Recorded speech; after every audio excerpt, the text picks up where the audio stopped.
around the coalition of the willing. He will have seen the Prime Minister with President Zelensky once again in DC just a few weeks ago. And all that we are doing, whether it's on the oil price cap, whether it's on raising the issue of Russian sovereign assets with our G7 and European partners to try and resolve that issue, or sanctions, we are leading the world. Joanna Baxter. Thank you, Mr. Speaker. Can I start by joining colleagues in sending my warmest congratulations to the Minister on his recent nuptials. Mr. Speaker, over the summer recess, reports emerged of the Russians launching an online catalogue of the children that they have stolen from Ukraine. This grotesque database allows Russian families to search by Ukrainian children by hair colour and eye colour. They are advertising their war crimes in real time. So can the Secretary of State set out what further action the government is taking on this issue, and can he assure me that it will be the highest priority in discussions with the President of the United States when he visits later this month? Well, can I thank my honourable friend for raising this issue once again. It is absolutely a standing item on the agenda with our friends in the United States, and of course we discuss these issues with our friends in Ukraine. And can I say to her that very, very shortly, she will see a further announcement in relation to this terrible atrocity. So the Foreign Secretary, Dame Priti Patel. As Ukraine passes the grim milestone of its 4th Independence Day since Putin began his barbaric invasion of Ukraine, we have seen nothing but sustained aerial assaults and brutality from Putin. So can I ask the Foreign Secretary directly, what will he do to redouble his efforts when it comes to sanctions, but specific sanctions on those that are profiteering and making money when it comes to Russian oil? Because that's effectively what is fueling Putin's war machine and his barbaric assault on democracy. Well, I'm very grateful for the cross-party support that exists in this chamber on the issue of Ukraine. We've done a lot to lower the oil price cap, which I think has been essential. We, alongside the previous government, have the largest package of sanctions anywhere in the world against Putin's war machine. I can't comment on further sanctions from the dispatch box, but she will see an announcement very shortly. We now come to Dr. Sir Ashley Fox. Question number 1, Mr. Speaker. Anybody want it? From bench. Foreign Secretary. Mr. Speaker, yesterday I updated the House on the unimaginable bleak situation in Gaza and the occupied Palestinian territories. I shared the latest on Iran's dangerous nuclear programme, and of course my right honourable friend, the Defence Secretary, set out Britain's unwavering support for Ukraine. Can I also mention the tragic earthquake in Kunar province in Afghanistan, and we've announced a package of support for those who have been killed. Sir Ashley Fox. Mr. Speaker, the Foreign Secretary wants to pay huge amounts of taxpayers' money to Mauritius to lease back a military base we already own. Why is he afraid of holding a vote on this policy? I know that the honourable gentleman's not been in Parliament very long, but he will see that there's a second reading next week, and of course there will be a vote. Ryan Lishman. Thank you very much, Mr. Speaker. For Palestinians, if suffering decades of oppression and apartheid, thousands being killed, millions confined into an ever-reducing area as their homes are stolen and communities are destroyed wasn't bad enough, now the American president is devising a plan to carve up what is left of Palestinian territory for prime real estate.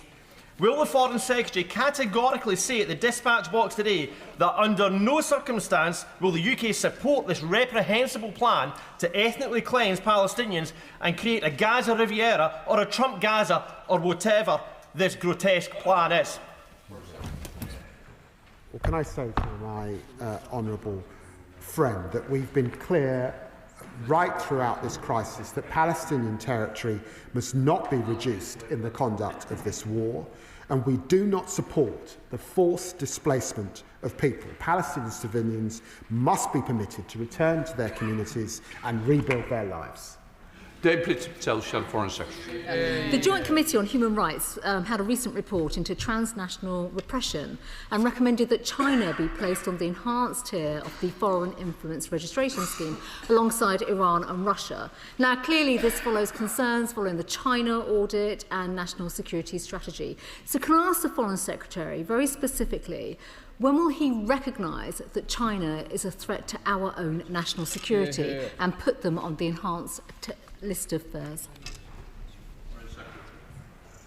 The Honourable Lady and I exchanged debate when we published the China audit. There was discussion at the national security strategy, and of course the Defence Secretary also set out his concerns about Chinese activity in the South China Sea in the defence strategy. There's been lots of debates and discussion in relation to China, and I've been very, very clear that there are areas where we will cooperate, but we will always challenge where we must. Deputy Patel. Thank you, Mr. Speaker. On the 7th of August, I wrote to the Foreign Secretary about the deadly sectarian violence that we have witnessed in Syria, which threatens further destabilisation and fallout that we all know could come soon. While I've not received a response, I did specifically ask in that letter, would he make his call for justice and accountability for those responsible for the recent killings? And the reports are very shocking, Mr. Speaker. And does he agree that there could be a role for the Commission for International Justice and Accountability, with whom I understand the Minister for the Middle East met and praised in Damascus just last week? Well, I'm very grateful for the Honourable Lady raising this issue. It was important for me to look into the eyes of al-Shara when I was in Syria, and the Middle East Minister was in Syria also very recently. I have been concerned about the increase in terrorist activity, about the position of minorities, and of course we continue to discuss this with the Syrians. We're also worried about those in the neighbourhood, like Israel, some of the activity destabilising what's going on, and of course I will look at the issue that she raises. Daniel Francis. Thank you, Mr. Speaker. My constituents, Lee and Joanna Woodcock's daughter Holly, was found deceased in France in August last year. They've raised significant concerns regarding the investigation by the French authorities and some lesser concerns regarding the support they've received from the FCDO. So would the Minister meet with Mr and Mrs Woodcock to hear directly about their experience? Well, Mr. Speaker, firstly, can he accept my deep condolences on Holly's death? And I know this is a very, very distressing time for Mr and Mrs Woodcock and the whole family. He will know the consular support that's been provided. We've spoken about this. I would, of course, be very happy to meet him and the family to discuss this further. He'll understand, of course, I can't get directly involved in overseas investigations by authorities in France. Callum Miller, Liberal Democrat spokesperson. Thank you, Mr. Speaker. The Business Secretary is due to travel to China next week to restart trade talks. His trip would fall 50 days since Beijing announced its latest round of extraterritorial bounties, targeting 19 pro-democracy Hong Kongers, including several more UK-based activists. In an earlier answer, the Minister laid out the many steps to sanction the Georgian government for their assault on democracy.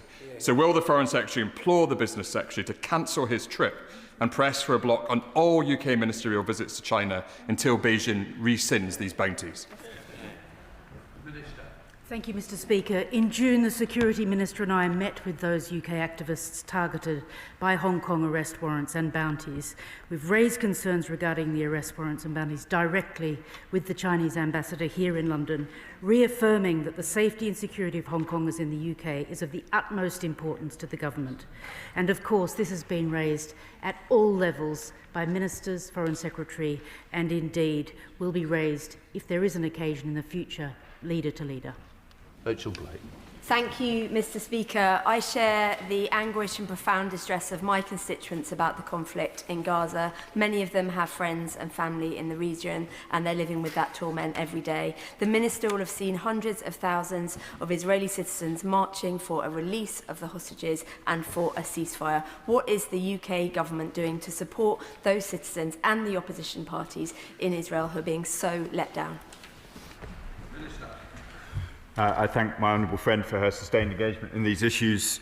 We talk, as the Foreign Secretary said, regularly to hostage families in Israel, as well as participants in Israeli politics from right across the spectrum. We will continue to do so. We make our disagreements with the Israeli government clear, both in private and in public, and we will continue to do that as well. Thank you, Mr. Speaker. On the 23rd of July, my constituent, Dr. Lindsay Fitzharris, a British citizen by naturalisation and who is currently undergoing cancer treatment, was denied boarding her flight home to the UK from the US, a journey she's made numerous times without trouble. She was then told to contact the FCDO for an emergency travel document, but that took 3 weeks, including interventions by me, to get her home for treatment. Can I ask, Mr. Speaker, how does it take 3 weeks in an emergency? So will the department apologise to Dr. Fitzharris and investigate this matter fully? Minister. Mr. Speaker, the Foreign Office seeks in its consular assistance to always provide timely support to British nationals overseas. I'll investigate the case and report back to the member.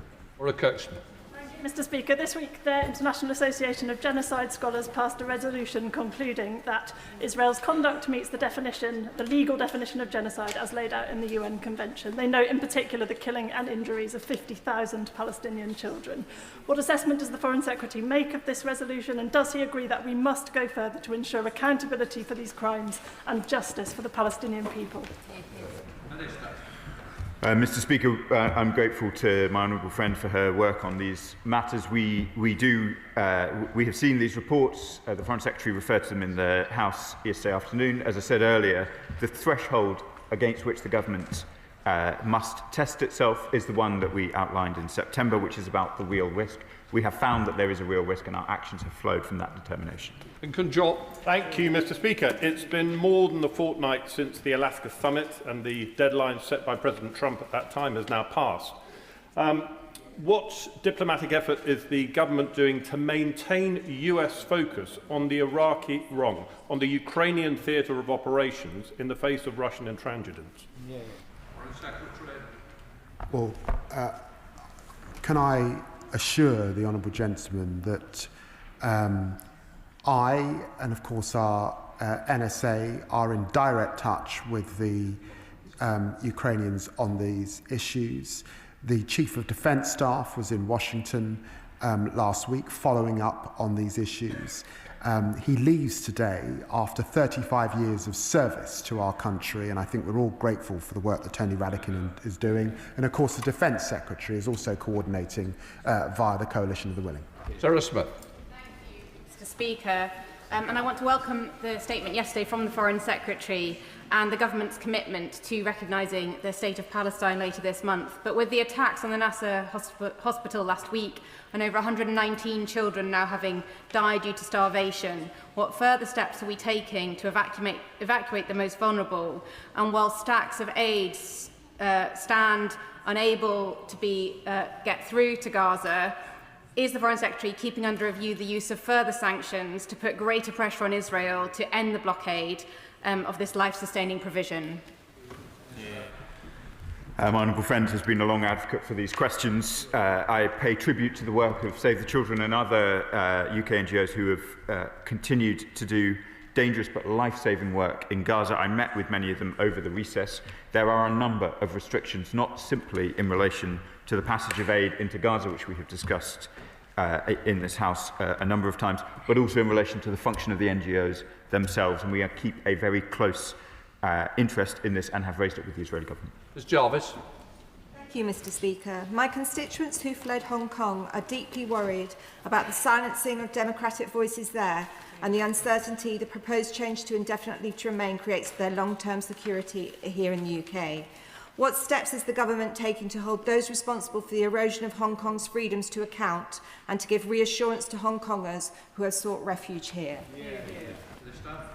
Thank you, Honourable Lady, for raising this important matter on behalf of her constituents, and I want to reassure her that the UK Government has called numerous times on Beijing to repeal the NSL legislation which provides for the autocratic treatment of people abroad, such as her constituents, and we continue to work closely with the Home Office Minister, the Security Minister, to ensure that anyone here in the UK is safe and that their families in Hong Kong are also safe. Kim Johnson. Thank you, Mr. Speaker. The UK is the penholder on Yemen. So can the Minister explain why the government still continues to support Israel when they have admitted to the killing of Yemen's Prime Minister and other ministers and causing widespread devastation? Widespread devastation. What steps has the government taken to support Yemen in achieving peace, reconstruction and development and ending the humanitarian crisis? Mr. Speaker, I would just like to clarify for the House, because there's been a number of different reports about this. We believe it is the Houthi Prime Minister rather than the Yemeni Prime Minister who has recently been struck. The Houthis, as the House know, are a threat not just to the people of Yemen, to the region, but also to international shipping. I've engaged closely with the Yemeni government, including both the previous Yemeni Prime Minister and the current Yemeni Prime Minister, who I'm happy to report is still alive. Sir Edward Lee, Father of the House.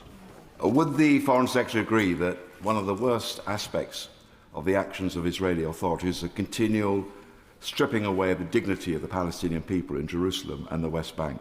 Only last week, the Greek Orthodox Patriarch learned that for the first time in history, Israeli authorities were going to launch a property tax on their churches. There was international outrage, their bank accounts being frozen, but that has made a difference. So can we, as a House and as a government, stick up for the rights of the Palestinian people? Not even the Ottomans tried to impose a church tax. Well, I'm grateful to the Father of the House bringing to mind the situation in the West Bank. And of course it's important that Israel has its full security, but the violence, the expansion, the denial of funds, the chilling effect on civil society, all of this is of huge concern.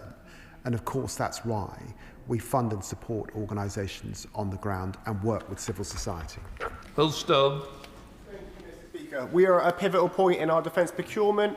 Is the Minister engaging with allies like Morocco to use defence exports as a way to bolster trade and relations? My honourable friend has extensive experience in defence, and I'm grateful for his question. During the UK-Morocco strategic dialogue in June, both sides agreed to deepen our defence industrial cooperation, and I'm glad that 2 MOUs between the UK and Morocco have since been signed, thanks to the work of the Foreign Secretary. Roger Gale. Speaker, it's now some weeks since President Trump invited the leader of the Russian Federation to the United States of America. Since when, Putin has increased his assault on the civilian population of Ukraine and has shown no sign whatsoever of reaching the ceasefire that was desired. So Trump's initiative has failed. Will the Foreign Secretary use his visit to the United Nations next week to call again for real United States sanctions upon Russia? Well, I'm very grateful to the honourable gentleman.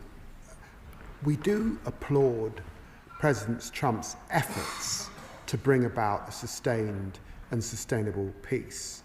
And there are detailed discussions going on now about the security guarantees and what role the United States may play as a result of that summit.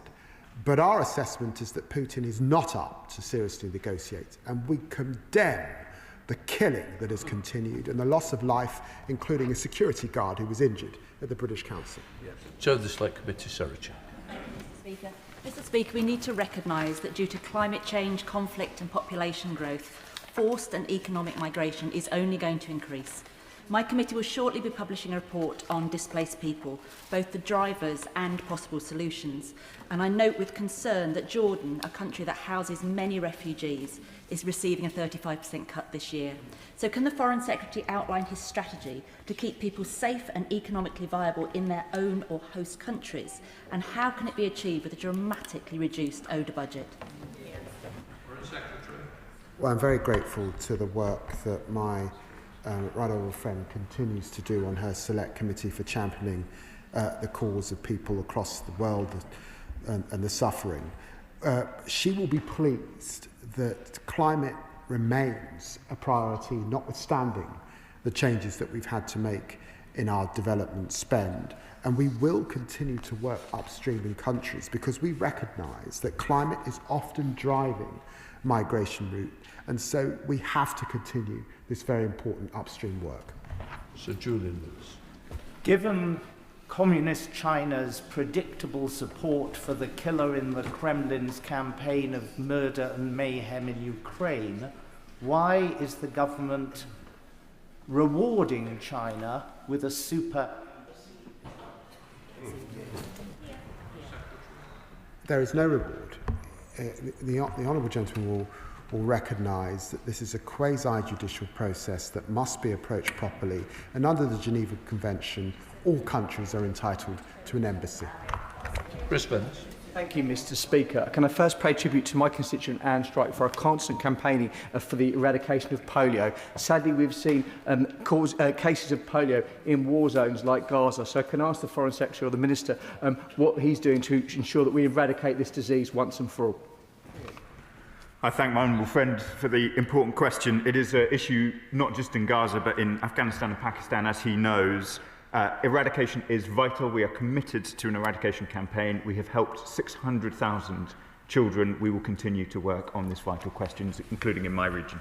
Gregory Capp.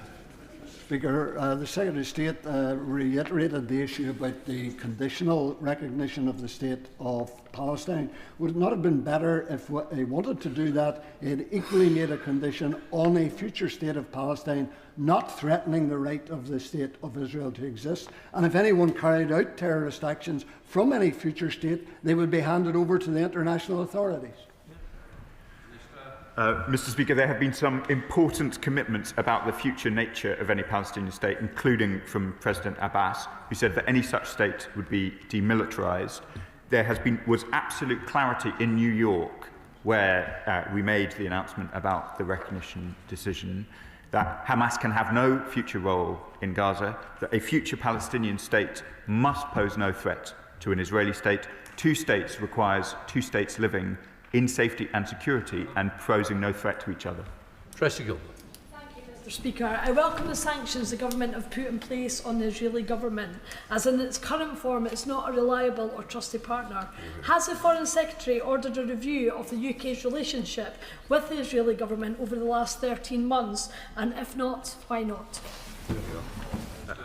Mr. Speaker, I set out the detail of the sanctions to which my honourable friend refers. The Foreign Secretary has also announced a review of some of the elements of our bilateral cooperation with Israel, including a number of steps in relation to free trade agreements, etc. David Smith.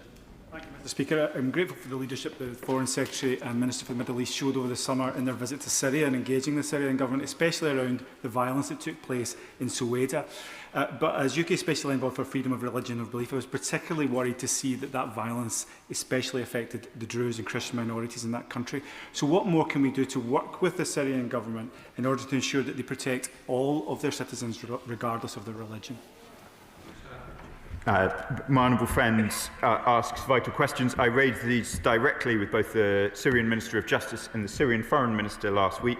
Clearly, the violence both in coastal regions targeting Alawites and in the south in Soweto targeting Druze and others was deeply concerning. The Syrians have conducted an investigation relatively independently in relation to the violence at the coast. I called on them, as the Foreign Secretary has before, to do everything that they can to ensure that minorities in the new Syria feel safe and protected by the Syrian government. Dr. Andrew Merson. Speaker. Despite the strategic dialogue just referred to by the Foreign Secretary, the government has decided to veto the UK-Morocco power project. So what is it doing in practical terms to maintain the momentum created in our relationship by the association agreement signed with Morocco in 2019? There was no veto. It's right that government look at all projects through a value for money lens. I was very pleased to be in Morocco.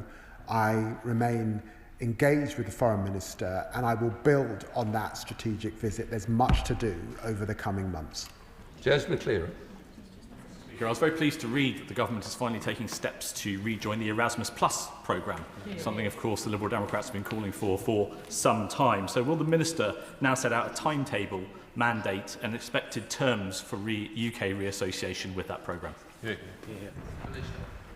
Well, Mr. Speaker, I don't want to go into the details. We're involved in many different discussions with the European Union following our historic summit on the 19th of May. I attended the Gymnich with foreign ministers just last weekend in Denmark.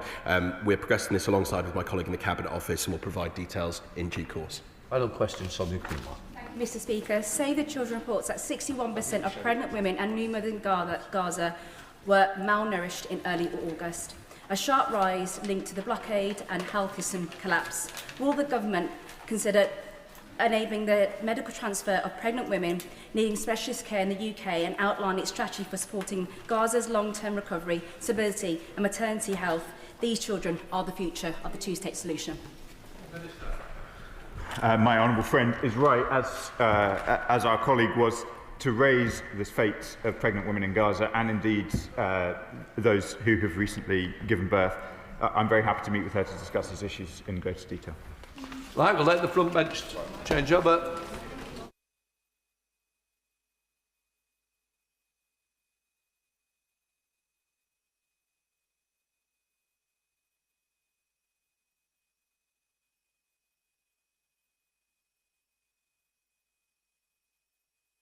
Now comes the statement. Minister Sarah Jones. With your permission, Mr. Speaker, I would like to make a statement regarding the insolvency of Speciality Steel UK Limited, which is part of the Liberty Steel Group.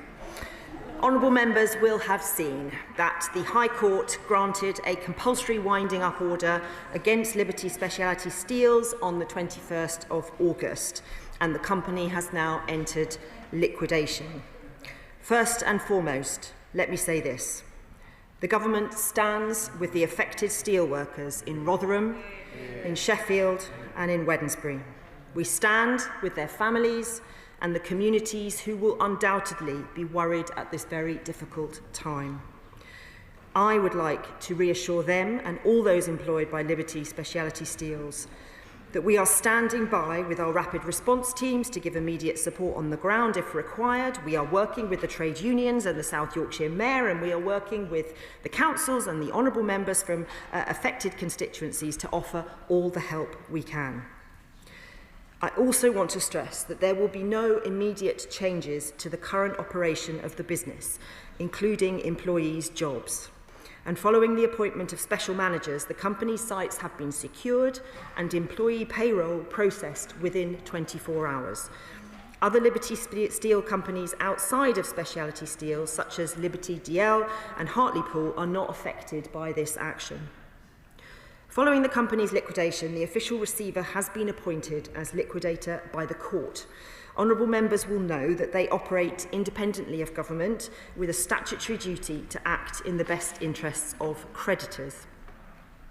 Yesterday, I laid a departmental minute notifying the House of the contingent liabilities associated with this intervention. I regret that due to the liquidation taking place during recess, we haven't been able to follow the usual 14 parliamentary sitting day notice period. However, a copy of the departmental minute will be placed in the libraries of both houses. In addition, the government has agreed to funding for the official receiver. They will now stabilise operations, and the official receiver will gather company information and report to us on the likely next steps, including options for the company's business and sites. The total costs will depend on market conditions and the strategy adopted by the official receiver. However, it will be subject to close scrutiny by my department and the Insolvency Service. As the House will be aware, This company has faced severe financial and operational difficulties since 2021. Liberty Speciality Steels had failed to file accounts for over 6 years, a failure which has led to a separate prosecution by Companies House of its parent company. I'm sure that the official receiver will want to gain a better understanding of the company's business and conduct of its directors leading up to the liquidation. I should also inform the House that the director of the company is currently under investigation by the Serious Fraud Office for suspected fraud, fraudulent trading and money laundering. Given this, I'm sure honourable members will agree it would have been wholly inappropriate for the government to enter into commercial arrangements with this company. Mr. Speaker, this government will always take difficult decisions when they are in the national interest. That's why in April we acted to prevent the preemptive closure of the blast furnaces at British Steel in Scunthorpe. In the case of Liberty Steel, the lack of transparency, the legal and financial risks and the complete absence of reliable corporate information meant we had no credible route to act before insolvency. It's also worth noting that Liberty Speciality Steel uses electric arc furnace technology that can be powered up or down as needed, although it should be noted that these furnaces have not been operating since July of last year. That was the situation that we inherited. But the circumstances in Scunthorpe were, of course, fundamentally different. British Steel operates the UK's last remaining blast furnaces, assets that, once shut down, cannot simply be restarted. Allowing those blast furnaces to be closed preemptively would have removed our ability to make strategic choices about the future of steelmaking in Scunthorpe, and that was not a position that the government was prepared to accept. Scunthorpe was therefore a truly exceptional situation, and that's why we undertook the unprecedented step of implementing the Steel Industry Special Measures Act to maintain the safe operation of the blast furnaces. The situation with Liberty Speciality Steels is not comparable in that way. The company was issued with a winding up order by the High Court due to long-standing financial issues. Spending taxpayers' money on a company operating in such a way would have exposed taxpayers to hundreds of millions, potentially billions of pounds in hidden costs.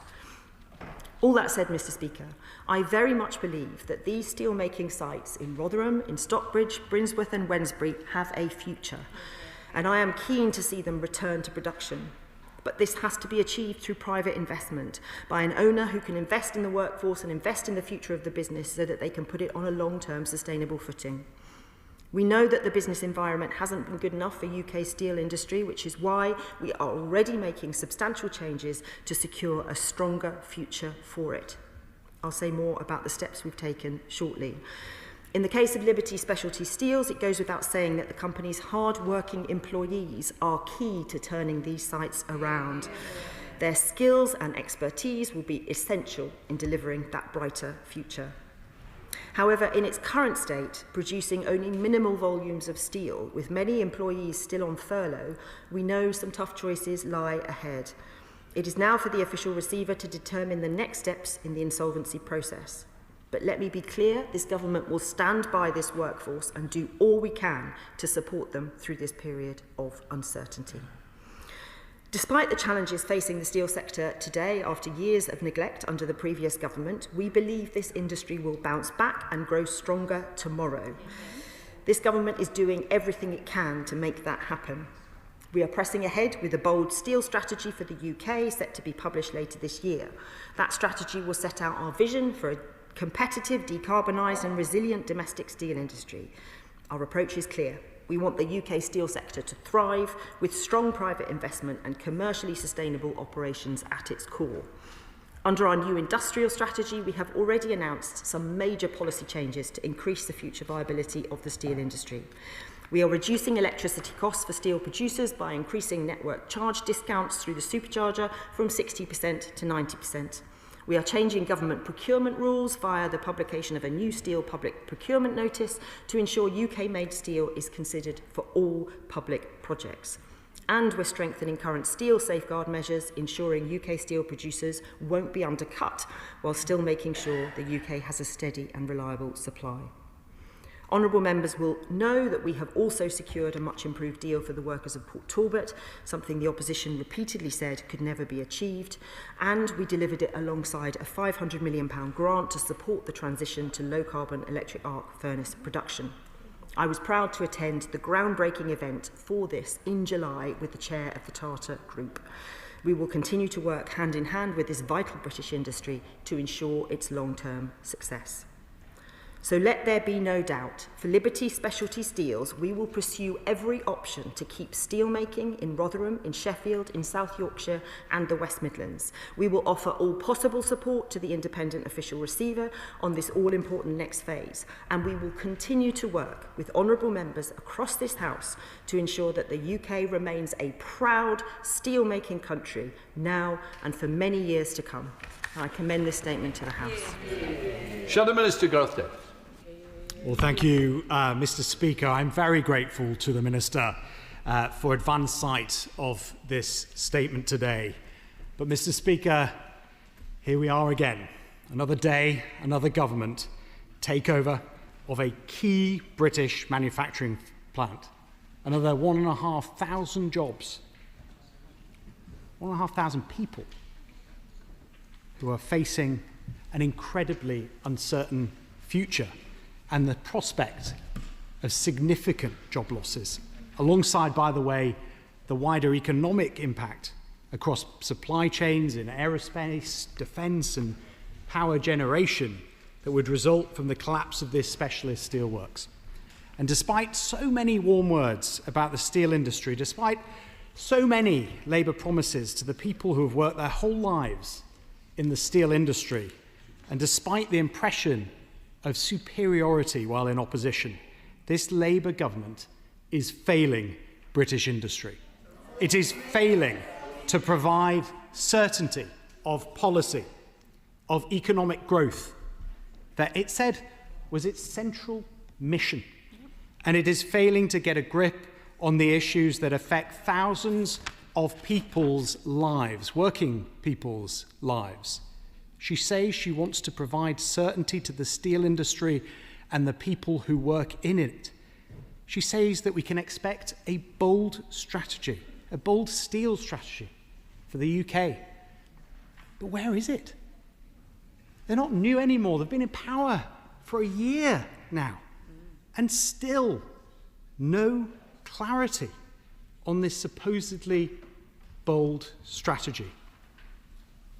Mr. Speaker, the British steel industry is now in a situation where it is facing a dual, fierce set of pressures of new 25% US tariffs and continued high energy costs. We all know that the energy costs in this country are too high, and yet they've been driven only higher by this government's ideological obsession with prioritising decarbonisation over economic growth. Back in May, Liberty Steel warned that it faced significant challenges due to soaring energy costs, but instead of focusing on tackling the underlying causes of expensive energy, we've seen the Energy Secretary backing windmills while leaving Britain's oil and gas industry in the doldrums, leaving our amazing British oil and gas, our greatest energy source, trapped under the North Sea. It is economic illiteracy aimed at satisfying their own green obsessions. From steel to chemicals to cars, builders and makers across Britain are paying the price of this government's socialist green agenda. And it's their workers and investors who will lose out. And on tariffs, despite the economic prosperity deal agreed by the Prime Minister and President Trump, the agreement's provisions lowering US tariffs on UK-produced steel and steel derivative products has still not come into effect. The government has repeatedly avoided answering questions in this House on when this agreement will come into effect. And we heard absolutely no mention whatsoever of this in the statement today or in the note yesterday. So I ask again today, when will the provisions lowering US tariffs on UK steel come into effect? Of course, even if these provisions do eventually come to fruition, steel workers should be aware of this government, who has overpromised and under-delivered before, with devastating impacts for workers. Just look at Jaguar Land Rover. The Prime Minister looked workers dead in the eyes and promised that he would protect their industry and save their jobs. The Prime Minister then used these workers as Labour propaganda across television and front pages as a photo opportunity when the UK-US deal was announced. But then, a little over 2 months later, Jaguar Land Rover announced it was cutting 500 jobs. The very same workers who were promised everything by the Prime Minister, left out in the cold by this Labour government's inability to secure a better trading relationship with our closest ally.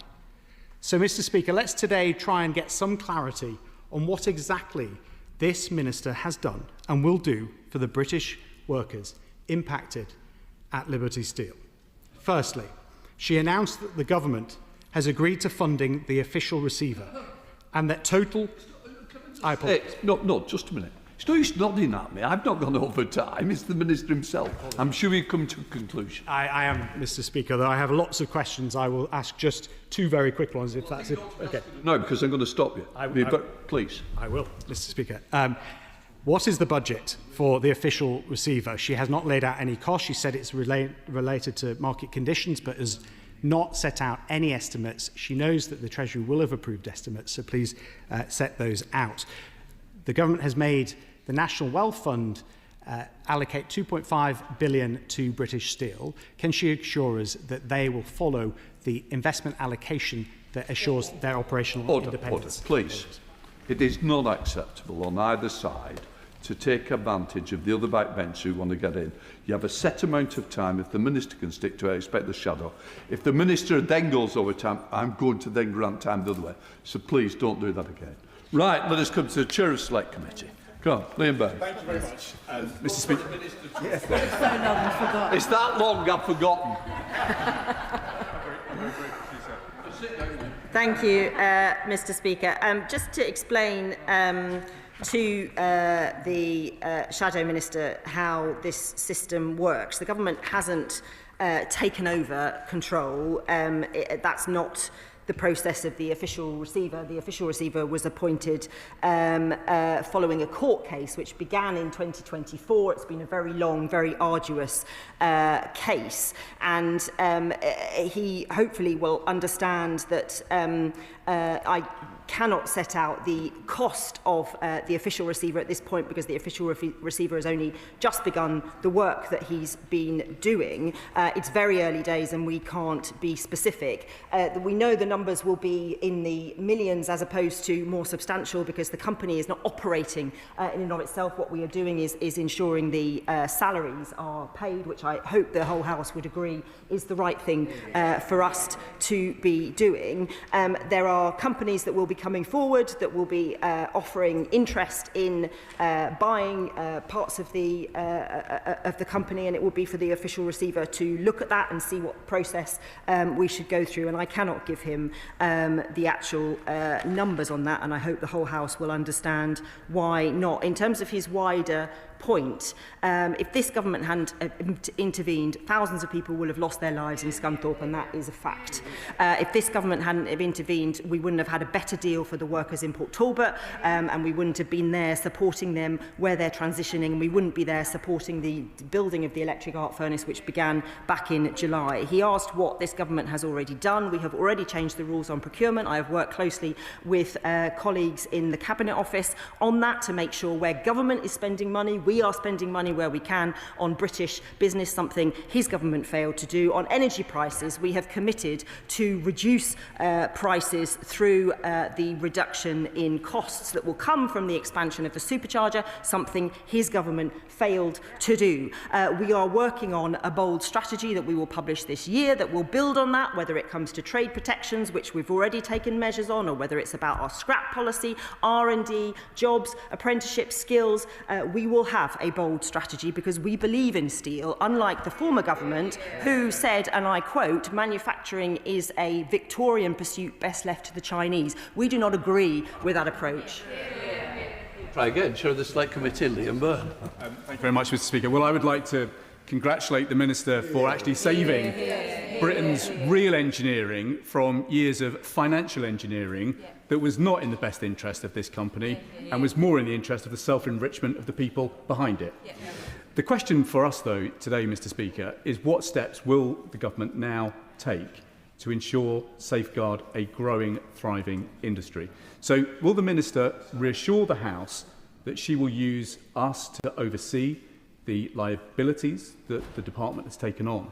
But crucially, will she set out when she expects those lower energy costs to kick in, when she expects the tariff barriers in the United States to come down, and when she will tie together a strategy for the House to debate in a steel strategy, which I hope she will publish as soon as possible?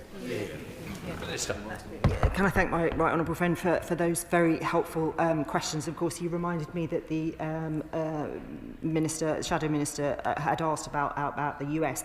Of course, we are in a position where the world has tariffs of 50% at the moment on the steel and aluminium. We have 25%. We are working with our US counterparts to reach a conclusion to those negotiations. He will know that the President is due to come to the UK, and of course we will be doing all we can to get that negotiation concluded at pace. He asked about energy costs, and look, we are seeking to ensure there is a viable steel industry into the future, and that those companies that are currently talking to the official receiver about wanting to take over and invest in Liberty are able to do so in a way that will make them money. The charges that we are reducing, the 60 to 90% supercharger for network charge relief, to give an example, it will mean about £4 to £5 relief per tonne of steel produced. Now, Liberty is not producing what it can at the moment, we know, but say 2 or 3 years ago, it would have been producing about 300 tonnes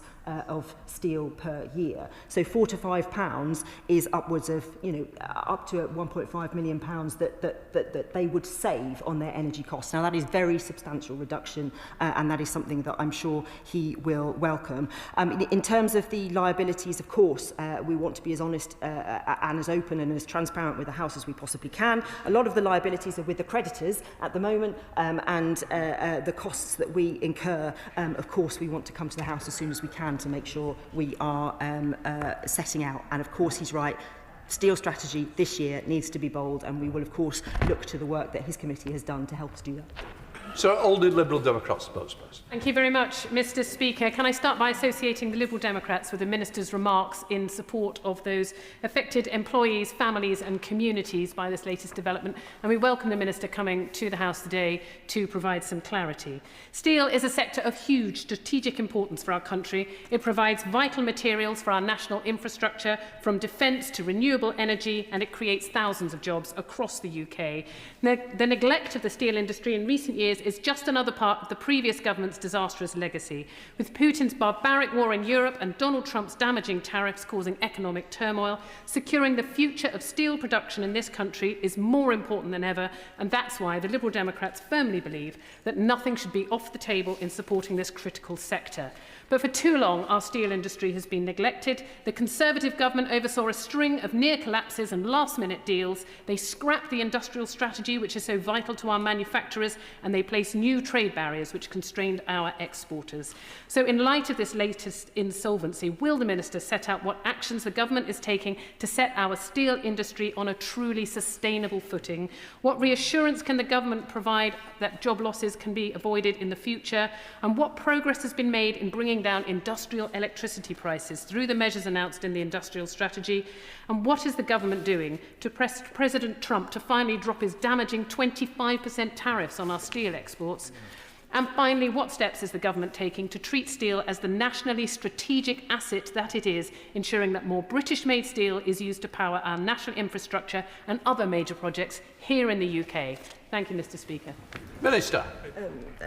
Can I thank the Honourable Lady for her remarks, and I think she is right to ask how are we ensuring that this nationally strategic asset is protected. protected, and we are doing that. I've just set out the reduction in terms of the energy prices that the steel industry as a whole will benefit from, extending the supercharger to give network charges relief from 60% to 90%, which will bring significant lower costs in terms of energy prices for our steel industry. We are prioritising procurement of British steel when the government is spending money, because we believe that that is the right thing to do. We've already introduced protections in terms of steel trading, and we are ensuring that we are doing everything we can, talking to our US counterparts all the time about reaching a conclusion in terms of the negotiations on our steel on the steel tariffs, and I am optimistic about those conversations. Of course, I speak to officials and other ministers about this all the time. I speak to the steel industry all the time. We are very lucky to have a steel council which we've put together, trade unions, industry and others who are helping us to develop what we think will be a very ambitious steel strategy, which will ensure that the steel industry will not decline. We will not be in a position where we are currently, where only 30% of the steel that we use in this country is made in this country, and we will be in a position where we can protect those good jobs, experienced jobs, good people that we want to support and make sure the industry grows. Sarachan. Mr. Speaker, you'll be aware that as long as I've been an MP, I've been coming to this chamber arguing to support speciality steel in my constituency. And can I politely say to the Shadow Minister, the different response we've got from this government is night and day for what I've had under the Conservatives. And I personally want to thank the Minister for having such an open door policy, and the Shadow Secretary of State, to myself and my honourable friend from Stocksbridge, and I know that you're doing everything you can to save this speciality business. But can I say that one of the first actions of the official receivers was to release approximately 30 apprenticeships due to start their training in the next few weeks? So can the Minister reassure the House that not only will the government commit to the business, but the business can only survive with the highly skilled, committed professional staff, and that you're as the Minister is as committed to them as she is to the business? Can I thank my honourable friend for those remarks, and they're very gratefully received, and we will continue to do all we can to support the steel industry. She's absolutely right that a number of apprentices who was due to start this week were told by the official receiver took the decision that given they just couldn't guarantee the 12-month continuation of the apprentices, it was the right thing to do to try and find them other places to go for their apprenticeships. I am taking a close personal interest in what happens to those 50 people. The local authority, I know, and the DFE are trying to make sure we can find other places for them to go. I want to make sure that we can, because one of the things this government is very, very passionate about is ensuring our young people have the apprenticeships to give them the support for the jobs that we know we need into the future. Sir Gavin Williams. Thank you, Mr. Speaker. The Minister is obviously incredibly committed to the steel industry, as we all are, but manufacturing is going to continue to struggle in this country, where it's paying energy prices so much higher than competitors in Germany and France. Can the Minister assure the House that in a year's time, following the government strategy, manufacturers, whether it's ceramics or steel, will be paying the same amount for their industrial energy prices as their German and French competitors? Minister. The honourable gentleman makes a good point. Of course, our energy prices are too high, and it's difficult for companies to compete, and we are taking action to address that. In the first instance, by expanding the supercharger, which will make a significant difference to those industries that use extensive amounts of energy. We are also introducing an electricity scheme, which will be introduced in 2027, because it is a complex process. It will take time to bring in, but from 2027, around 7,000 companies across the country will also have significant reductions in their energy costs. We are taking what we believe to be the right measures in our industrial strategy through those two interventions to make sure our energy costs come down and we can be competitive across our European counterparts. Dr. Bridgeton. Thank you, Mr. Speaker. Liberty's Speciality Steel UK has failed its highly skilled workers. This ongoing situation has been deeply concerning, so I'm really delighted to the Minister this morning for offering her solidarity and the government's support for the incredible workforce at the sites in South Yorkshire. And it's hugely positive and a great contrast after 14 years of the Conservatives that this government has stepped in by appointing an official receiver to try to protect the over 1,400 jobs at those two sites, including Stocksbridge Speciality Steels in my constituency. The Secretary of State has recognised in this chamber the strategic significance for national security of those sites, and we must ensure these businesses are supported to fulfil their capability and have, as the Minister recognised today, a strong future. Can the Minister commit to taking adequate time to find a responsible buyer with the right deal, and during that time that workers are kept in employment with salaries continued to be paid, as well as ongoing efforts are made by her and the official receiver to resolve the outstanding pension issues? Minister. My right honourable friend and I have spoken many times, and she is such a champion, as are many of my colleagues, in terms of supporting the industry that we know that we need. And she's right to point to the work that Stocksbridge does and how important that is for us as a country.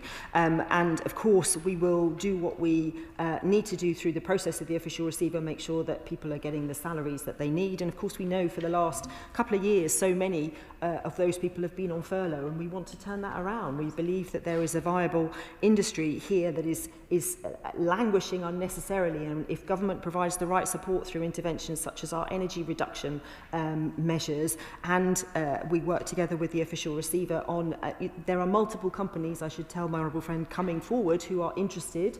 We need to establish how viable those offers are and what the best situation is. And of course, the official receiver has to think of the creditors and what's the best outcome for the creditors in terms of their work. But of course, we take a close interest in that. And she's right to point out the issue around pensions. And I know there is uncertainty, and the official receiver and Teneo are looking at these issues now to see exactly what has been paid and what hasn't paid, so that we can unpick the pensions issue. Thank you very much, Mr. Speaker. This is obviously the second time that we have seen a crisis in the steel industry in the last year. This impacts across other industries that are commercially operated that are critical for our national security. In Lancashire, the failure to place an order for 25 Typhoon jets is risking thousands of jobs in the critical defence industry of BAE Systems. We're also seeing a lack of join-up between government departments, not realising that whole life cycle manufacturing of nuclear fuel, which is equally critical for our national infrastructure, and impacting on hundreds of highly skilled jobs in Lancashire at the Westinghouse Springfield site. So could the Minister update me on the work that she is doing with the Department for Defence to ensure that these commercially operated industries that are critical to our national defence capabilities and national security are properly strategically supported to be sustainable into the future?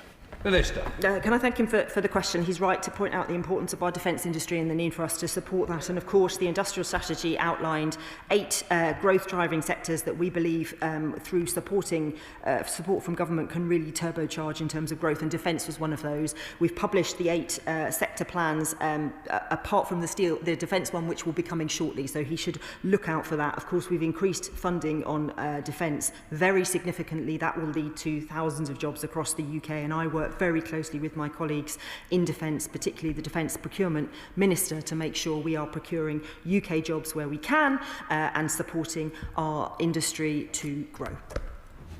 Thank you, Mr. Speaker. First of all, thank the Minister for action. After 14 years of inaction from the party opposite, it's a welcome change. Sheffield, of course, is synonymous with steel, particularly special steels, after Harry Greeley invented stainless steel in the city over 100 years ago. I say to the Minister, she mentioned public procurement and consideration being given, I think the word she used, to the purchase of British steel. Could I just ask her to be clearer about what consideration means? I hope it means more than simply looking at the narrow issue of specific costs for a product, but look at the wider benefits to the steel engineering and wider economy of purchasing UK steel. Will she assure us that when public procurement takes place, those wider considerations come into effect? Minister. Can I thank my honourable friend for his question? And yes, I mean, within the realms of what we can do legally in terms of subsidies and within those parameters, I want to make sure we are making sure, the Cabinet Office is very keen to make sure that where we are spending public money, we are buying British, and that the value of that is recognised in terms of the contracts that we pursue. So the value of those British jobs, the value of where they are around the country is recognised. And I think, you know, he talks about the importance of steel in his area, and I've talked with colleagues about developing a steel corridor, which I think is really important, and we are pursuing through the steel strategy. Chris Law. Thank you, Mr. Speaker. And the Minister's right to come here today to give this statement on such an important part of national infrastructure. It's just a shame there's no Minister had ever given a statement in this House on Grangemouth. We've now learned the Chancellor met the Chair at INEOS, Jim Ratcliffe, just 3 weeks ago, just 3 weeks before Petro INEOS Grangemouth closed, but didn't even as much as raise the refinery with him. In her statement, Minister said, Mr. Speaker, the Government stands with affected steelworkers in Rotherham, Sheffield and Wednesbury. We stand with their families. Quite right, so do we in the SNP. So why did this Labour Government never stand with the workers of Grangemouth?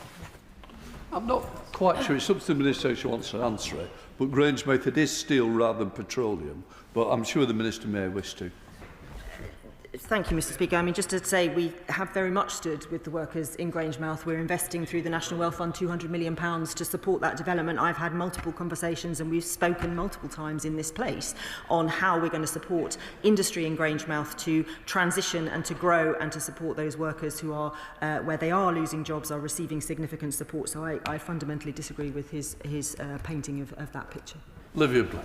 Thank you, Mr. Speaker, and thank you to the Minister for her action. Steel remains a key part of the South Yorkshire industrial, economic and strategies.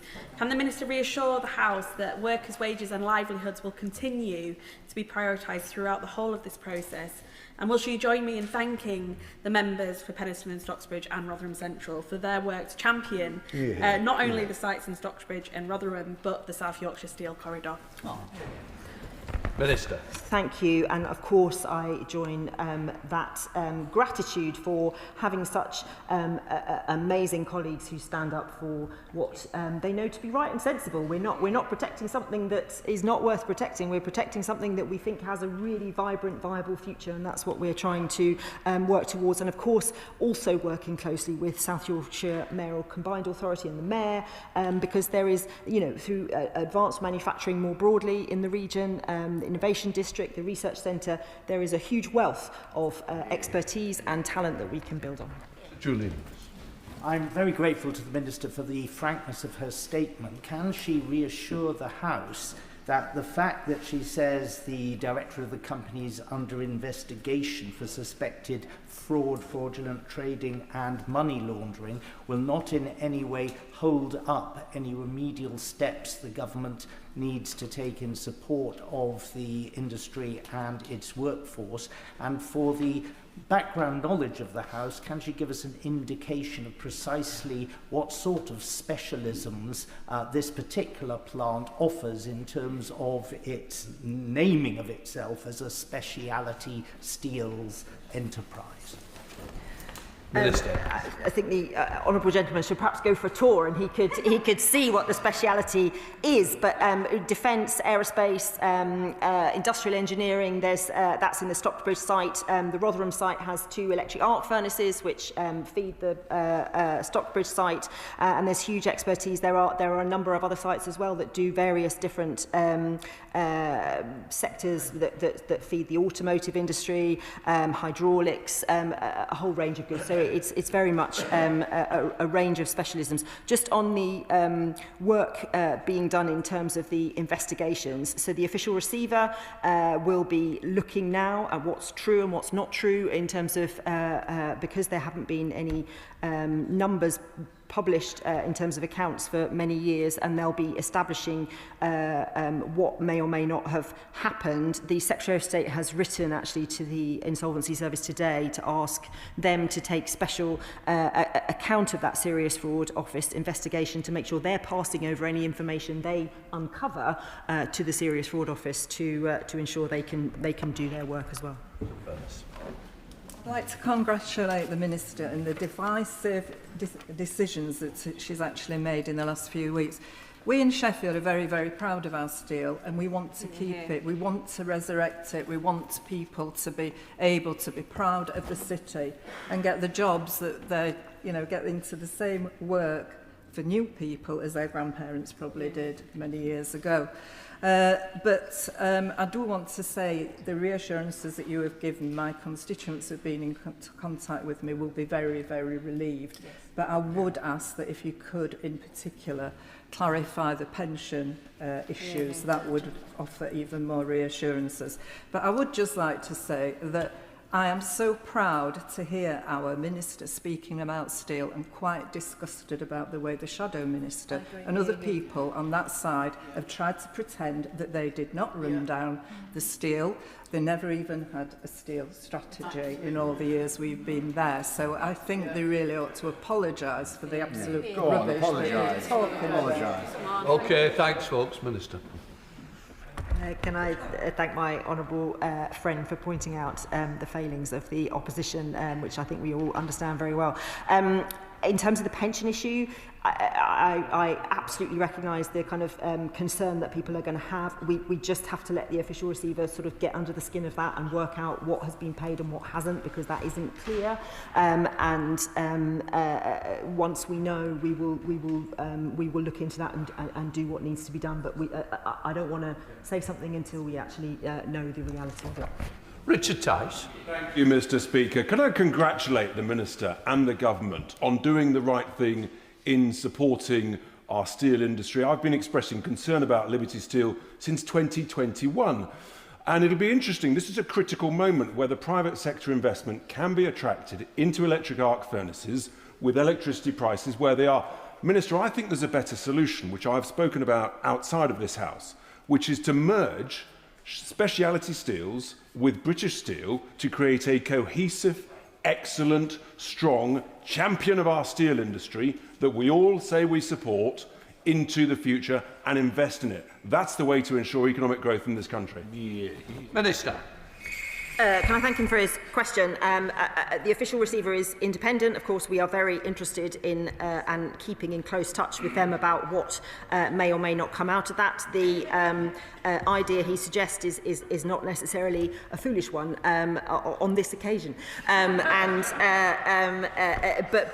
what the official receiver has to legally do, this is a legal process, they have to think of the creditors who have suffered throughout this, and we have to think of them as well and make sure we do the right thing. But we will continue to do everything we can to make sure there is a viable future in whatever form that takes. Jessica Moore. Thank you very much, Mr. Speaker. Very much like others, appreciate the support being given today and the wider work being done on energy prices, procurement and more, which I have to say is in complete contrast to the party opposite, who had no steel strategy, as my honourable friend said, and a woeful record over 14 years on steel. However, market conditions are particularly tough, a point that was made to me very strongly by trade union representatives at Lamwern Steelworks over the summer. So please will the Minister ensure we support the steel industry as a whole, which includes Lamwern, and which makes sure that Wales gets its share of the Green Steel Fund. Minister. Can I thank my honourable friend, and we've been talking about this before Parliament returns in terms of how we make sure we support Lamwern and the work that is done there. She is right, this is a difficult time for the steel industry. There are headwinds that we need to address. We need to conclude the negotiations with our US counterparts. We need to bring in the energy price reductions that will make a big difference, and we need the steel strategy. All of these things we are putting in place, and we believe there is a great future for steel in South Wales, and we will continue to support it. Dr. Andrew Morrison. Speaker, the British warships are made with a mixture of UK and non-UK steel content. What impact will this announcement have on that mix? And in particular, what impact will it have on the Type 26 frigate programme, about which we had some good news earlier this week? Can I thank him for his question? Navantia, who, as you know, are building 3 ships, have recently gone into a contract with Liberty actually to use them for their steel. That's in the DL plant in Scotland rather than here, so it's unaffected by the announcements that we've made today. And of course, I work very closely with my colleagues in the Ministry of Defence to make sure where we can, we are using British steel, and we have the right infrastructure across the country producing the right types of steel. We produce some types of steel for defence and not for others, some types of steel for shipping and not others, and we need to make sure we're doing everything we can to protect those British jobs and produce what we can here in the UK. Chris MacDonald. Thank you very much, Mr. Speaker. I do think the Shadow Minister's response would have been enhanced if he'd at least acknowledged that this government is literally picking up the pieces of the chaotic dismemberment of the steel industry that happened on their watch. I worked at Stocksbridge and Rotherham, and I'd like to pay tribute to the workforce there, but also to the dedicated steel team in the department that I know will have been working long hours in supporting the Minister on this. Given that the government now owns, controls or funds 3 of the UK's 6 steel companies, whilst maybe a full merger between British Steel and Speciality Steels might be one option, I think at the very least a review of all of the assets under the government's purview would be a good idea to see if we can create more sustainable, investable businesses and reintegrate some of the internal supply chains. Would the Minister consider that? Minister. Can I thank my honourable friend for his words, and particularly his thanks to officials in the department who are brilliant, and I work with very closely and have indeed not had many weekends through the whole steel process that we've done under this government. His expertise is very much welcomed on this, and we'll continue, as we did yesterday, to speak about this and to use his expertise. And of course, we need to look at the whole situation. He's right that government is involved in now a large a number of steel industries, although we don't have ownership of any of them. It's a different kind of involvement in different parts of the country. But of course, we are reviewing all of that, and we want to see what the best mix is, and we'll continue to take his advice on that. To this man. The government has made direct interventions for steel jobs in Scunthorpe and now in Rotherham. This is no comfort for steel workers in Wales, where no similar measures were taken to protect their jobs. Can the Minister explain why her government will save jobs in Yorkshire and Lincolnshire, but only help workers in Port Talbot to write CVs and search for new jobs? Minister. Well, as the Honourable Lady will know, one of the blast furnaces had already closed by the time that we came into government. We had long conversations with Tata on a different model that we had hoped that they would pursue. We were unsuccessful with that. We have now improved the outcomes and the support for that workforce, and I was very pleased in July to be in Port Talbot, to be at the first stage of the build of the electric arc furnace, which will secure many thousands of jobs in Port Talbot, and we will continue to support them with the £500 million that we are investing. Luke Meyer. Madam Deputy Speaker, I thank the Minister for her statement and for the decisive action that this government has taken to safeguard steel jobs across the country. Liberty Pipes in our region is at this moment in time delivering an important contract on the government's landmark CCUS project in our region. So can the Minister provide assurance that not only are those jobs in our region unaffected, but also that this project continues apace? Can I thank my honourable friend for the question? Liberty Pipes is separate, not part of this, situation at all. Of course, there will be concern in the wider group about the impact, and I will understand that and appreciate that. But at the moment, there is no crossover. Liberty Pipes will continue to do what it's doing, and I'm sure will continue to support the CCUS industry, which is great news for the workers there and great news for us. John Cooper. Thank you, Madam Deputy Speaker. And it's good news that Liberty DL in Scotland is not involved in this immediate crisis, but it's not shroud-waving to suggest that the difficulties in the wider industry may mean that it one day does become involved in that. So when the overdue steel strategy does arrive, will it be a 360-degree look at steel production in this country as a whole, in every corner of this country? And will the Minister try and help Scottish colleagues get to the bottom of the murky deal that the Scottish Government did with this company, which means that they're on the hook for potentially as much as £565 million, a quite incredible sum. This is deeply troubling, and the Scottish Government is using the devolution settlement to hide behind. What is going on there? Will she shine the torch of truth into this aspect of the steel industry? Minister. As the honourable gentleman will know, they're separate legal entities in terms of DL, so they're not affected. But of course, he's right to sort of worry about the overall company and the impact that might have. I will look into what he has raised in terms of the Scottish Government and Liberty, but we are having a look across the whole of the UK and what the steel industry should look like. We've got the devolved governments involved in the steel strategy, as well as the unions and the industry and others. So we are taking a holistic view of the whole of the UK to see what we can do with the steel. Sammy Wilson. Thank you, Madam Deputy Speaker. The Minister is right when she states that the business environment has not been good for the UK steel industry. And the main cause, of course, for that adverse environment has been high energy prices, twice as high as European competitors, 3 times higher than US competitors. But given that the energy sector reminds us on a daily basis that he intends to continue his manic obsession with net zero, which has been the cause of the high energy prices which have caused this environment, how does she hope to attract the private investment which she says is necessary to make the industry bounce back stronger and grow tomorrow?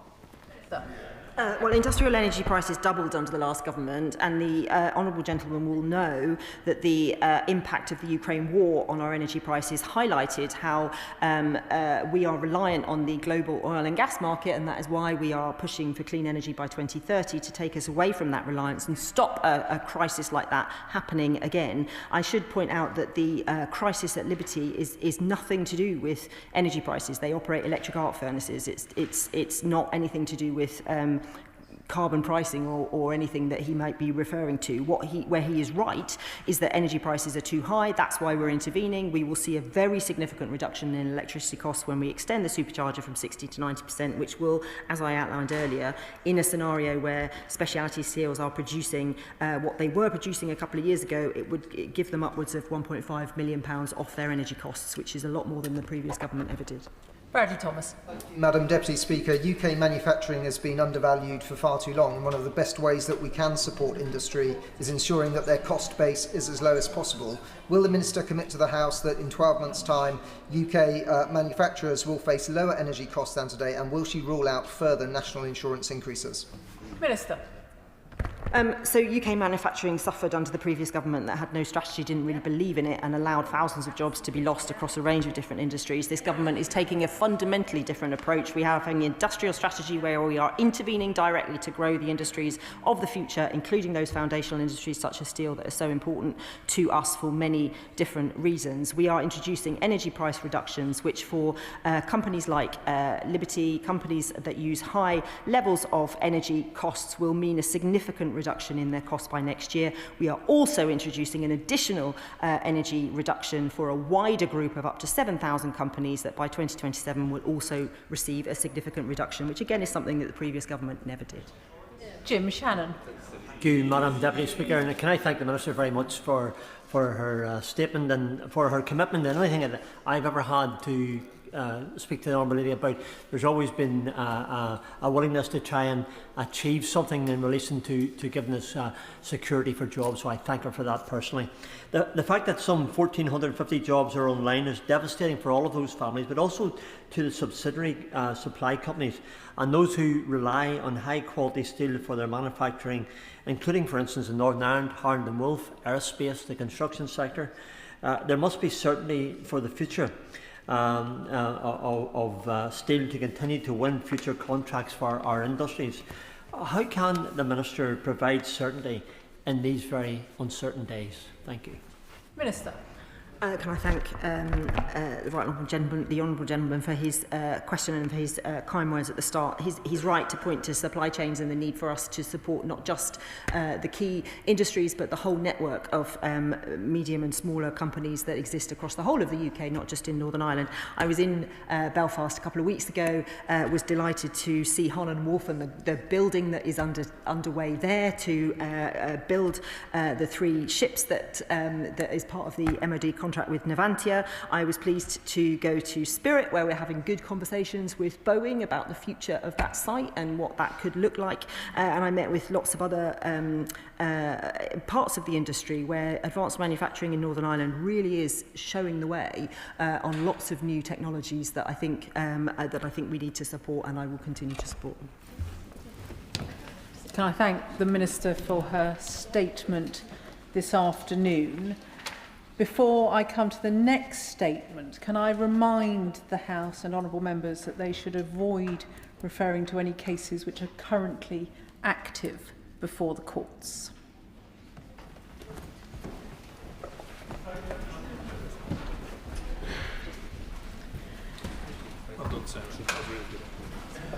Statement: group-based child sexual exploitation and abuse. Minister Jess Phillips.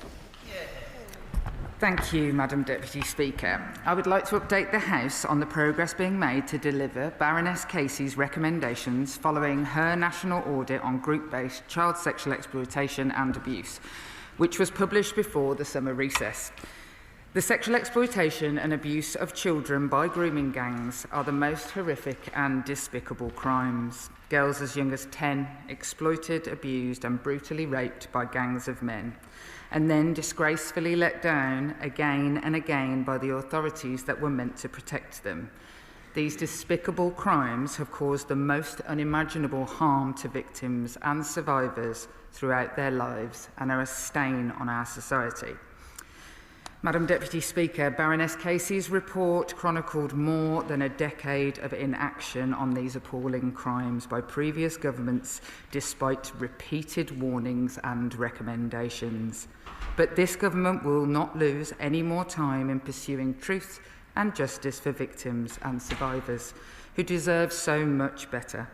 That's why, on the 16th of June, the Home Secretary made abundantly clear that this government would accept all of the 12 of Baroness Casey's recommendations, including the establishment of a new statutory national inquiry into group-based child sexual exploitation and a new national policing operation to get more perpetrators behind bars.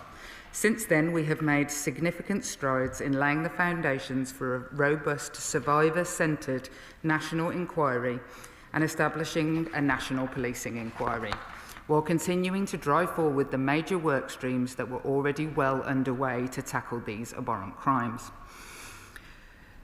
I will first update the House on the progress made to establish a new national policing operation to get perpetrators who exploit, abuse and harm children behind bars where they belong. Today, I can announce that Operation Beacon Port has been established. It will be overseen by the National Crime Agency and delivered in partnership with policing, including the National Police Chiefs Council and the CSE Task Force and the Tackling Organised Exploitation Programme. For the very first time, this new national policing operation is bringing together all of the relevant policing partners under one operation to ensure a swift and specialist law enforcement response to grooming gang offending. This collaborative approach is ensuring that long-term investigative capability built across police and best practice is standard, ending an unacceptable postcode lottery for victims and survivors. This new national operation will eliminate inconsistencies on how cases are handled across forces and ensure that there is no hiding place for perpetrators. Victims and survivors are central to this operation, and a trauma-informed practice will be at its core. I have been meeting over the summer with survivors and their support organisations on this issue. This work is already well underway. In January, the Home Secretary asked police forces to identify cases involving grooming and child exploitation that had been closed with no further action, to pursue lines of inquiry and reopen investigations where appropriate.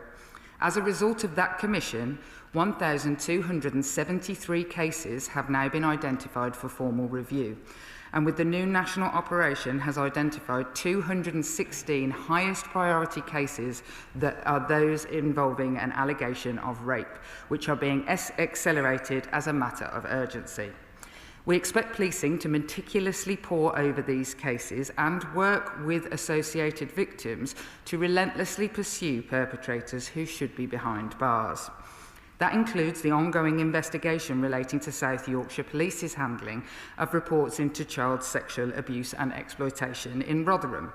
Following discussions between the Independent Office for Police Conduct, South Yorkshire Police and the National Crime Agency, I can confirm it has been formally agreed that the investigation will now be carried out by the NCA under the direction and control of the IOPC. Alongside these ongoing reviews, Operation Beacon Port will also provide additional support for police forces to conduct complex investigations and to ensure that specialist best practice is being adopted consistently across the country. I want to thank the CSE Task Force for the work they have done in preparing the way forward for these investigations. And I can announce to the House today that in the first year of this government, that we were in office from July 2024 to 2025, the task force contributed 827 arrests nationwide, an 11% increase on the previous year.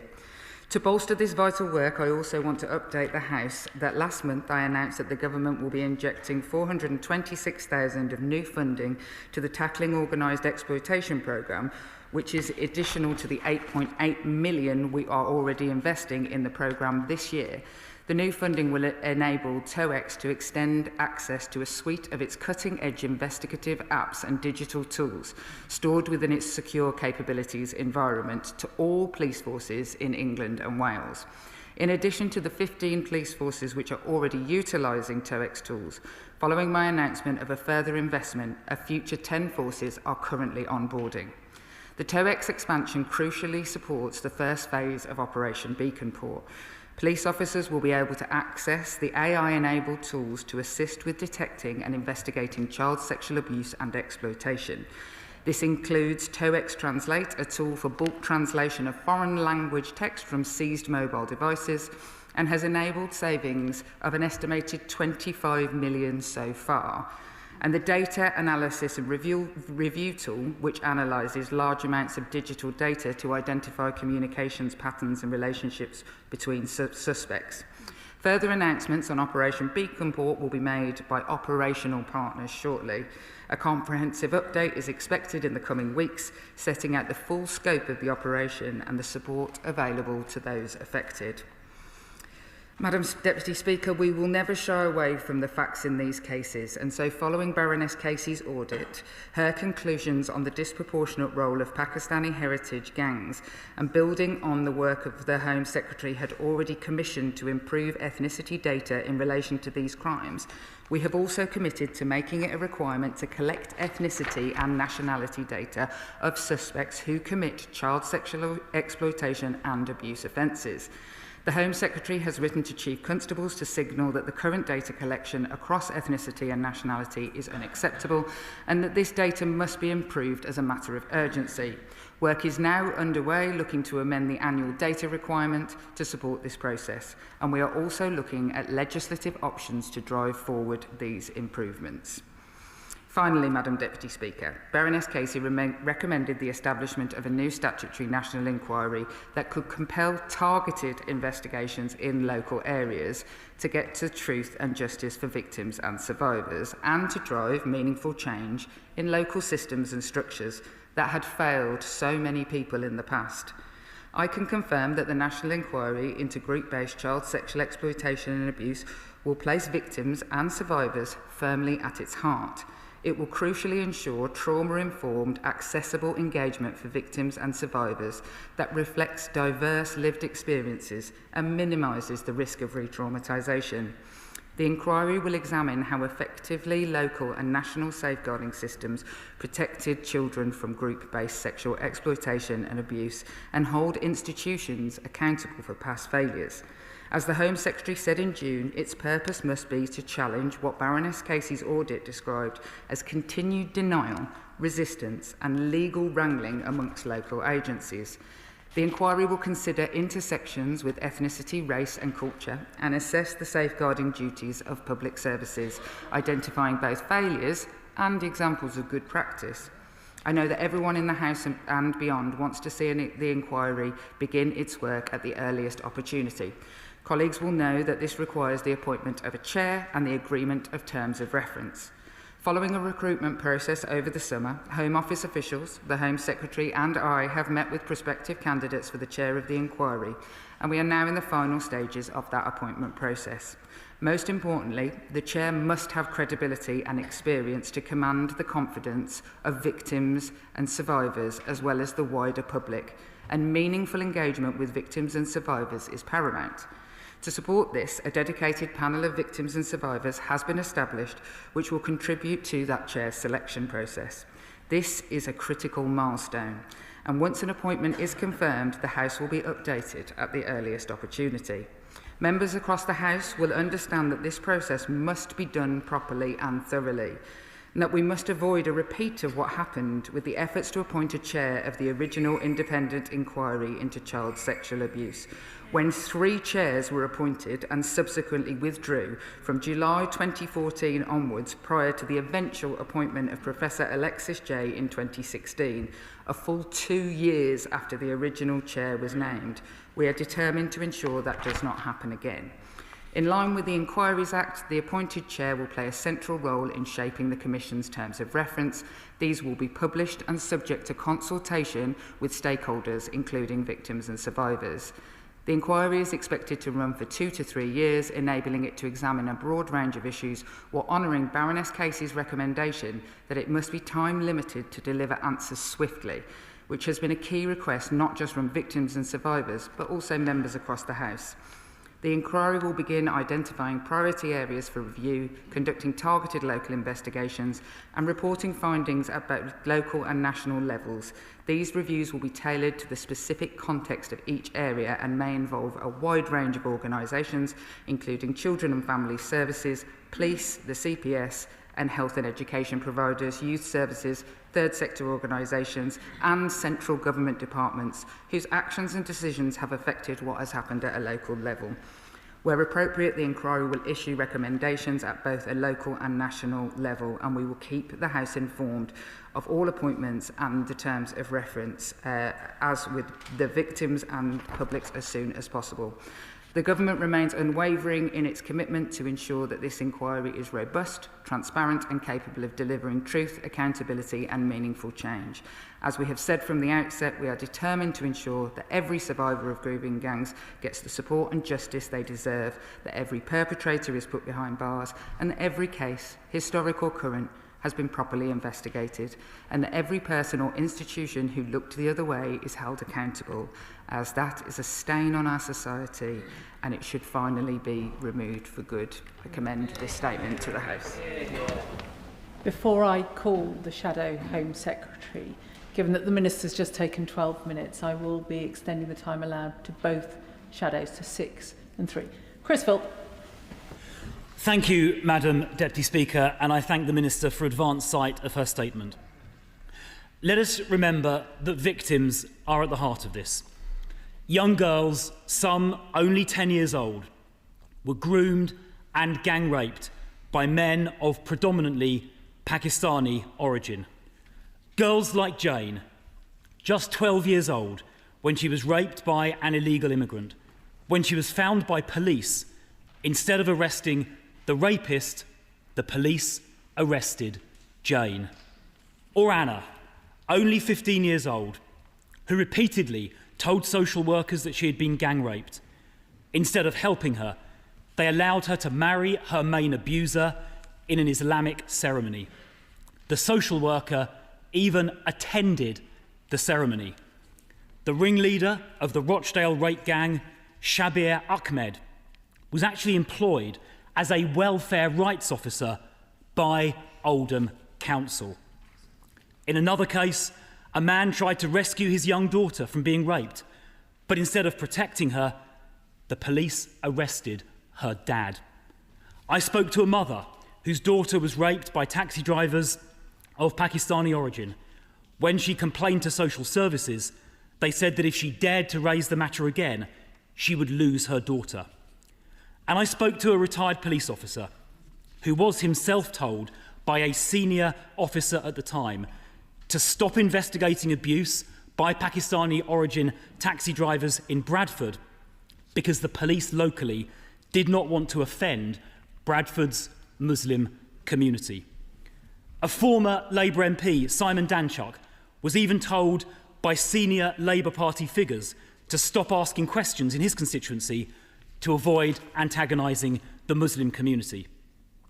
So these crimes were deliberately covered up by people in authority because so-called community relations were seen as more important than protecting young girls. Madam Deputy Speaker, this is a disgrace.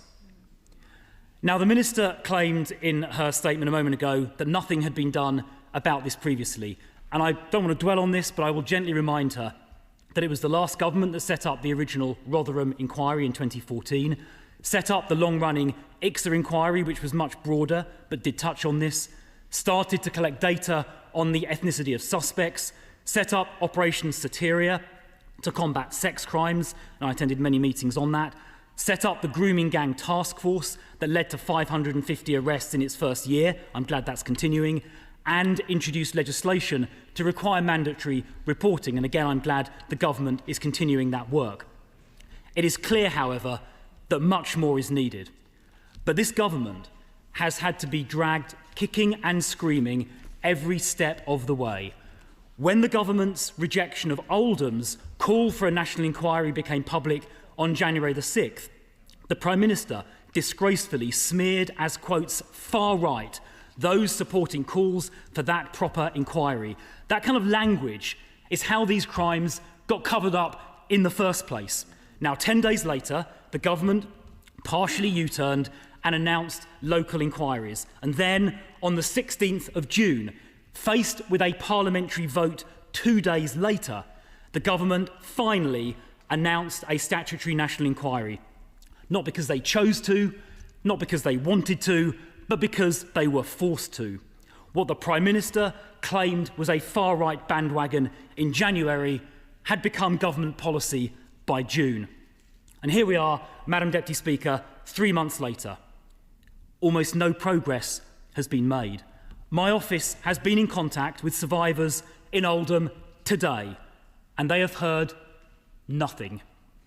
Now we discover no chair has been appointed, there are no terms of reference, there is no news on towns like Oldham or Bradford, nothing of substance at all. This is just not good enough. So will the Minister tell the House precisely when a chair will be appointed and when we will have terms of reference, a precise date? Will this inquiry have full statutory powers under the 2005 Act? Will she confirm all 50 towns affected will be covered? Will she confirm that no police force or council will be able to investigate themselves? And will she confirm, perhaps most importantly, that this inquiry will look at those in authority, police, CPS, local councils, who deliberately covered this up because those people were more interested in appeasing certain minority communities than they were in protecting young girls? And finally, does she agree with me that those individuals responsible for deliberately covering this up should be prosecuted for misconduct in public office, and if they are convicted, sent to jail? Minister. I thank partially the Shadow Home Secretary for his tone. I'd just like to correct the record. I didn't say that he had done nothing. What I said, that Baroness Casey had said that there had been a decade of inaction of these appalling crimes. by previous governments, was exactly what I said. I also answered in my statement many of the questions that he has asked. What I will not do, and his office may have spoken to some of the Oldham victims today. I spoke to some of them personally last night, and so I keep in touch with lots of victims. And what I will not do, what I will never do, is make it so that they are not involved. And it takes time to make sure that this process is completely victim-centred. And I will, frankly, what I will say to him, and I am sure that this is what he and others on his side have written to me about requesting, will want to see that too. And that is the process that we are undertaking. In answer to his question, no local authority area can turn it down. I have said, and the Home Secretary has said a number of times, it is a full, powerful statutory inquiry. And I have to say, I have seen some scaremongering, and victims have written to me to say, oh, this won't cover government officials, it won't cover people who covered things up. Absolute nonsense. Let me say and be very clear, and it be taken away by everybody who I'm sure has the victim's best interests at heart, that it will cover what it needs to cover to uncover the truth. And no stone will be left unturned. And that will make difficult conversations for people. And if people are found by our court system to have undermined and had disgrace in public office, then of course they should be sent to prison. However, that has never happened to date in these cases. And so, of course, I very much hope that we uncover the kind of social workers that he referred to, and I hope that they face the full force of everything that they deserve to face. But there is absolutely nothing that says that anybody can avoid this. It will be up to the inquiry, which is independent and statutory, to look and work with areas about where this will be. Debbie Abraham. Madam Deputy Speaker, and can I thank my honourable friend for her statement. No one doubts her absolute commitment and her team's commitment to address the root causes of the abuse and exploitation that so many women and some boys as well have experienced.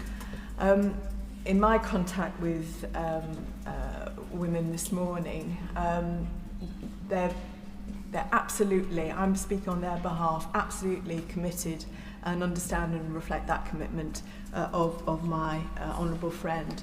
But they are keen to know a bit more detail about when the chair can be appointed, the relationship that the National Inquiry will have with the local ones. You quite rightly said that the appointment of the chair should have victims and survivors engaged and involved in that, which is so important. But can you say a little, can my honourable friend say more about how we're going to ensure there's locality-specific representation as well, because there are slight differences according to locality. Thank you. Minister. There absolutely are, and the honourable lady is, my honourable friend is exactly right. There is different, and so it will be for the chair and a panel and a commission to be doing that work in localities and ensuring that that victim engagement is really location specific. With regard to the specific issue of Oldham, obviously we have been engaging very closely with Oldham for some time, including obviously with victims and survivors. I was speaking to some, as I say, last night about wanting them to be part of the terms of reference for the national inquiry. And our offer for a full local independent inquiry in Oldham remains in place, and we are in discussion with them about how they want to proceed in context of the national. What we don't want to do is have victims having to do a repetitive exercise, actually, but I can assure her that we are speaking to officials in Oldham very regularly. Liberal Democrat spokesperson Lisa Smart. Very much, Madam Deputy Speaker, and I'm grateful, as I always am, to the Minister for advance sight of her statement. In every single conversation about this issue in this House, our first thought must always be with the victims and the survivors. No child should ever suffer the devastating trauma of sexual exploitation or abuse. These crimes are abhorrent and an assault on the very values of our society. We carry a responsibility to act, to secure justice for victims, to ensure offenders answer for their crimes, and to build a future where such suffering is not repeated. In 2022, Professor Alexis Jay published her independent inquiry into child sexual abuse. And in June, Baroness Casey released her report on group-based exploitation. I am really grateful to the Minister for her update on progress that's being made, but would like to ask when she expects to have implemented the crucial recommendations from both reports. Baroness Casey was clear in one of her key recommendations. The government must end the practice of out-of-area taxis by introducing stronger national standards for taxi licensing and driver regulation. Across Greater Manchester, we know this problem all too well, and for years drivers have exploited the fragmented system by obtaining the easiest licences from councils in one area and then operating elsewhere. As a result, many taxis working in Greater Manchester are licensed 100 miles away in Wolverhampton. Could the Minister let us know about the work she's doing to address this specific issue? It feels like there's an opportunity this afternoon, Madam Deputy Speaker, through the English Devolution and Community Empowerment Bill, but the opportunity has not yet been taken. Will the Minister work with colleagues across the House, if an amendment to the bill is the way to achieve this, to ensure that this important recommendation from Baroness Casey can be delivered? And finally, Madam Deputy Speaker, this is something I and others have raised repeatedly, and on which some progress was hinted at in recent press reports. Could the Minister confirm when Parliament will see legislation for a Hillsborough law, as promised many times by the Government, to guarantee that public officials and authorities cooperate fully with a duty of candour in cases such as this, including the upcoming national inquiry?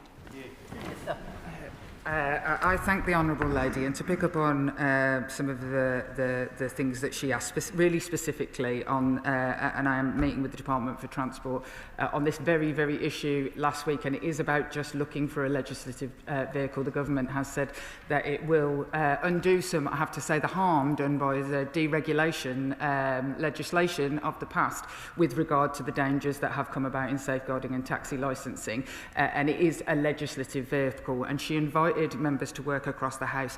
And what I would say in every interaction since the last time I stood here, or the Home Secretary stood here doing a statement, in every interaction I've had with victims of this crime, which has been many, many in that time, what they asked is, could we just please work together and stop throwing mud at each other? So I stand here and say I will happily work with anyone on this issue. Looking for legislative vehicles is currently where we are, but we will do seek to legislate. And again, sorry that this is not a very prescriptive answer, but shortly is when we will be expecting the Hillsborough law, but it is very much expected. Charlotte Nichols. Thank you, Madam Deputy Speaker. The last government failed to implement a single recommendation from the ICSA report, and Professor Alexis Jay herself spoke of the huge anger and disappointment at their response. While Baroness Casey's work rightly focuses on the future, and I'm grateful for the statement today, can the Minister please reassure me that the extraordinary work of Professor Jay and all of the brave victims and survivors who contributed will not be forgotten, and that the Government will implement the ICSA recommendations in full, including its recommendations on the Criminal Injuries Compensation Scheme, which currently excludes far too many victims of group-based child sexual exploitation and leaves them without the adequate support to rebuild their lives?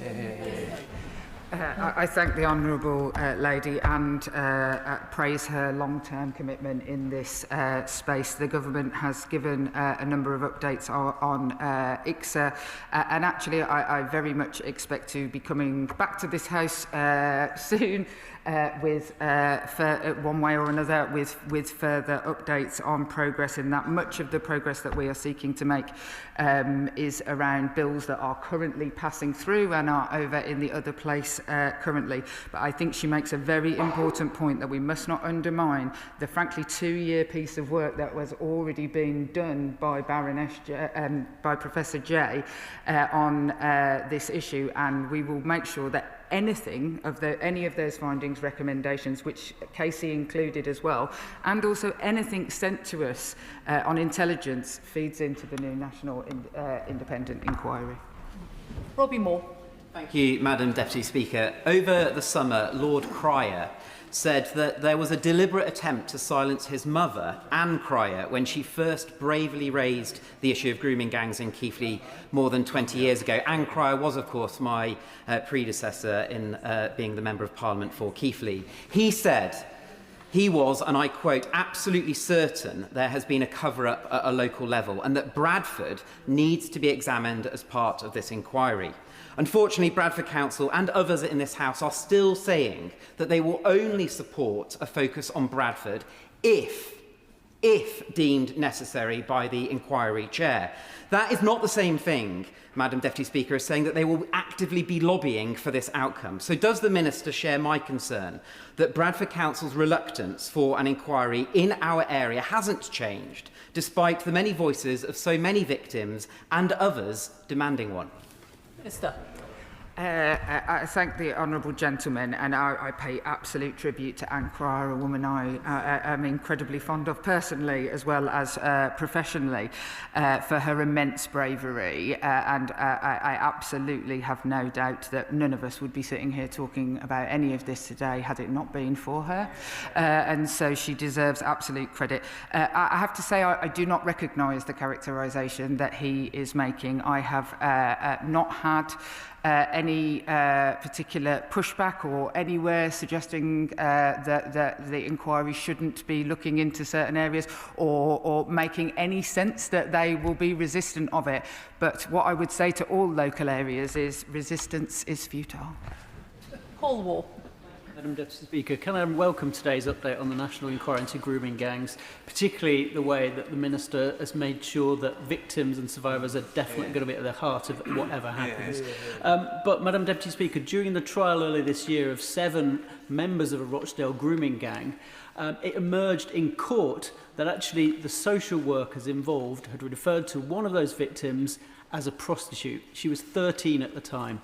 There were other victims who were 10 at the time who were also called prostitutes. I know the Minister will agree with me that the criminalisation of young girls as prostitutes causes them further trauma later in life. These girls were victims and the state should recognise them as that. So can I ask her what steps she'll take to ensure that such convictions for prostitution are disregarded as swiftly as possible? I thank the honourable gentleman, and often in this debate we discuss how people felt nervous or anxious about the ethnicity, when actually what is also very evident in every single case, regardless of the ethnicity of the perpetrators, is the ability of agencies to look at women and think of them as something else, young girls, and think of them as poor, and to treat them poorly, and that is exactly what he is talking about.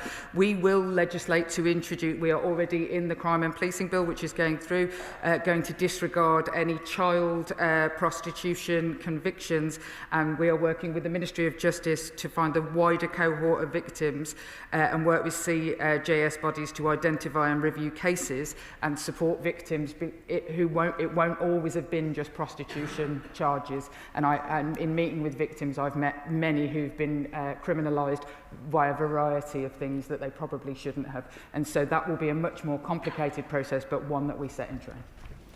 Mark Pritchard.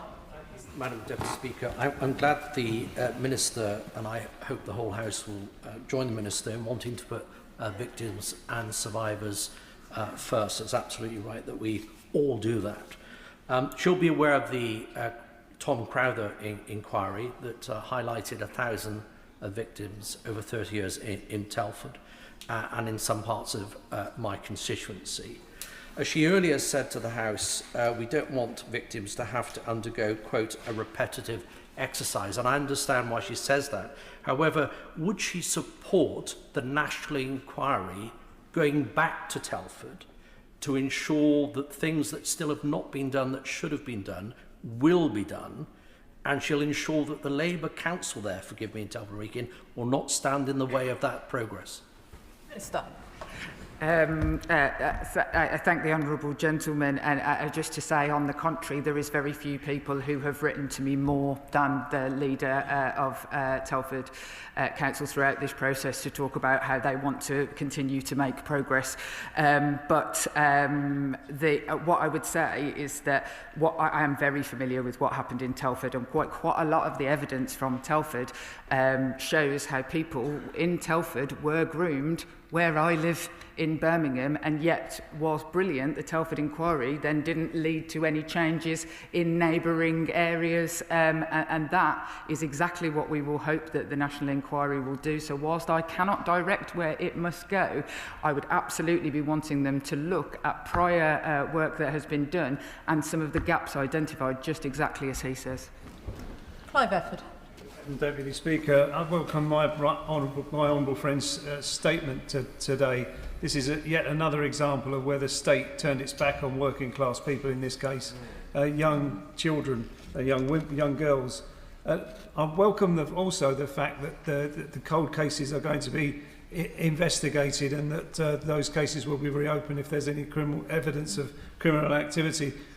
But we've seen in the past that when the police have been undertaking investigation and then there's an inquiry announced, that they suspend their investigations until the outcome of that inquiry. Can she give us an assurance that that won't happen in this case? Minister. Yes, the honourable gentleman makes a very important point, that we have to make sure that the inquiry isn't used for further state inactivity, and there have been cases of those things that have happened before. Because we are undertaking a new national policing operation in Operation Beaconport at the same time as the national inquiry, what I will give him today is my absolute assurances that I will make sure that those are working closely together so that that cannot happen unless it is something that would cause such judicial issues that it would have to. Liz Saville-Roberts. And I truly thank the Minister for putting vulnerable girls first and central in her statement. And as we all know, victims of sexual abuse are too often disbelieved by the authorities, whatever the circumstances, and speaking out takes immense courage, and people pay an immense cost only too often. So while welcoming her announcements regarding the national inquiry, can she assure me that the government's delayed violence against women and girls strategy will clarify how victims will be supported to rebuild their lives? And could she please say when it will be published? The violence against women and girls strategy, and there has been some reporting that it would not include child abuse victims and grooming gang victims, which I'd like to stand here and say is utter rubbish, and it absolutely will, and it will be published very shortly. But I would say to the honourable lady that any delay is only out of my own perfectionism, I think is probably what I'm going to call it, in that this is something that will last at least to the next Parliament, and is a 10-year strategy and has to be right, but it will absolutely have huge parts of it that are about the support for victims. Andrew Pakes. Thank you, Madam Deputy Speaker. Can I thank my right honourable friend for her statement, but also the care and determination she's brought to this role, not just to centre this discussion and action around the victims and young girls, but also to work in collaboration with others, not just in this House, but who are directly affected. Can I just add a question to echo points made by another honourable friend around loopholes in taxi licensing? One of the biggest issues that comes up in my constituency, both from taxi users and women's groups, but also from the vast majority of decent, hard-working taxi drivers, is that these loopholes and the ineffectiveness and outdated nature of taxi licensing actually gives a bad name to the system as a whole. Can I urge her to work with her colleagues and ensure, as we proceed with the national inquiry, we also proceed with this updating of legislation to give protection to all? Absolutely. Long before Baroness Casey was pointing out the safeguarding issues, I was being lobbied by really decent, hard-working people around the failures of the taxi licensing system as it currently stands. And we absolutely will consider all options. And as I've said, we have committed to legislating really specifically on this point. But we are looking also at including out-of-area working, national standards and enforcement, and consulting on making local transport authorities responsible for the licensing. Esther McVeigh. Thank you, Madam Deputy Speaker. Well, what a disappointment. I came here to the House today to listen to the Minister's statement in the hope that we would get some detailed information about the government's statutory inquiry. And what have we had today? A long statement and very little information indeed. In fact, I would go as far as to say what this government is doing about this rape gang inquiry is a masterclass in procrastination. And what did we hear from the Prime Minister? It was a right-wing bandwagon. What did we hear from senior ministers? It was a wolf whistle issue. Well, what we want to know are the terms of reference, and where will they be put on the government's website so we can all inspect them? And when will this conclude? Or does the Minister hope that it will go on and on and on past the next general election? Not sure that the Honourable Lady wants to hear my hopes about the next general election. I think, as I said earlier, the victims of this crime have sat in front of me with tears in their eyes and said they hate it when we shout at each other about these things, and they wish we would work together. So just to tell her again the details of what I outlined, was that 1,273 cases have now been identified by the new policing investigation, which was actually recommendation 1 of Baroness Casey. And of those, we are expediting 216 cases. So, and what I will tell her about the terms of reference is that they will be published and consulted on. And I have to say, I would very much welcome her opinion, and she's never asked for a meeting with me, and I'd love to have one if she'd like to be involved in how we build those up. Please get in touch with my office. But what I would say is that I have to say, hers is not the voice I'm most concerned about sharing them with, and those people I'm speaking to. Chris Murray. Thank you, Madam Deputy Speaker. One of the most shocking indictments in Baroness Casey's evidence at the Home Affairs Committee was the long list of inquiries and speeches and the shocking lack of action that had followed from them. So I welcome this announcements the Home Secretary's made in her statement about action on tackling these issues. And can I ask what about something in particular? Can she update us on the establishment of the Child Protection Agency, how that will be set up as this inquiry goes on, and how it will adjust and evolve as learnings from the inquiry have come out? I thank the honourable gentleman, and he is absolutely right, because Baroness Casey pointed out how much of her recommendations hinge on there being a good child protection authority, and that work is being done by Department for Education colleagues. I have been involved in it along with Alexis J, ensuring that she has been in meetings with them. But what it will do is evolve. Because what we don't want to do is wait forever to set it up, contrary to the views of some people in this House, and then or try and get it exactly right first time when it is a complicated thing. So it will evolve along the way, but all of those involved in the inquiry, I'm sure, will have, across both local and national bodies, will have the opportunity to feed into what that needs to look like. Richard Ford.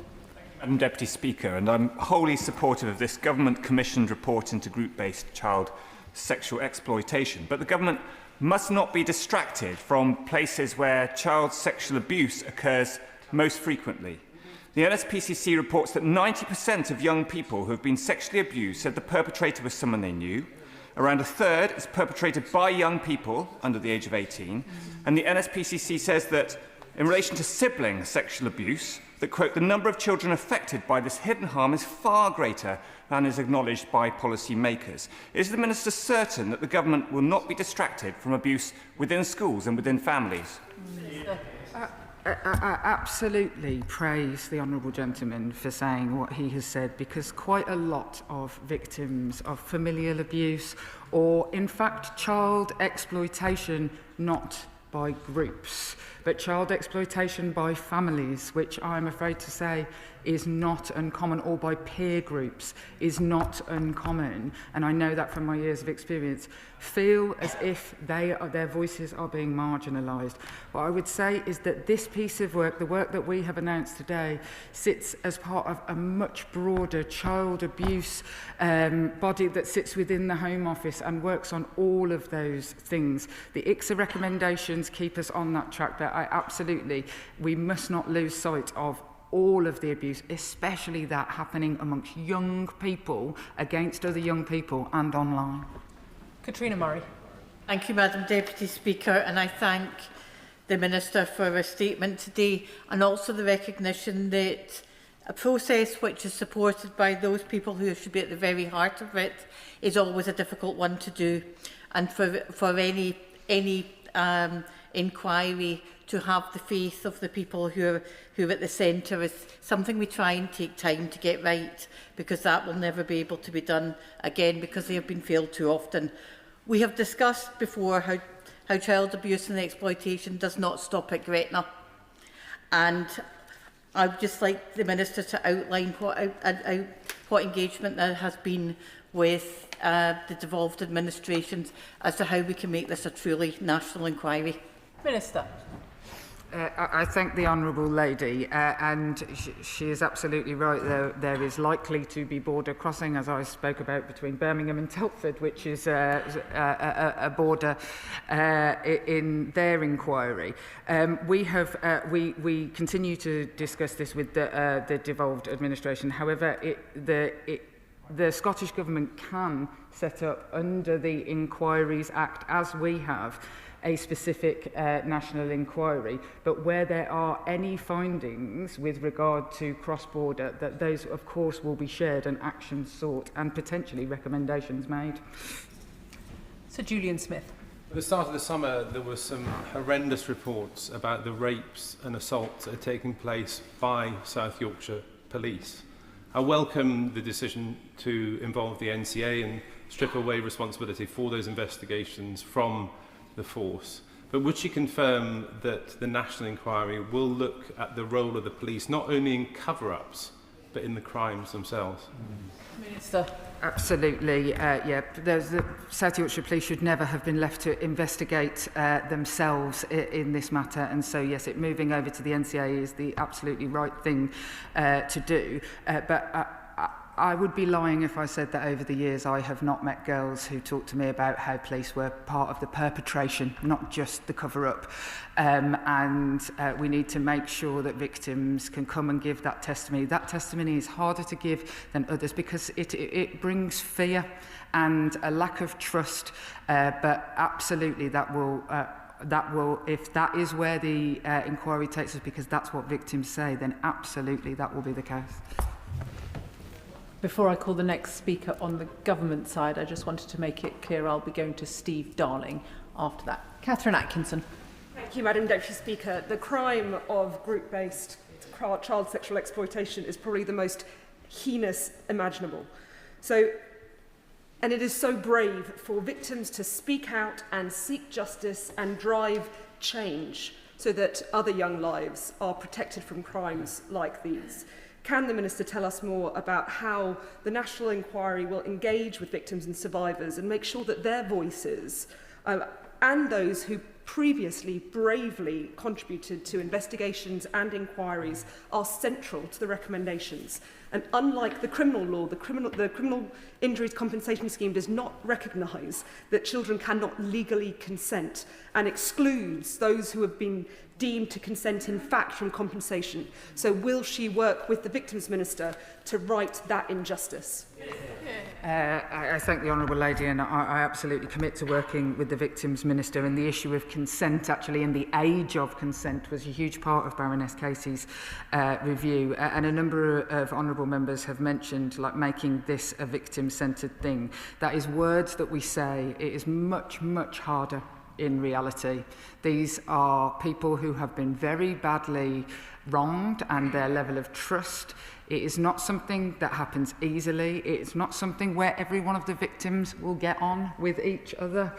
And making sure that there are systems in both the national policing inquiry and also the national statutory inquiry to make sure that as many voices can be heard as comfortably as possible is absolutely what we will do. But I don't think we should lie to the public about how easy those things are. As somebody who has worked in this field for a very, very long time, we are talking about very traumatised and distrusting people, and it is going to take considerably more effort and patience than I think they've been shown in the past. Steve Darling. Thank you.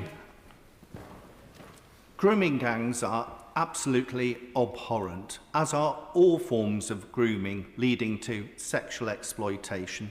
This summer, I met with a Torbay resident whose 15-year-old adopted son had been groomed online and then prostituted online. Can the Minister please advise us how she is looking to tackle all forms of grooming that lead to sexual exploitation? Thank you.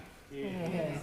I thank the honourable gentleman, and also my honourable friend from Oldham also mentioned this, and the importance to highlight that boys, especially in the online crime of sexploitation, are very, very actually at greater risk. It is the only area of in sexploitation where the majority of victims are actually teenage boys, and this is a new and growing phenomenon. But what I will say to him is that both in the national inquiry and Operation Beaconport, what I and the Home Secretary have been pushing for at every stage is this cannot just rake over historic coals. It has to be grounded in the way that abuse is happening now and improving police forces' responses to that. And that undoubtedly now is happening online. The most frightening statistic that keeps me awake at night is that of child sexual abuse perpetrated last year, 53% of it was perpetrated by somebody aged 10 to 17. Barry Gardner. Thank you, Madam Deputy Speaker. First of all, can I pay tribute to my honourable friend for what has been her lifetime's work protecting women and girls. I welcome her statement about updating the ethnicity data. This will enable the public debate to take place on the basis of data and fact rather than prejudice and scaremongering that she spoke of. But does she think it might also help to engender trust in the debate if she were to take this opportunity to acknowledge that there was a completely unacceptable woke reluctance to offend certain communities, and this culture of deference, where it still persists, must be stamped out?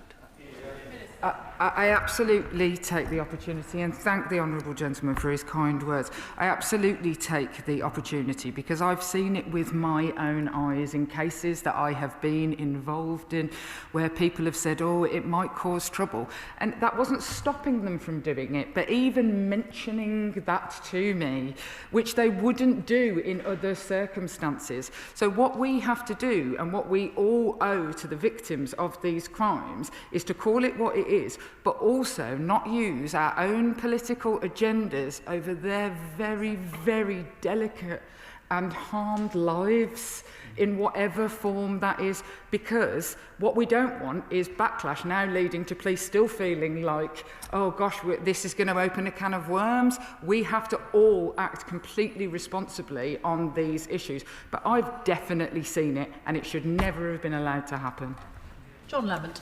Thank you very much. I recently met with Dr. Joanna Kerr, an extremely brave survivor of child sexual exploitation and abuse in Scotland. But as it stands, the national inquiry won't cover Scotland, and the SNP government won't launch their own. So I ask the Minister again, will she commit to extend the national inquiry to include Scotland and all parts of the United Kingdom, or do victims like Joanna don't deserve justice? Minister. It's absolutely not that victims like Joanna don't deserve justice. They absolutely do deserve justice, and I don't know her case, and I'm more than happy to meet with Joanna and talk to her about her case. It is that the body who has to have a national inquiry into Scotland is that of the devolved government.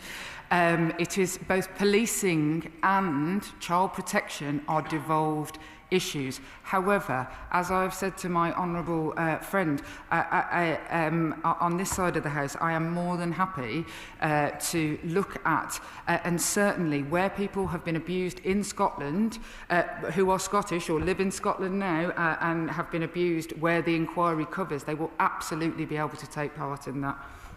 Lawrence Turner. Thank you, Madam Deputy Speaker. One of the questions that haunts Baroness Casey's audit is why? Why was this type of offending allowed to grow seemingly unchecked for so long? So will the Minister, who it is good to see in her place, give an assurance that serious and credible research will be commissioned and operate without fear or favour into all the factors that drove and enabled the horrendous crime of gang-based child sexual exploitation? Absolutely. One of the recommendations that Baroness Casey recommended was a piece of research into exactly that, the why things got covered up, the why on communities but also institutions, and the Home Office is currently working with various academics to commission that particular piece of research. But that is the fundamental, and whilst a huge amount, and as I've said I agree with it, has been about the ethnicity on the why issue, the nervousness, the wokeness, whatever you want to call it. One of the real whys is also about class and these young women and the way that they are treated by systems when they come forward, and frankly how lots of women get treated when they come forward about any of these issues. Sammy Wilson. Speaker, it's a pity that the government has had to be dragged screaming into granting this inquiry into Pakistani rape and grooming gangs. But the inquiry is welcome. However, given the fact that nobody has been appointed yet, terms of reference have not been determined, and we don't even know how long the inquiry is going to take, I'm sure the Minister will understand why victims will be looking to see what can be done immediately to address the concerns they have. And could I ask the Minister, for those cases that have been identified, where officials, police officials, social workers, council officials have been identified as covering up, can we be assured that their cases will go ahead of any inquiry? And for those who have been put in jail, can we ensure that they serve out their sentences and not like the Oxford 6 who released early despite the recommendations? The honourable gentleman, I did actually say in my statement that, like as it outlines in Baroness Casey's review, that it should take around 2 to 3 years. It should be time sensitive. And look, all I can say to the honourable gentleman is that to make sure that we are doing this right, I have said we will shortly update on the chair, and I would gently remind him of the 2 years it took to find a chair of the Child Sex Abuse Inquiry. 2 years and 3 failed attempts. I do not want to do that to people this time, and so that is why we are taking the time.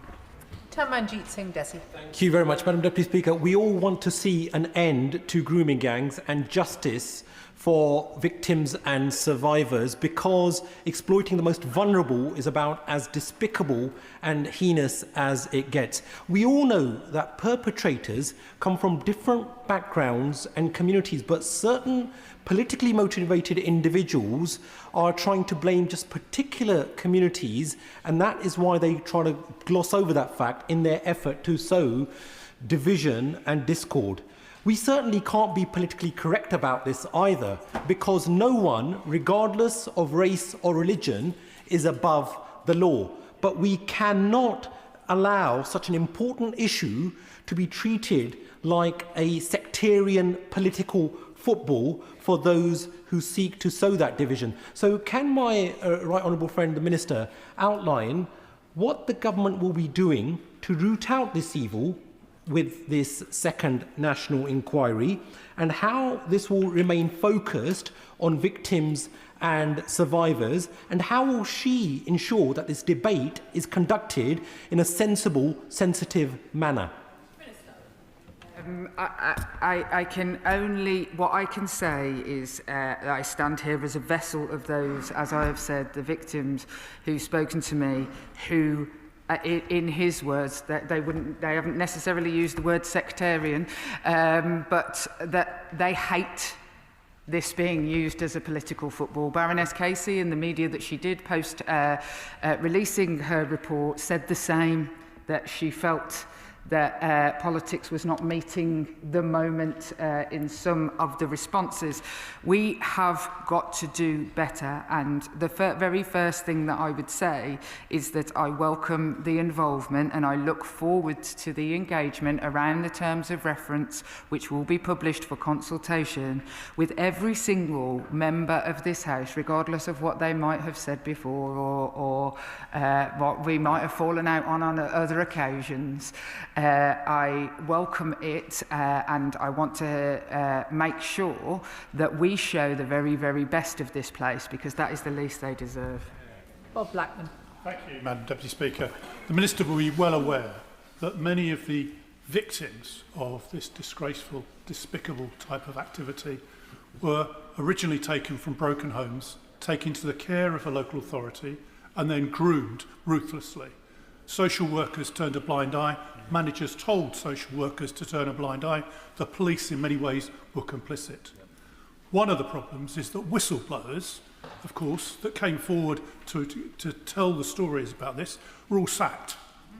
So what action will the Minister take to ensure that the victims are protected, but the whistleblowers that come forward and tell the truth of what was going on are similarly protected as part of this inquiry?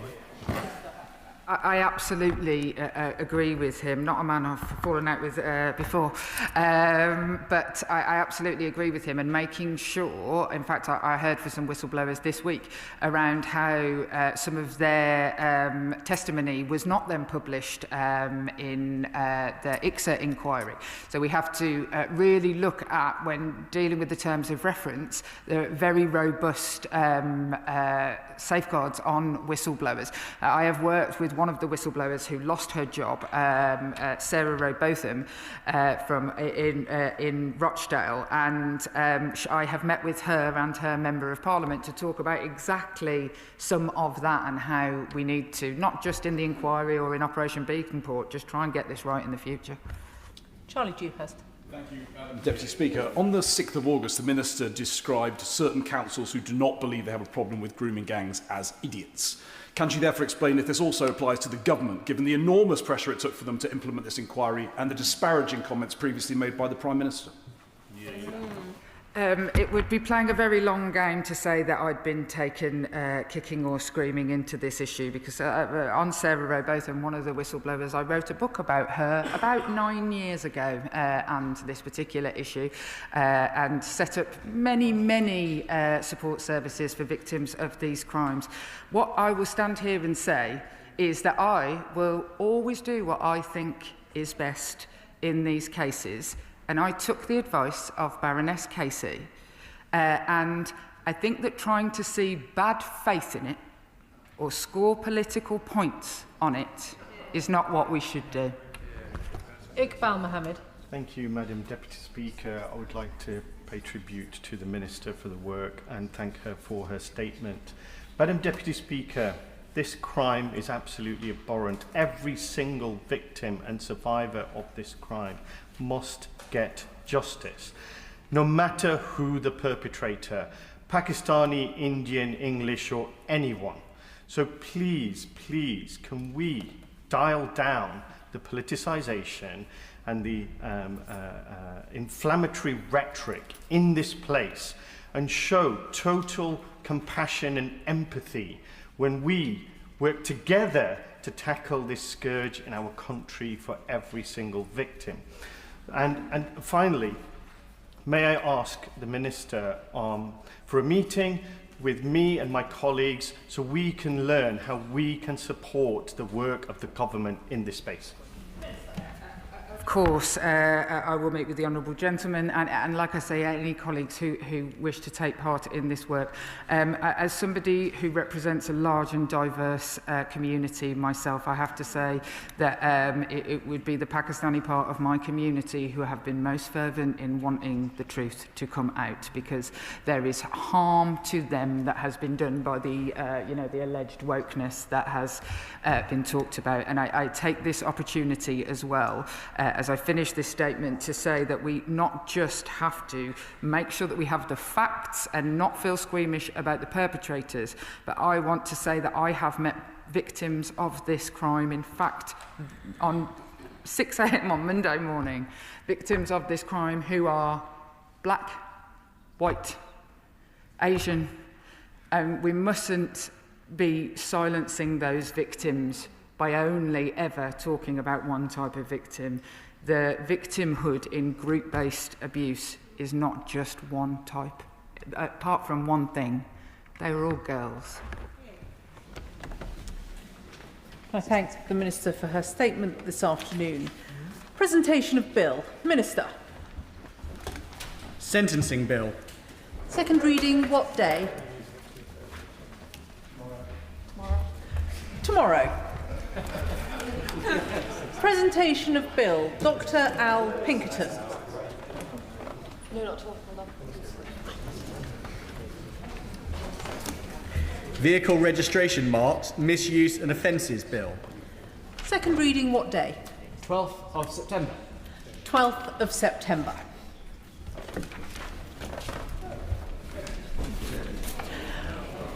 Which brings us to the 10-minute rule motion. Becky Gittins. Thank you, Madam Deputy Speaker. I beg to move that leave be given to bring in a bill to make provision for a review of allergy guidance relating to the feeding and weaning of babies and infants and for connected purposes. For new parents, having a child, I'm told, is one of the most amazing and fulfilling times of their life. Madam Deputy Speaker, I hope to be able to report back to the House on the validity of that claim later in the year. However, it can also be a period of huge anxiety. Parents are reliant upon our brilliant NHS through pregnancy and those important first few months of a child's life. They will be inundated with information, either via medical professionals, peers, support groups, or the internet. And of course, they will make the best decision they can based on the information that they have. This is personal to me. As a long-time allergy sufferer expecting my first child, I've been actively seeking out information on how I can best mitigate against my child growing up with some of the food allergies that I have. And I'm not alone. Rates of allergic disease such as asthma, hay fever and food allergies have been increasing. The UK has some of the highest rates of allergic conditions in the world, affecting over 1/4 of the population. It's one of the most common chronic diseases in childhood. In terms of interaction with the NHS, around 6% of all visits to the GP are due to allergies, and medicines to treat allergic diseases account for 10% of the total GP prescribing budget. The direct cost to the NHS for managing allergic diseases is over £1 billion per annum, and in reality, the cost is likely to be much higher. The cost to the individual allergy sufferers and their families is greater still, with huge impacts on their lives, which many of us know all too well. Increased anxiety, social isolation, and limited opportunities for things like travel and other experiences, because the health risks are far too high and the allergy awareness far too low. When it comes to food allergies, we know that on average, 2 children in every classroom are affected, and food allergy in the UK has doubled between 2008 and 2018. So the scale of the problem is huge, as allergies impact every classroom and every GP surgery in the UK.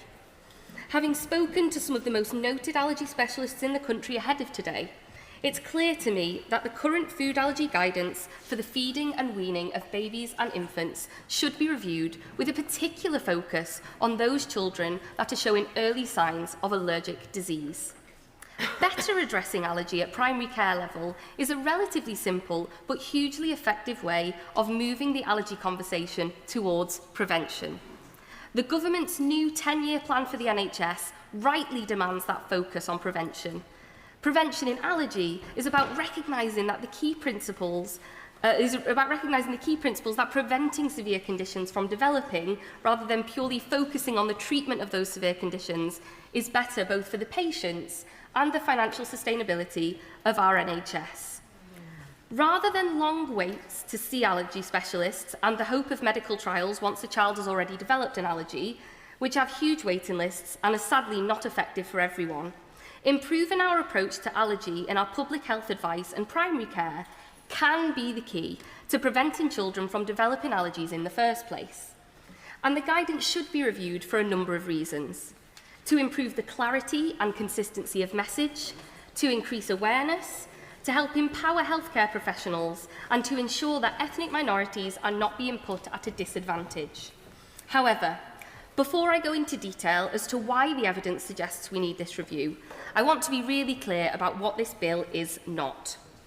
The current NHS guidance is that exclusive breastfeeding is recommended for about the first 6 months of the baby's life, and continuing it into the baby's second year or beyond alongside other foods is best for their development. This bill does not contradict that advice.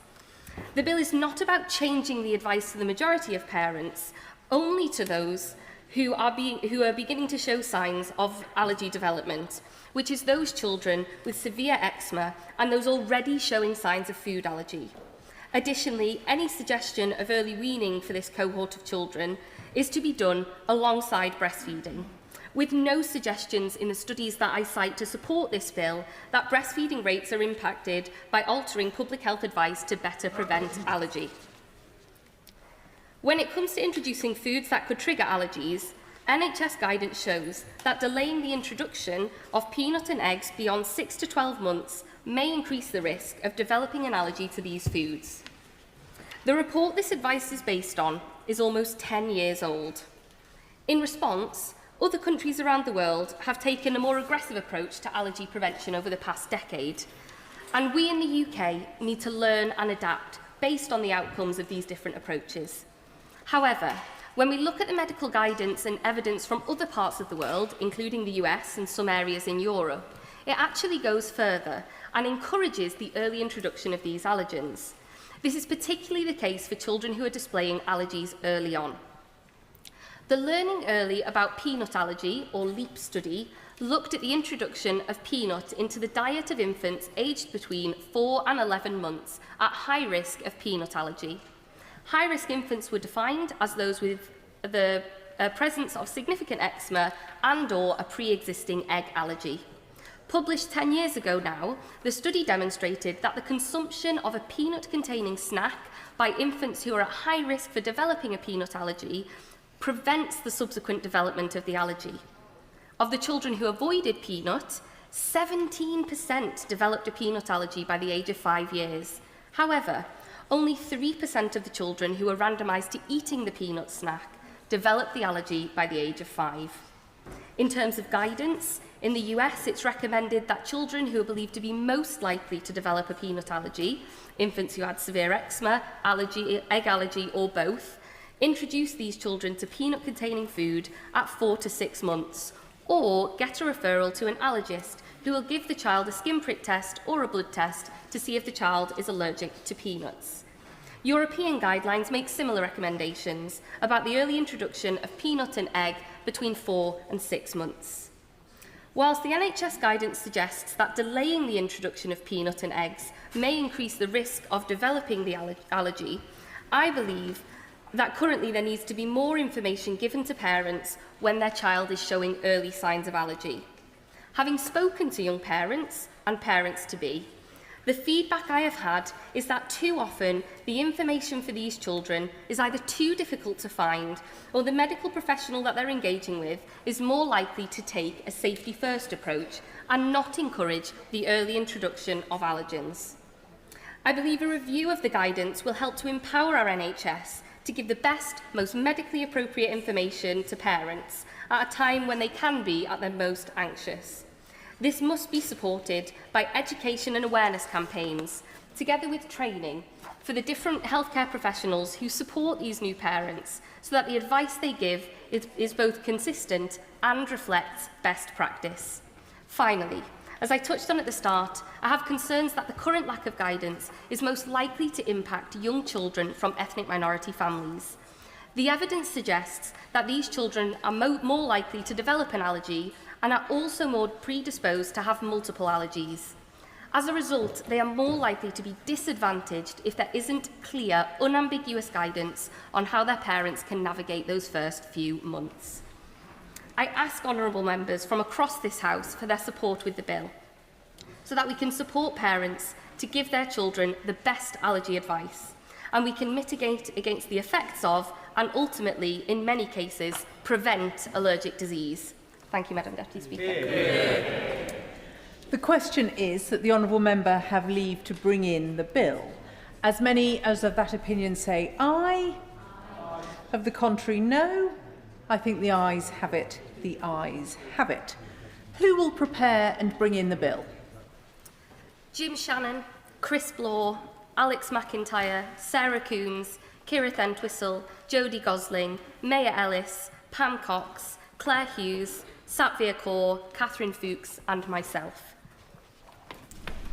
Becky Gittins.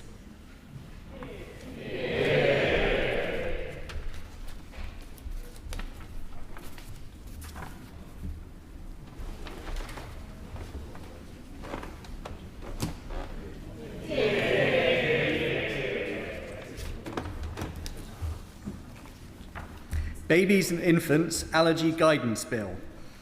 Second reading what day? Friday the 12th of September. Friday the 12th of September.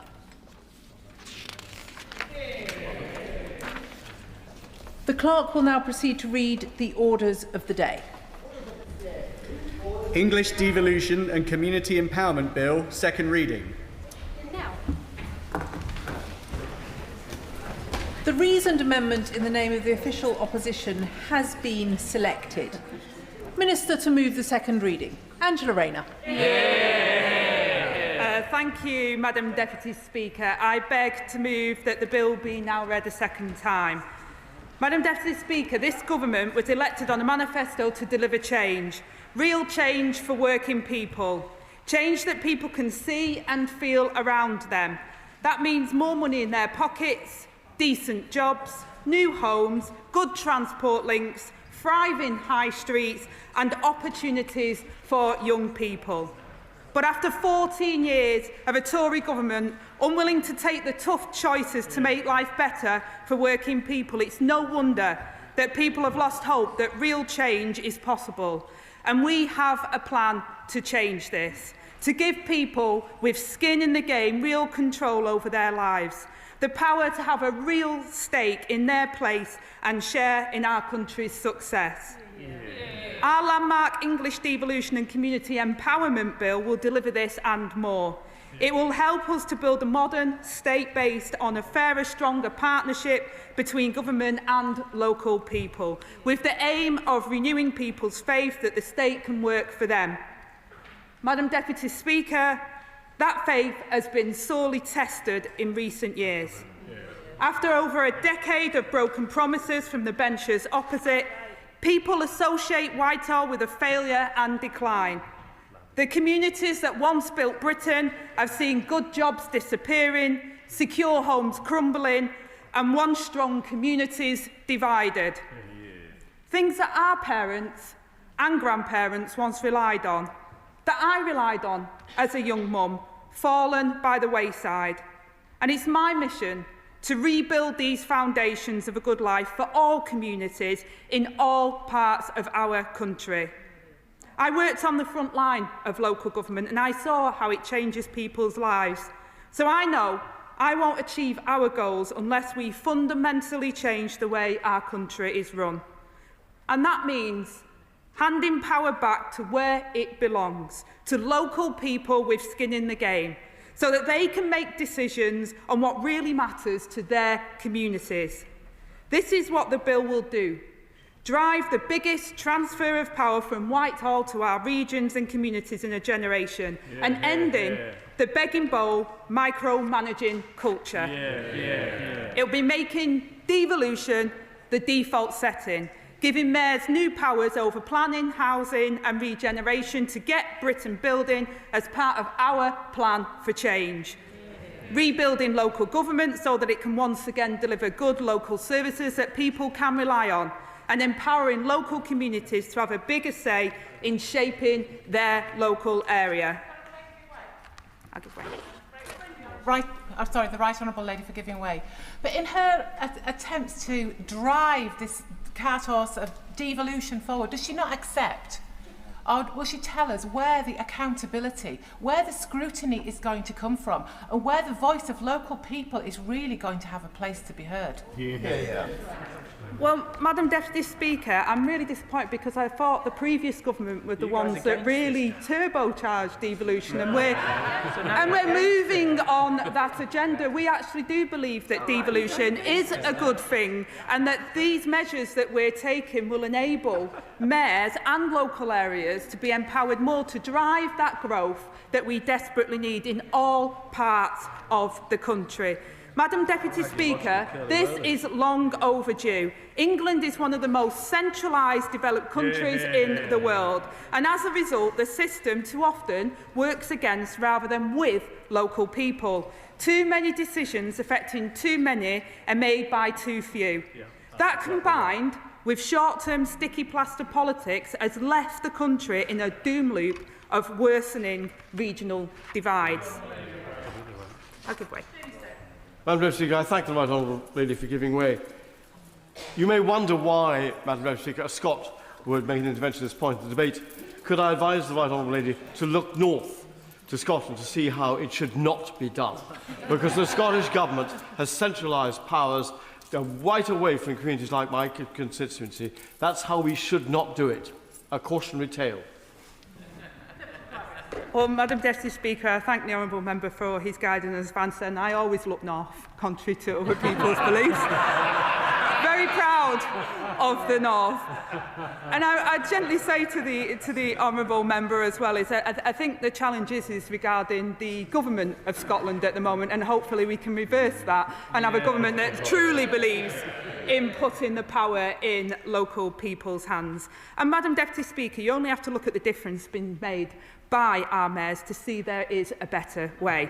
From building tens of thousands of new social homes with Mayor Rotherham in Liverpool, to fighting child poverty with Mayor McGuinness in the North East, to making people's communities quicker and commutes quicker and cheaper with Mayor Burnham in my own Greater Manchester, London's summer al fresco dining and world-leading culture by Mr Khan.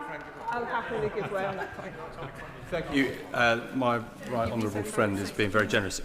We're very proud of the work of our Greater Manchester Mayor, Andy Burnham. On the issue of driving change, I'd like just to raise a point about drivers. Half of private hire taxis in Greater Manchester are licensed outside the area. It undermines local enforcement and accountability, as well as local drivers that do the right thing.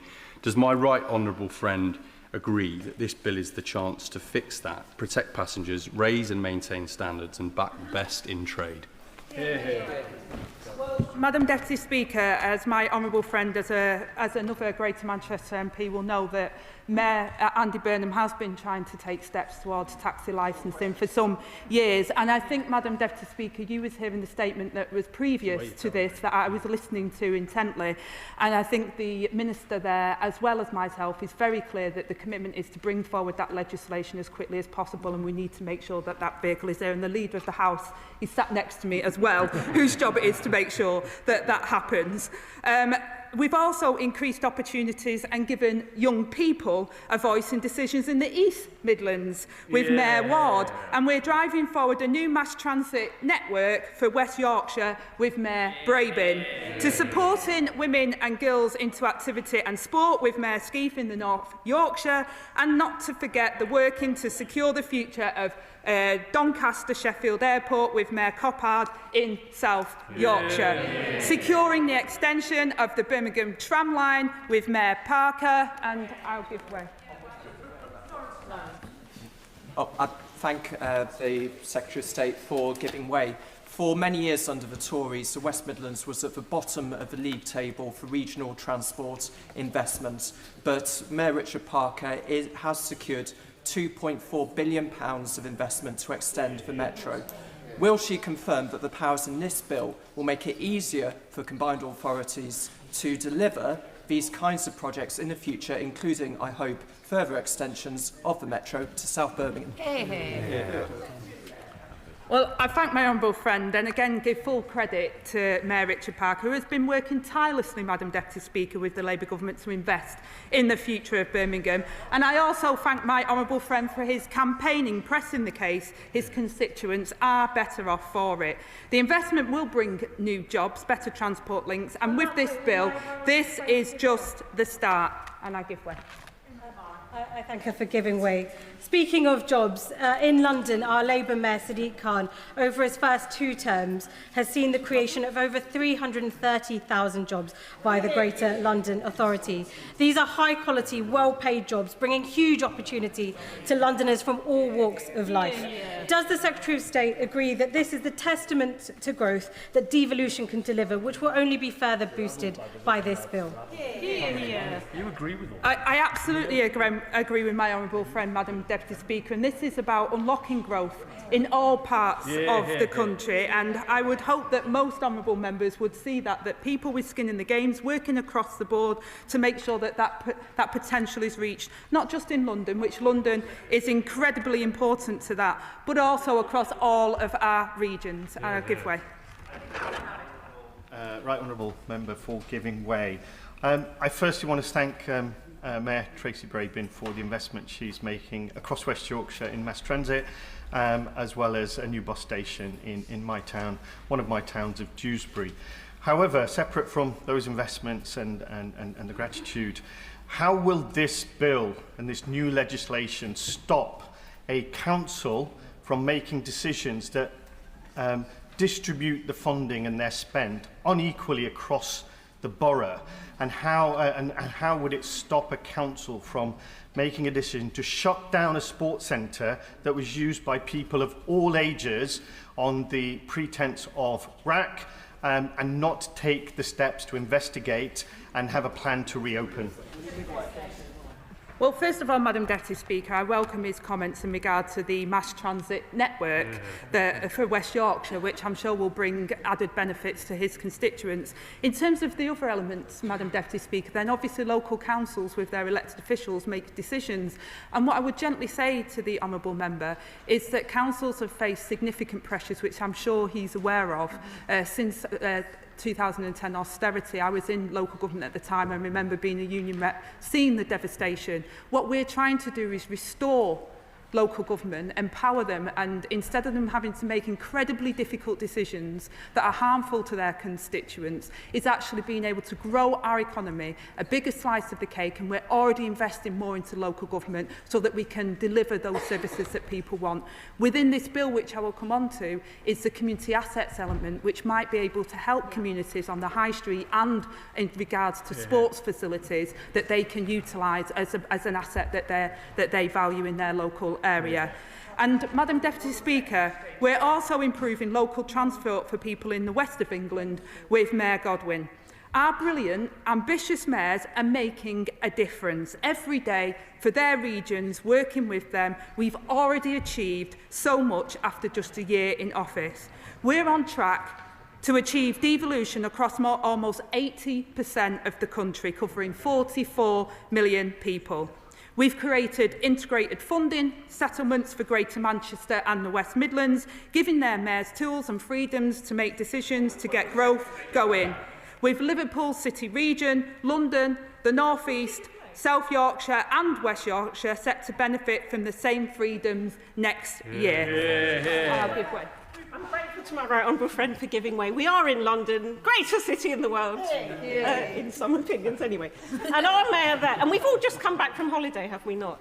So our mayor there, Sadiq Khan, has got ambitious plans to levy an accommodation overnight tax that would put us on a par with Paris and New York, an overnight stay levy to harness our growth, and those funds could generate tourism as a sector and improve the visitor experience. I wondered if she might be open for using this bill to give mayors everywhere the power to devolve that decision for those kind of things. Well, Madam Deputy Speaker, much as the provocation is, any new tax matter is, of course, a matter for the Chancellor at the budget, and it must balance the potential revenue and the benefits against the impact of taxpayers and the economy. So, I'll happily give way. I thank the Secretary of State for giving way, and I really do welcome the bill's efforts to strengthen communities and local democracy. However, I'm worried that not enough is being done to protect private renters. In Lambeth, nearly a third of residents are renters, and we see that the rents are rising faster than wages, and the average renter is paying 72% more than the national average. That's leaving many families struggling and in poverty. The Renters' Rights Bill was definitely a step in the right direction, but it fell short on rent hikes. So does my right honourable friend agree that this bill is an opportunity to give metro mayors the power to bring in rent controls and protect renters in their cities? Well, Madam Deputy Speaker, I say that the Renters' Rights Bill does have measures within it that means that renters can challenge unfair rent hikes, and also the previous government said many times that they were going to do something about the Section 21 no-fault evictions. Our Renters' Rights Bill will make sure that we end Section 21 no-fault evictions, which is causing so much harm to her constituents and many people around the country. Madam Deputy Speaker, our devolution revolution is well underway, with others queuing up to join it. This is what we committed to in our manifesto, and we're delivering it through this bill. It will crucially make devolution the default for how the government does business, with new strategic authorities having powers to pilot and request new functions, and government having a duty to respond with certain requests, meaning that we can deliver devolution further and faster. I'll give way. I'm very grateful to the Secretary of State for giving way. On that point of specifically devolving the ability to run pilots, and following up on the point made by my friend, the member for Clapham and Brixton Hill, Bristol City Council has had a cross-party vote, including from Labour councillors, saying that they want the power to pilot rent controls.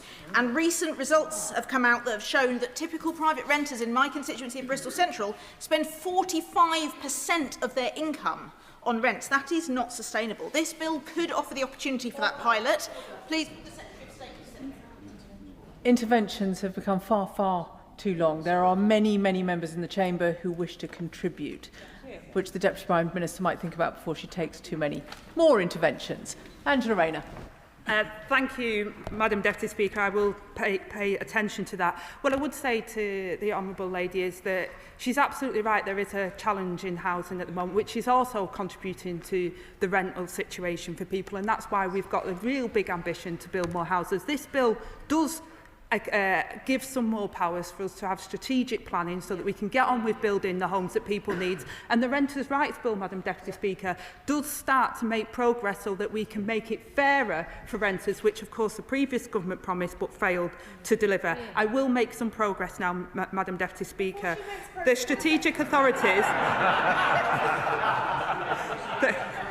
The strategic authorities will be created as a new category of authority in law. They will make it easier for local leaders to work together over larger areas to drive through big pro-growth projects like integrated transport networks and, of course, housing. These will operate at 3 levels: foundation, mayoral and established mayoral, with the particular powers and responsibilities that each of them will have defined by the bill. Madam Deputy Speaker, working alongside parliamentarians and local councillors, mayors drive forward the delivery of people's priorities on driving growth, unlocking infrastructure and powering a national renewal from the ground up. That's why the bill will give them wide-ranging new powers in areas like transport, planning and economic development. I will make progress. We will create new planning powers to raise the mayoral community infrastructure levy, which has generated over £1 billion since 2012 in London, and alongside investment and leadership from Mayor Khan, helped the fund to fund the Elizabeth line. With the expansion of the remit, the bill will allow mayors that choose to raise a precept to spend the mayoral precept on a full range of functions, ensuring that local taxes are spent on local priorities.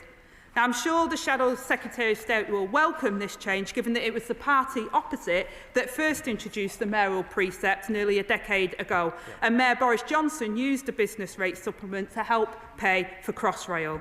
And I hope the Shadow Secretary of State will wholeheartedly support the new powers in the bill so mayors can intervene in major strategic planning applications to unlock housing, as long as housing is nowhere near his constituency, of course. And we will also introduce powers to licence shared cycle schemes so that they work for everyone and bikes aren't lying across pavements.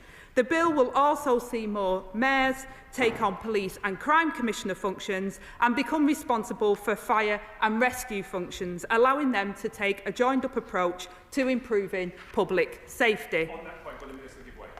One more time, briefly. Thank you.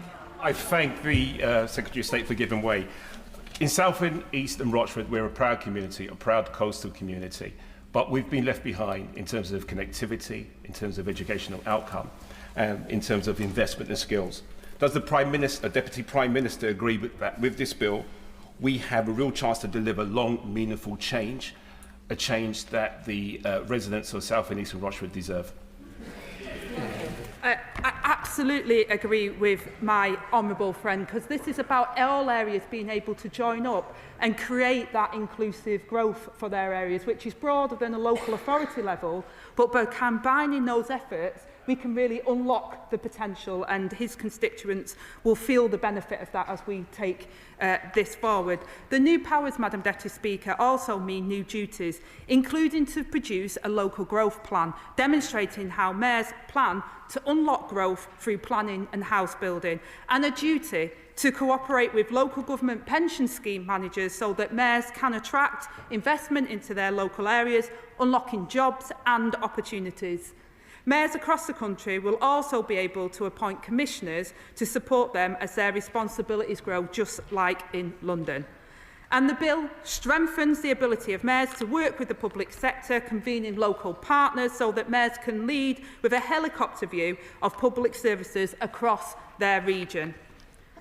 Madam Deputy Speaker, we're backing the ambition and untapped potential of local areas with a more ambitious role for the mayors representing them. This has to be underpinned by elections that command the public confidence. Because of changes made by the last government, mayors can be elected on just a fraction of the vote, despite serving millions of people and managing multi-million-pound budgets. We can do better than this. The bill will therefore revert to a supplementary vote system for electing mayors and police and crime commissioners after the May 2026 elections to provide greater accountability and a strong personal mandate for mayors. In addition, the bill will bar mayors from also sitting as MPs, ensuring that local places benefit fully from having dedicated local champions. Prime Minister for giving way. If she feels that mayoral authorities should have a supplementary vote and that gives them sufficient authority, why doesn't she feel the same for members of this House? 70,000 people. Well, millions of people are represented by mayors and they have huge powers over big regions. We want mayors to have a strong personal mandate for the communities they serve, rather than being elected on a fraction of the vote. It is right that first past the post remains in place for general elections to maintain the constituency link. I'll give way. He's been very patient. Sorry. I'm truly grateful to the Right Honourable Lady. This is, I hope, a non-party political point. The white paper in advance of this bill mentioned rightly that there'd been consultations on strengthening the standards and conduct framework for local authorities. This relates to a campaign which many of us have been involved in to try and protect local council clerks against bullying, and we were pleased to be called into that consultation. There's nothing about this in the bill. Does she plan to bring it forward in separate legislation?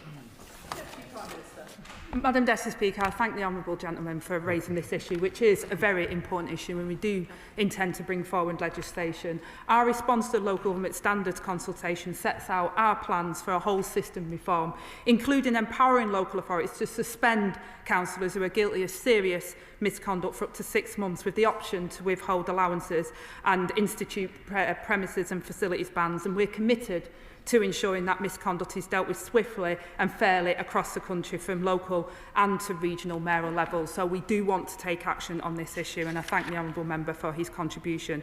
Let me be clear, Madam Deputy Speaker, stronger mayors and strategic authorities will not replace councils nor the crucial work of this House. MPs on all sides of the House will continue to be a vocal champion for their areas, and we expect mayors to engage in regular and constructive dialogue with MPs, working together in the best interests of their constituents. Alongside the freedom of mayors to focus on local priorities, my department is continuing to explore a local public accounts committee-style model to improve the system of accountability of scrutiny of local spending. This government expects mayors to use their new powers to deliver real change, not retain the status quo. This isn't about grandstanding or making a political point. It's about using the levers of growth to unlock infrastructure and drive investment. The role of local authorities in delivering vital local services and improving local neighbourhoods is essential, and it will continue. And we also expect to see strategic authorities working hand in glove with their constituent councils to deliver for their residents. Madam Deputy Speaker, the bill will help rebuild local government for the communities who depend on it day in, day out. And as a fit and legal and decent foundation of devolution, the bill will establish the Local Audit Office to help fix the broken, fragmented local audit system. We will also reform local authority governance, requiring councils with a committee system to move to a leader and cabinet model, and putting a stop to the new local authority mayor roles being created. This change will streamline decision-making across all councils and making it easier for people to understand how their council is run. It will also give the government the tools to deliver local government reorganisation, resulting in better outcomes for residents and a significant savings which can be reinvested in public services and improving accountability. So that at all levels, Madam Deputy Speaker, we're backing local people to drive growth and greater opportunities for all. Because from top to bottom, the best decisions for communities are made by those who know their area best, which is why this bill will also give local communities across the country much-needed new powers, like a bigger say in shaping their place through effective neighbourhood governance, with councils required to make sure that this is happening, and the tools to transform their high streets and neighbourhoods through a new community right to buy, Madam Deputy Speaker, to save the much-loved community assets like pubs, shops from being lost, and to protect sports grounds, which are at the heart of so many communities and a source of great local pride. The bill will also support our high streets by banning the unfair practice of upwards-only rent reviews, preventing the blight of vacant shop fronts. Because it's only when every community succeeds that our country succeeds. Madam Deputy Speaker, this bill and our reforms herald a new era for Britain, a new way of governing which puts politics in the service of working people. Where previous governments promised and failed the British people, this government is keeping faith. I note the reasoned amendment from the party opposite, and I must say, After the government left this country with the worst housing crisis in a generation, I'm dismayed that his party would oppose a bill which will unlock housing and planning on a vast scale. A bill which empowers local communities to take back control of their high streets by ending the Tory policy of upward-only rent reviews. A bill which will end the begging bowl culture of the last government while the Tories made empty promises to level up the country. This Labour government is getting on with the job. Within days of taking office, Secretaries of State were passing down newly won powers for the sake of our towns, cities and villages, with the Prime Minister leading the way. It has not always been easy, Madam Deputy Speaker, but real change takes hard work. We're rewiring Britain, and with it growth and opportunity. This is how British people will take back control and unite our country in times when we've never needed it more. And I commend this bill to the House.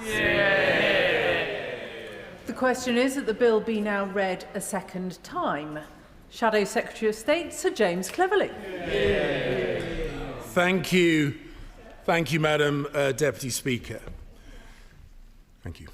The English Devolution and Community Empowerment Bill. It is a title straight out of the Ministry of Truth. Because this isn't about devolution. It is a blatant power grab by the Deputy Prime Minister. A right honourable lady for whom I have a huge amount of respect.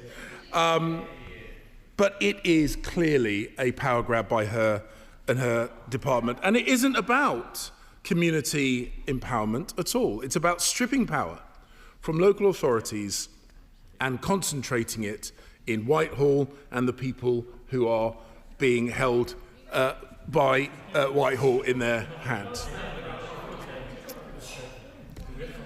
Big Brother would be proud. Centralisation is devolution. Whitehall diktat is community empowerment. And the fact that it does the opposite of what it claims, as we have set out in our reasoned amendment, is why we cannot give this bill a free pass. Because this bill sidelines communities. This bill forces restructuring without consent. This bill wastes money while families are facing higher bills because of Labour's mismanagement. This bill disrupts and distracts councils from building the homes that local people need. Those are our objections. That is what we have set out in our reasoned amendment. And if the government wants to win the confidence of this House rather than just shoehorning its backbenchers through the division lobbies, it needs to justify the demands embedded in this bill. And we will set out what those demands are. And through the debate and in the summing up, I sincerely hope that the government answers these questions. Why centralise control? Why raise taxes? Why deny residents their voice? These are the questions that are being asked, and these are the questions that the Treasury benches need to answer before credibly making progress through this House with this bill. Madam Deputy Speaker, the case is set out before the House. And before the benches opposite get too excited, let me put a few spectres that have been raised to bed.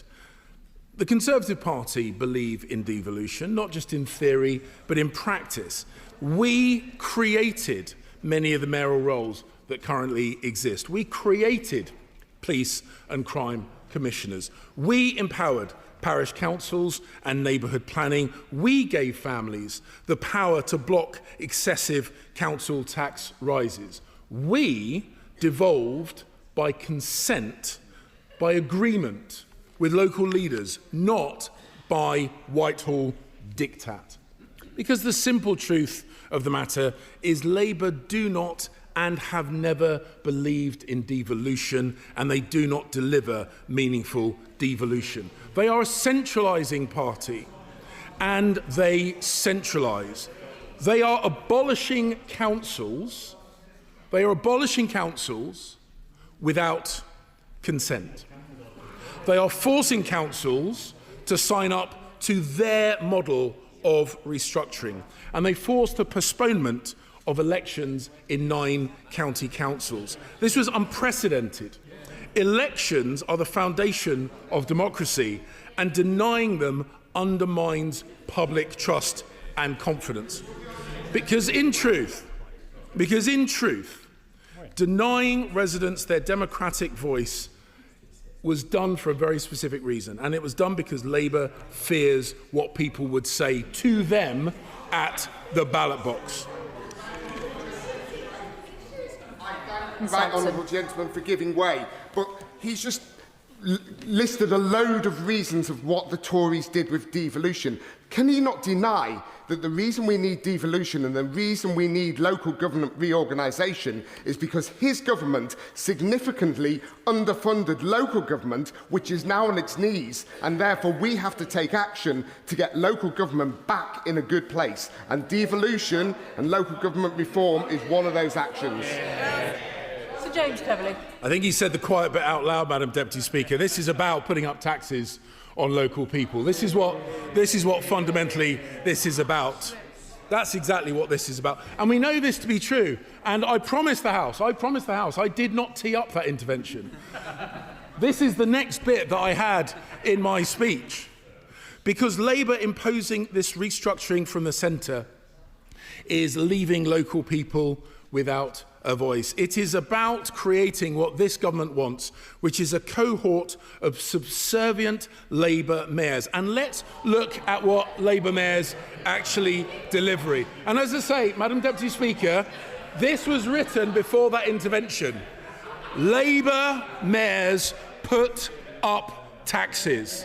Labour mayors increased the tax burden on local people. Liverpool City Region, up by 26%. Greater Manchester, up by 8%. West Yorkshire, up by 6%.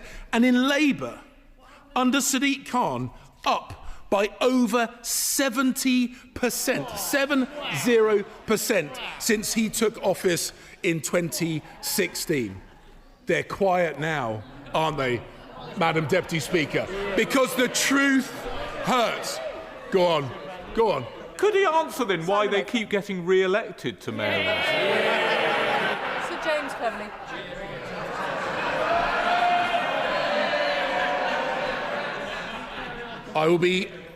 I'll be mentioning Paul Bristow later on in my speech, Madam Deputy Speaker. And because the difference is that under Conservative mayors, we keep costs down. Ben Houchin, for example, delivering a zero preset.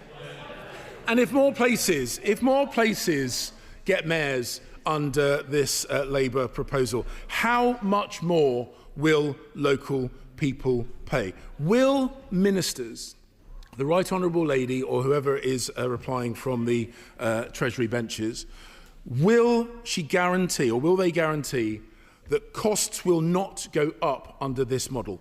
Will they guarantee that council tax won't rise under this model? Or is this another set of taxes on hard-working families by stealth? Because the truth is, the record of Labour mayors is that they increase taxes by well above the rate of inflation. And also, will the pressure on parish council precepts also hit hard-working local people in the pocket? Because on these benches, we are in no doubt that once again, under Labour, it will be hard-working families and local people that pay the price for their ineptitude. And it's not only families that will be hit. This bill forces councils to merge. And prudent councils that have been careful with their money will be forced to inherit the debt of other councils. How on earth is that fair? Penalising good financial management at local government level.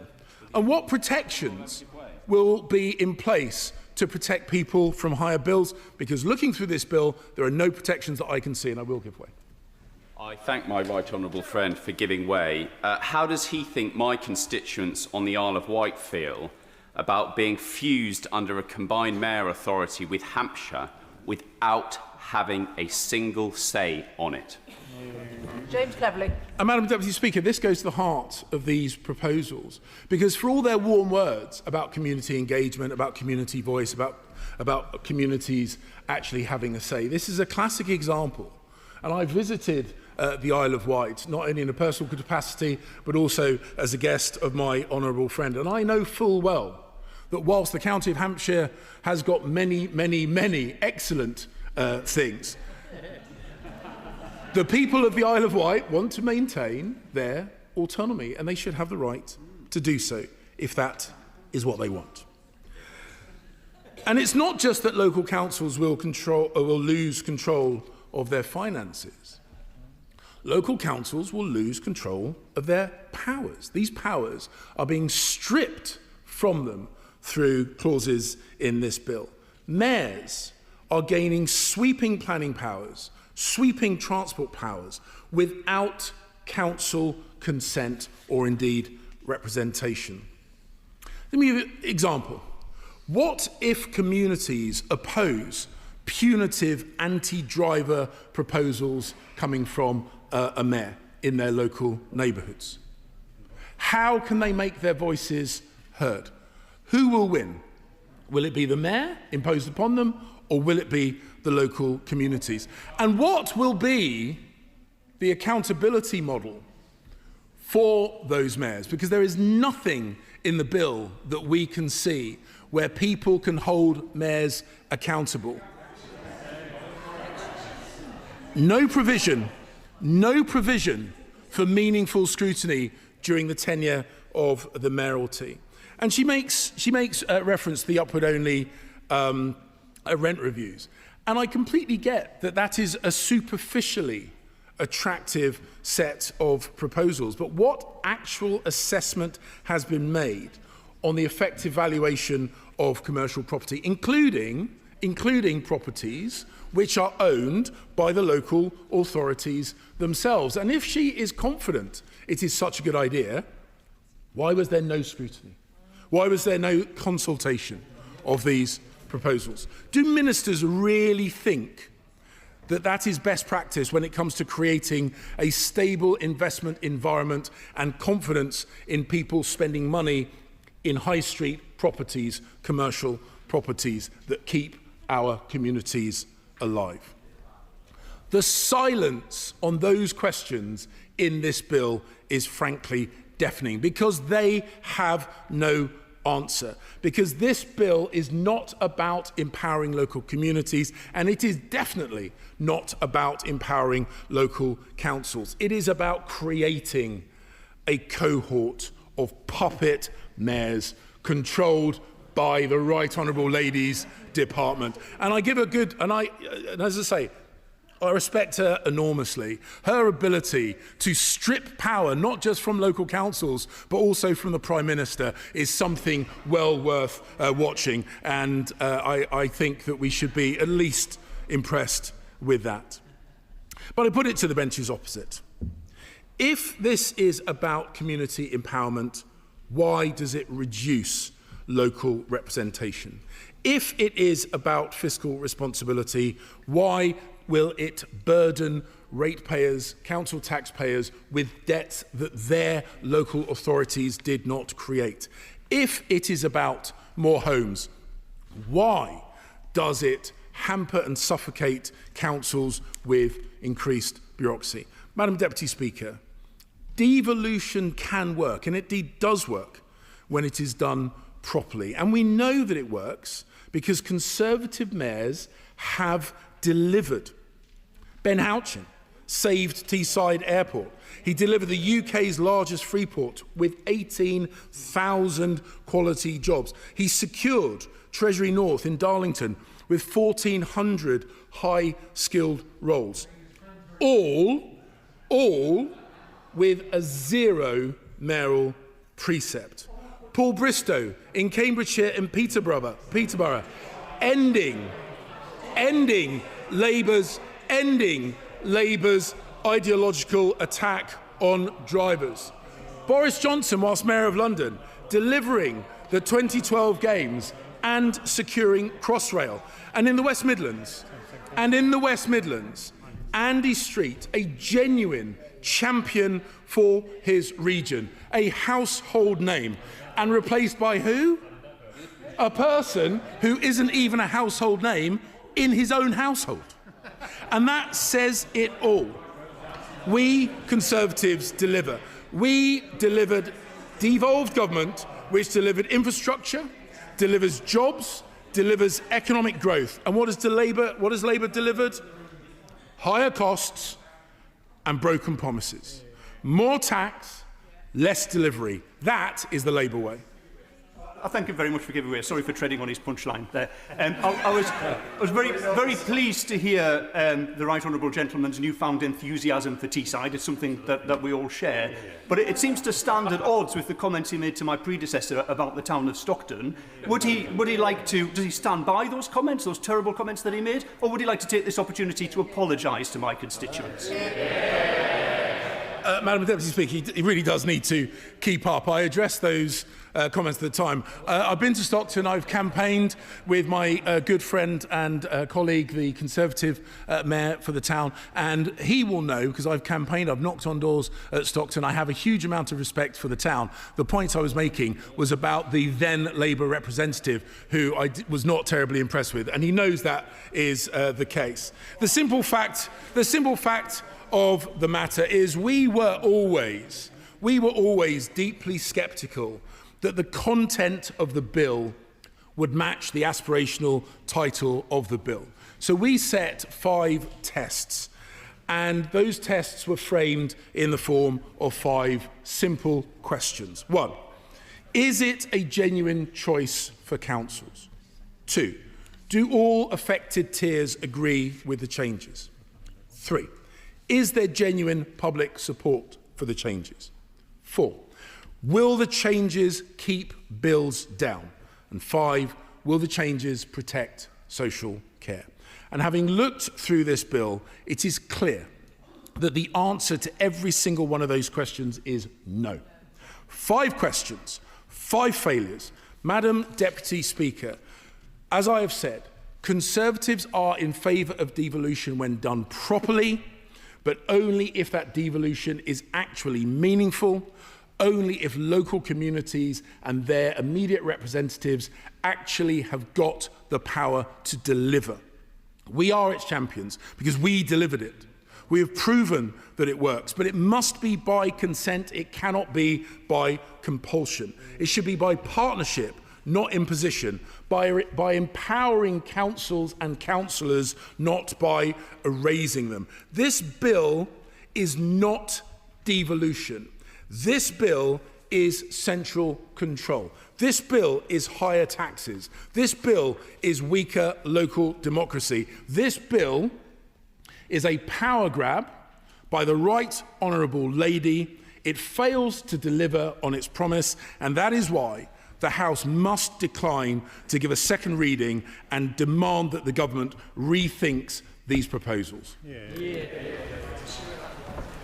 Before I call anybody else, with the exception of the Liberal Democrat spokesperson, there'll be an immediate 5-minute time limit. Paul Foster.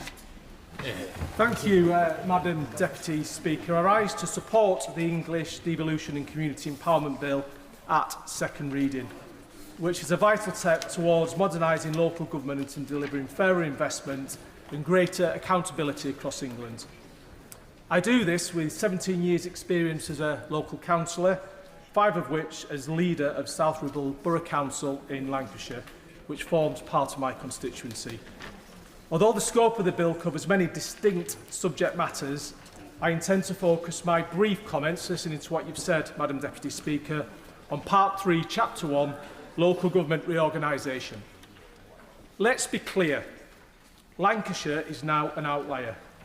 While 74% of England's population live under unitary authorities, delivering all local services through a single accountable body, Lancashire remains part of the shrinking 26% operating under a two-tier system. And frankly, no one would design the two-tier system today. It's inefficient, confusing and expensive. Residents don't understand why one council is responsible for potholes and roads and another for pavements and parks, or why education sits at county while planning sits with the district, why one council collects their waste and another council disposes of it, why they are paying for two different sets of local councillors for the same geographical area, 15 chief executives and senior management teams when they only actually require 3 or 4. Why are neighbours in Greater Manchester and Liverpool City region all unitaries, but Lancashire is left with 2 tiers of bureaucracy? The result? Duplicated services, inefficient staffing and confused accountability. But we know change works. In South Ribble, through shared services with our district council neighbour Chorley, we've saved over £1 million for local taxpayers. Real money back into local budgets. Imagine what could be achieved with a fully unitary structure across Lancashire. In my time as leader of South Ribble Borough Council, I froze council tax for 3 consecutive years, while still delivering effective and efficient frontline services. Yet our residents' council tax bills kept rising, as Lancashire County Council annually increased their tax due to their inefficiencies. My community were confused by these council tax bills, not understanding that the local district council only accounted for around 11% of their overall bill. And in fact, they were paying more to the Police and Crime Commissioner than to their district council. And beyond efficiency, this is about fully unlocking devolution. Lancashire has been left behind. We will end up being one of the largest counties in the north of England without a metro mayor. We've missed out already on hundreds of millions of pounds of investment seen in Greater Manchester, the West Midlands, West Yorkshire and the Liverpool City region. That's why I really welcome the powers in this bill that allow the Secretary of State to mandate reorganisation where appropriate, from a two-tier system to a unitary model. It's a necessary tool to drive reform, and I commend the Secretary of State and Local Government Minister for their bold vision. Thank you. The original question was that the bill be now read a second time since when an amendment has been proposed as on the order paper. The question is that the amendment be made, and I call Liberal Democrat spokesperson Vicky Slade. Thank you, Madam Deputy Speaker. And may I start by welcoming the Shadow Secretary of State to his place on the front bench and refer to my register of interests as Councillor of BCP and Vice President of the LGA. Transferring power closer to communities by devolution is critical in getting service delivery right and developing trust. The public consistently say they have more faith in local government than national government, and the English Devolution and Community Empowerment Bill was meant to deliver on that promise. And in the first weeks in office, as the Secretary of State has already said today, the Prime Minister said he wanted to give power to those with skin in the game and pledged to help citizens take back control. And the Liberal Democrats absolutely agree with that desire. But what we see here is a bill that centralises decision-making, limits community influence, and because it leaves areas unsure of their future, risks deepening inequality between regions. The White Paper promised mayors for all regions and community-led reorganisation, but this bill gives powers to merge councils from Westminster, but fails to strengthen the councils closest to people, our towns and parishes. And it even allows councils that have directly rejected a combined authority to be forced into one with their neighbours. On that point, my honourable friend. Of course. I'm grateful to my honourable friend for giving way. Would she agree that the Conservatives have some nerve talking about top-down reorganisation when they impose an unwanted and unpopular unitary council on the whole of Somerset against people's wishes expressed in a poll? Would she also agree that what this bill should be doing is introducing fair votes to restore faith in democracy and in politics for this place as well as for councils across the country? Yeah. I thank my honourable friend for his intervention. A similar thing happened in Dorset. In fact, the honourable member for Christchurch actually voted against a merger in our area and failed even under his own government. I will come on to the issues of proportional representation. Strategic mayors have the potential to be our regional champions, and Liberal Democrats recognise the benefits they've brought across many cities, including London and Manchester. But this bill fails to standardise their role or provide an equal footing for all regions. Some areas selected for early adoption and funding, while others, like Kent, Medway and my own area of Wessex, are left behind with no timeline or support to a conclusion. Of course. I'm very grateful to my honourable friend for giving way. Some areas, like Shropshire, it's very unclear where they will end up being made to form a combined authority, and they're also on the border with Wales and Cheshire, a different region, and so there's no obvious partner for them. I'm very concerned that Shropshire is going to end up forced into a combined authority with an area that doesn't look like Shropshire and doesn't give any benefit to Shropshire's residents. Would you agree with me that this needs to be better thought through? I thank my honourable friend for intervention, and I share the concerns that in some areas there is a real risk that areas could be left behind and that there's a muddled approach. So I'm asking the assurances from the Secretary of State about how we can ensure those areas don't fall further behind their neighbours who are further along the programme. As Liberal Democrats, we are pleased the Government is reversing the Conservatives' disastrous decision to use first past the post for mayors and police commissioner elections. It is ridiculous that one of the mayors elected this May won on just 25% of the vote. But we would like to see the Government go further in making votes fair. We believe that the Government should be bringing in an alternative vote system so voters' voices are properly heard, and we continue to make the case that if the Government believes in majority support for elected officials, why not extend this mandate to MPs and councillors too? Of course. I thank the honourable member for giving way, and the Sussex mayoralty elections that are due to take place in May next year will be on the current system of first past the post rather than on the proposed system that this government says they're in favour of. Does she agree with me that that's totally unfair for the Sussex residents when everybody else that's a year behind the programme get to vote in a better system? I thank you for that intervention, and in fact I'll skip to something later on in my speech where I share the concern of electoral officials that this legislation can deliver in time for any of the changes that are scheduled for next year, and whilst I recognise that there is an anomaly for next year, even electoral officials are worried about the timeline for this bill to make any change for 2026 and for those people who already had elections delayed. Across the sector, there are serious concerns about the powers of the commissioners that will be appointed by mayors, people with significant influence but little scrutiny, and concerns that they could hold more sway than the elected leaders of local authorities but without any democratic accountability. And in the very centre, the Secretary of State retaining sweeping powers to merge authorities and extend functions without parliamentary oversight or local consent. So I'm seeking an explanation of how and when those powers would be used so that we can assure our local leaders that they're not going to be overridden. There's widespread concern about the loss of highly skilled, experienced councillors through the removal of district councils.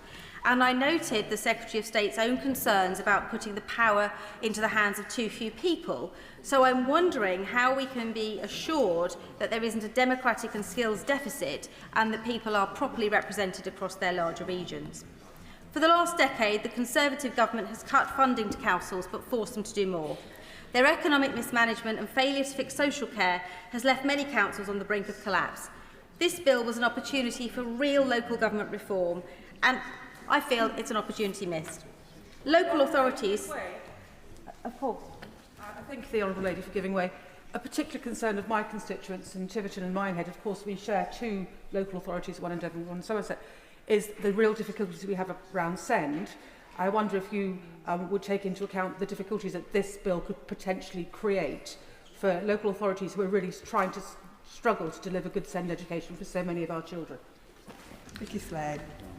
I thank the Honourable Member for her intervention. Special educational needs, as I'm sure the House will have heard me talk about many, many times, is a huge passion of mine, and it is going to take so many councils to a very, very dark place. And I trust that the Minister hears that on a regular basis, and that we will be seeing in the Fair Funding Review something really serious about special educational needs. Local authorities have unique access to every household and business, which gives them a huge opportunities to improve people's health and well-being. And this bill requires strategic authorities to improve the health of their communities. But I'm concerned that there doesn't provide substantial funding to do that, and without that funding, I cannot see how it can be achieved. Whilst the bill makes substantial improvements to the workings of audit, it does miss the opportunity to shine a light on all of the places that taxpayers' money is spent through the introduction of local public accounts committees. I was reassured to hear the Secretary of State refer to this being in her thinking, but rolling them out alongside strategic authorities would really aid transparency, improve value for money and enable organisations to share resources for the good of the community. And I would urge the Government to reflect on this as we go towards the report stage. The bill also proposes that strategic authorities take on the functions of police and crime commissioners and fire authorities. But because of the disparity on boundaries, there is a real risk that community priorities will not be maintained, and with this being controlled by appointed rather than elected commissioners, further reduces democratic accountability. So how will the Government ensure fair funding and effective policing and fire services where strategic authorities cover vastly different communities?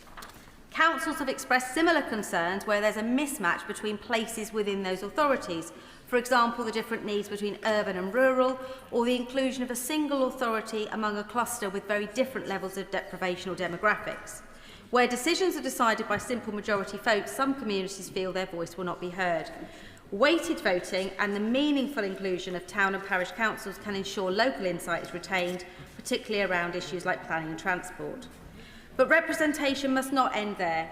This bill was an opportunity to ensure that local services draw on and are informed by the full range of lived experiences in an area. Would my honourable friend give way? Of course.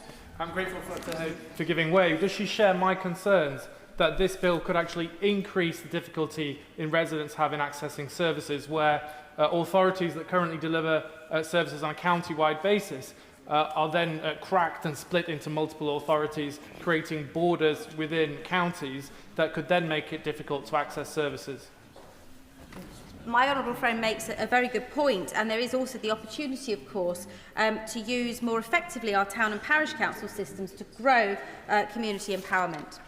Instead, the creation of neighbourhood committees feels like a top-down solution.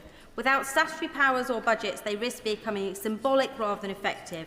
And whilst it's welcome that existing town and parish councils can participate, the bill doesn't provide a framework for communities wanting to establish new councils or the funding to do so.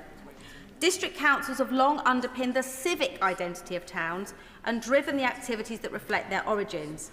And with their loss, some of these very ancient towns and cities, like Colchester and Winchester, without the funding to support smaller community-led councils, there's a real risk our distinct history, culture and civic pride in our communities could be eroded. We cannot allow that to happen. Turning to the changes on community right to bid, the Liberal Democrats welcome the changes to a right to buy with first refusal. I've seen some fantastic examples of this working, such as the Anchor Pub in Shapwick in my constituency of Mid Dorset and North Poole, but the successes are few and far between. Of course. I thank my honourable friend for giving way on that point. Certainly communities like the one in Teddington in my constituency will very much welcome this new community right to bid, where we've had playing fields lain derelict for over a decade at Udney Park. However, whilst the bill makes provision for what happens where there is a disagreement over price, it is silent on whether, even at market valuation, a community bid is refused by the buyer. Will she agree with me that the government must look to go further on this point? Yeah. I agree with the honourable member that there's opportunities to do much more around this as we move into the bill committee stage. And communities long struggle to save these assets, not because of a lack of passion or volunteers, but because the system feels stacked against them. The Museum of Broken Dreams, which is currently on display elsewhere on the parliamentary estate, shows some really good examples of this, where community groups have lost out to commercial developers who then demolish buildings and walk away, or where they can't get the support to assist. We are pleased to see sporting assets included in the right to buy and welcome their indefinite inclusion on the register, but we would like to see environmental assets included as well so that we can protect our land for restoration and nature management. One moment. I also would like to look at restoring the funding for neighbourhood plans so that smaller authorities who are now going to struggle to make those plans for their tiny communities can do so without onerous cost to their residents. I'd like to thank my honourable friend for giving way. I'd like to pick up on her point about environmental concern. At the moment, local authorities have a very weak duty on biodiversity from time to time to consider what they might do to conserve or enhance biodiversity. Does my honourable friend agree that the devolution bill offers a real opportunity to strengthen these environmental protections to get this country back on track? I believe that this community right to buy has huge opportunities for councils, and I hope that in the time we spend in committee we'll be able to improve and enhance the bill for everybody. As a former retail business owner, I welcome the removal of upward-only rent reviews. Businesses should not be locked into rising costs when market conditions shift, and it's a long overdue reform that will help small businesses adapt and survive. The bill makes some interesting and welcome changes on things like pension schemes and transport devolution, but does miss these opportunities to also improve councillor standards and attendance, and fails to establish in statute the promised Council of Regions and Nations and the Local Authority Leaders Council, both of which are important for giving local government a stronger voice in Whitehall. In conclusion, Madam Deputy Speaker, the Liberal Democrats support the principle of devolution. We recognise the crisis in local government funding, and we welcome the fair funding review promised later this autumn. But this bill does not deliver the ambitious shift of power our communities need. It risks disenfranchising places left at the back of the queue with no funding or timeline to work forward. We cannot support a bill that centralises control, weakens local accountability and misses the chance to truly empower communities, as we laid out in our reasoned amendment, and we urge the Government to think again, revise and recommit to genuine devolution and community empowerment so that we can support it. I call Alison Taylor. Thank you, Madam Deputy Speaker. Can I draw the House's attention to my register of interests, including that I remain a Fellow of the Royal Institution of Chartered Surveyors? My contribution today is to assist the Secretary of State and the Government in ensuring this important bill truly delivers on my right honourable friend's ambitions for a transformative change to our communities, a vision that we both share. Others in the House will want to articulate the advantages of devolving power and increasing strategic focus for the English regions. But I have an expertise in commercial leases, so forgive me for focusing on this one point. The bill represents a crucial step in the vital work of promoting economic growth and opportunity for our communities. Our constituents will all have witnessed firsthand how the previous government's failure to promote growth and support economic activity has contributed to the decline and the well-being of our communities. As a result, Madam Deputy Speaker, of spending 30 years in the commercial property industry, numerous organisations and businesses have contacted me directly about the proposals to ban upwards-only rent reviews. The Royal Institution of Chartered Surveyors is already working in making lease terms, including rent reviews, more transparent, and since 2020, the Code for Leasing Business Premises in England and Wales, first edition, which includes advice on rent reviews, has been in place for chartered surveyors to adhere to when advising both landlords and tenants. The proposal to implement by legislation a universal ban on leases, on clauses with commercial leases for the provision of upwards-only rent reviews creates uncertainty for the funding of property development. My concern is that this legislation would apply to all commercial properties, not just high street retail or small business properties. As currently drafted, the Government's proposals would impact on high street retail but on all commercial sectors as well. The ambition to protect the high street, retail and small business, particularly in tough economic conditions, is certainly not underestimated nor unwelcome by me. There is a surplus of vacant, unsuitable, poorly configured and energy-hungry retail units crying out for regeneration in most towns across the United Kingdom, as there are in the towns of Paisley, Renfrew and Erskine in my own constituency. But I don't believe that it is just upward-only rent reviews that are preventing the regeneration of our towns and cities. This technical aspect of the bill is an issue where my professional background can help to improve the bill and help to prevent unintended consequences for the government's growth agenda. I really understand the desire to support small businesses on our high street, and I understand the pressures faced by small businesses through difficult trading conditions. Madam Deputy Speaker, property development can be the foundation stone of economic growth in our regional economies. My experience is that new sustainable development in the right place can be transformative, a source for jobs and training in construction, and a source of employment and opportunity in operation. New, transformative, sustainable development adds vitality to an area, acting as a spur to further development and wider investment.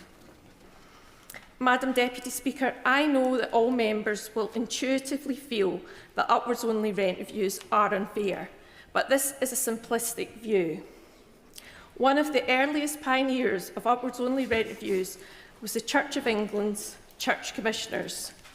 They did this to ensure certainty of income for the Church, and they remain one of the largest landowners in the country. My concern is that this well-intended focus on the genuine problems of small business and the high street could have unintended consequences for the broader property development sector. If I might close, Madam Deputy Speaker, by encouraging my right honourable friend to consider an amendment to this clause to ensure it focuses where it's needed most without impacting on all sectors of property. I will, of course, stand by, ready to help with this endeavour. Thank you. Peter Fortune. Thank you, Madam Deputy Speaker. This bill is supposed to be the government's flagship piece of legislation to empower England's cities, regions and communities. But there is disappointingly little in the bill about strengthening accountability in existing devolved bodies, especially the Greater London Authority. It is right that power is returned to cities, regions and communities, but those who hold devolved power must also be held accountable for their decisions, actions and delivery. Nowhere in England enjoys more devolved powers than London. That is in part why it is the only area with a directly elected assembly devoted to scrutiny.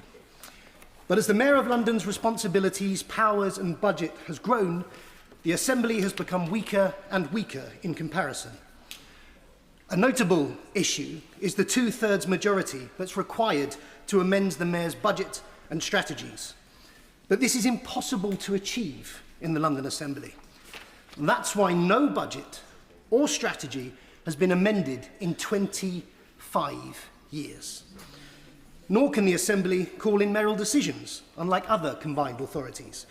And unlike combined authorities, London's 32 boroughs are excluded from decision-making. It means the mayor does not have to seek consensus, negotiate, or even listen to opposing views. And in a city the size of London, it effectively alienates and disenfranchises millions of people. That political fracture was made clear when Mayor Khan imposed ULEZ expansion on Outer London, despite overwhelming opposition. There is a glaring democratic and accountability deficit in London. And that's why so many of my, other constituents are now questioning the London Borough of Bromley's place in the Greater London Authority. They've never paid more to City Hall, yet people feel they are ignored on every issue. Mayor Khan has increased council tax by 77% in 9 years. 77%, meaning Londoners now pay nearly £500 a year on average to fund his policies. And let's not forget the huge sums Londoners now pay City Hall thanks to his road charges. In the first 3 months of this year, motorists forked out nearly 220 million, thanks to Mayor Khan's ULEZ charge, the Blackwall Tunnel toll, and his height congestion charge. And what do they receive in return for all this money? ULEZ cameras, too few police officers, and greenbelt protections ripped up. Madam Deputy Speaker, anyone who wants to see devolution in London succeed must support measures to make the Mayor of London more accountable. Firstly, This bill introduces simple majority voting in combined authorities as the default decision-making process, but it stops short of doing that in the London Assembly. This is a mistake. It should abolish the two-thirds majority requirement to amend budgets and strategies, allowing a simple majority of Assembly members to force changes. This alone would transform London's politics and force mayors to the table. Secondly, this government should consult on a new model to give the 32 boroughs a voice and a vote in London, so Bromley can no longer be ignored. And finally, this bill should give the London Assembly the power to call in mayoral decisions. Madam Deputy Speaker, my constituents in Bromley and Biggin Hill have had enough of being ignored by the Mayor of London, Sadiq Khan. If the government wants to maintain Londoners' support for devolution, then the London Mayor must be made accountable. Jack Abbott. Thank you, Madam Deputy Speaker. Devolution and local government reorganisation must not simply be a sticking plaster over the problems of today, but instead we must determine what we want the coming decades to look like for our local communities. We must ensure that people in places like Ipswich and Suffolk have the resources, powers and trust to determine our own futures. We can end the fragmentation of services and decision-making that has times hampered progress and instead usher in a new era of energy, ambition and delivery. And it has been really encouraging to see all of Suffolk's district and borough councils, led by different political parties, working collaboratively and with compromise to form a forward-facing submission. However, disappointingly, the contrast with Suffolk County Council is stark, and it has been really concerning to see that more time has been spent aiming to discredit alternative ideas and proposals rather than promoting why their plans are right for our county. Tactics have at times been bizarre, but there is a serious point here. Residents are entitled to proper information and not a spin-heavy PR campaign. And look, I fully accept that turkeys don't vote for Christmas, but I do expect local authorities to hold themselves up to a higher standard. And yes, while it portrays a lack of confidence in their own proposals by running such a misleading campaign, it does them a disservice, but more crucially, it treats local residents with a lack of respect and no little disdain. And residents will also question why the Conservatives at Suffolk County Council are spending so much money and resources on such an overwhelmingly negative campaign at a time when our potholes go unfilled and our children with special educational needs are so badly failed, all the while we're raising council tax by its maximum level every single year. Suffolk County Council don't look like an authority ready to grasp the future, but one that looks to keep power and status for themselves.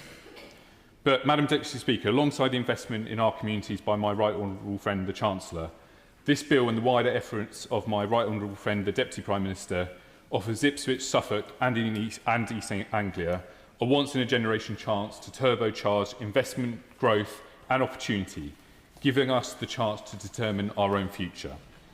And whilst I'm supportive of this bill for the transformative effect it will have on our country, on a local basis, a Greater Ipswich Council could do far more than just regenerate our town and the surrounding area. It could, in fact, become a nationally leading economic powerhouse. And our friends and neighbours in East and West Suffolk would also greatly benefit from being able to set the direction for their local communities too. Mr. Speaker, Madam Deputy Speaker, apologies. This is not just my personal view, but one shared by every district and borough council in Suffolk, as well as political parties of all stripes across Ipswich. And from my discussions with local residents, including at my recent town hall event, it also seems to be the option that they would favour too. A Greater Ipswich would renew our area's economic foundations and deliver the infrastructure we need after years of neglect. Lowestoft and the Energy Coast will be able to power new jobs and investment for their area, and Bury St Edmunds can better align themselves with the opportunities offered by the growth around Cambridge and Peterborough. People want their councils to deliver public services effectively, responsively and accessibly, which is why I believe our devolution settlement needs to produce unitary authorities with sufficient scale to achieve this. However, people rightly want their councillors and councils to be rooted in their local community so that they can listen, understand and act in their best interests. And that's why I believe that 3 unitary authorities in Suffolk, working alongside a mayor for East Anglia, achieves that balance. Indeed, this isn't about loosening the fabric that holds our county together, but about strengthening it. And I moved to Suffolk when I was 10 years old, a quarter of a century ago, It is my home and I care deeply about what happens next. And for a long time we've been ill-served as a town and a county by short-termism and a do-nothing approach. And every day I've entered this job I've thought about all the ways we can leverage the change that we need to set us on a new path. And the bill we are debating today is the driving force behind how we do that. And as my right honourable friend, the Deputy Prime Minister, has set out time and again, the goal of devolution must not be to tinker around the edges of our current system and to stick with a system that isn't working for anyone. Instead, we should look to the future and take this opportunity to transform local government, our public services and our communities for the better. So I proudly support this bill, and in doing so, I will continue to work for an ambitious devolution settlement that meets the needs of people in Ipswich, Suffolk and East Anglia. Martin Wrigley. Thank you very much, Madam Deputy Speaker. May I draw the House's attention to my register of interests as a sitting councillor still. In fact, when I came into this place, I sat in 3 different councils, so I speak from a good history of local council knowledge. This bill focuses on mayors, yet we hear of putting power in the hands of local people. Mayors in Devon, which is a vast area of different sorts of places, is quite different to thinking about a mayor of Greater Manchester with a single identity, let alone perhaps the idea of a mayor of Devon and Cornwall, but who knows. This is not power in local hands. Also, the idea that reorganising councils will save money is, I think, a fallacy. We will see a few senior executives go. We will not see numbers of people on the bins doing the streets, doing the work that needs to be done across Devon. That will not be reduced. This will not be a means of saving money. It will, in fact, cost a huge amount of money to do the reorganisation, which is not being funded. However, of course. Thank you. Alluding to your point, the Government has claimed measures, including merging councils, will save significant amounts of money. However, the County Council network has revealed reorganisation could make no savings and cost money. So does the honourable member agree with me that measures in this bill are based on out-of-date reports that risk further bankrupting local authorities? I thank my honourable friend for her intervention and agree entirely. But in my remaining minutes, I would like to focus on 2 or 3 other areas not yet covered by my honourable colleague earlier. And in all powers and broad strategic aims, this bill, we forget key roles played by town and parish councils. In fact, it barely mentions them. It also misses out the role played by our national parks authorities. Parish and town councils are the first port of call for residents. They are closest to the ground, most responsive to the day-to-day needs of their communities. These are the truly local hands. As district councils disappear, their local assets of less significant value to the new unitary will likely suffer or be overlooked or sold off without considering local input from the town or parish council, despite any changes to the community right to buy, which we've heard has few and far between successes. There must be in the bill a statutory obligation to work with most local and community-rooted bodies, our parish councils, our town councils. A duty to cooperate must be put into this bill. Neighbourhood committees or areas, as vaguely set out as they are in the bill, may play a part in keeping planning and other local functions local, but within the wider unitary geography, but must also consider and work with the town and parish councils that they cover. This must be a statutory requirement. The bill allows mayors to convene partners and request collaboration, but these are discretionary powers. They may be used or they may be ignored.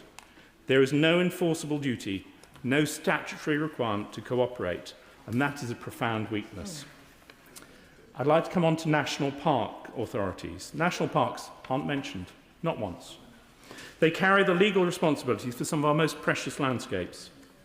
National park authorities such as Dartmoor have a majority of members from a mix of local authorities, from 5 different authorities, and a minority of government-appointed members.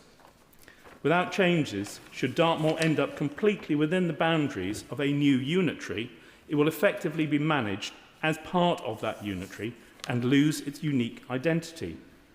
Its planning authority will be overridden and its strategic vision may be subsumed.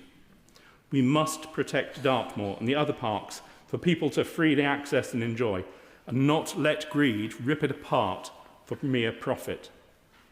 The bill must address how these authorities will maintain independence and protect the identities of the areas they serve.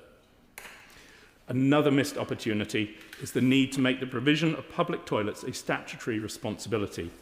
Too often councils in financial difficulties cut these vital facilities. And in Devon, we know that there will be no money left over once the SEND overspend has been paid for by the carefully managed districts and their reserves. It will be still a case of no money left. And finally, I welcome the return of the alternative vote for mayors, but would urge the government to go further and introduce a full proportional representation for all the new unitary councils. Absolutely making every vote count. Thank you. Abdeslam Mohammed.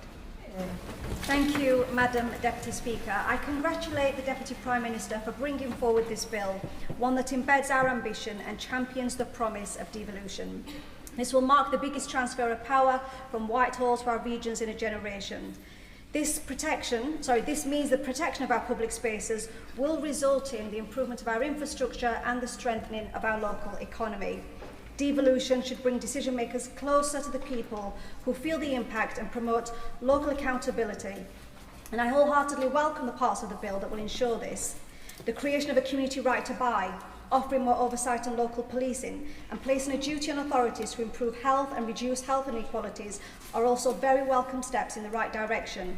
The spirit of the bill is one we should all support.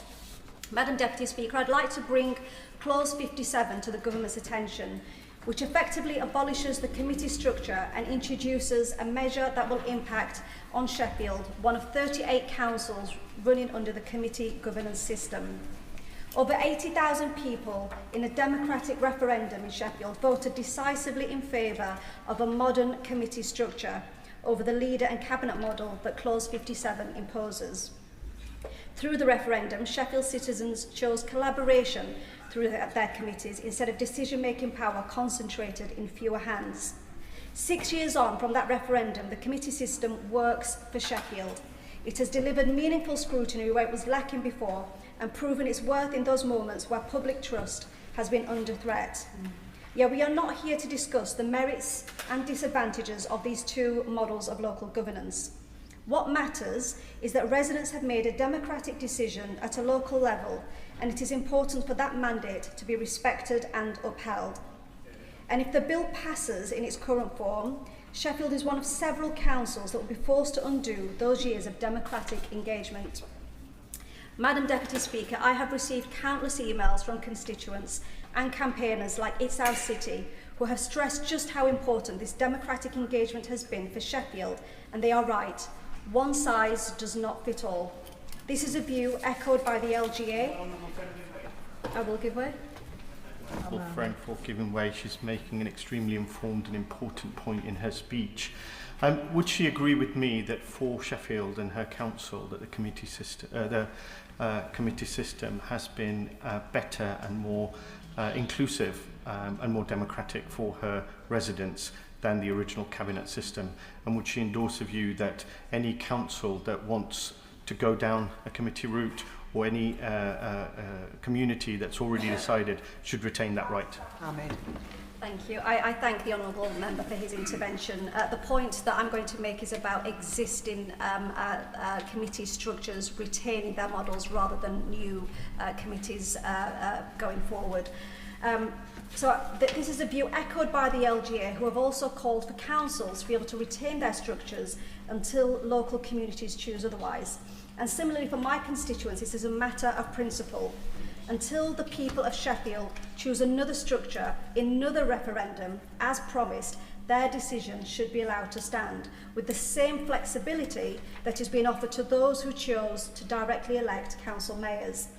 There is still time to reflect this flexibility in this bill, so I would like to ask the Deputy Prime Minister to meet with myself and my honourable friend, the member for Sheffield Hallam, as well as our local council leaders, to discuss the impact that this will have on our communities and their trust in local governance, and more importantly, to ensure that devolution works for Sheffield.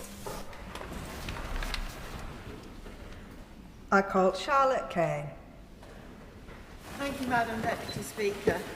I draw members' attention to my register of interest as a sitting councillor on East Cambridgeshire District Council.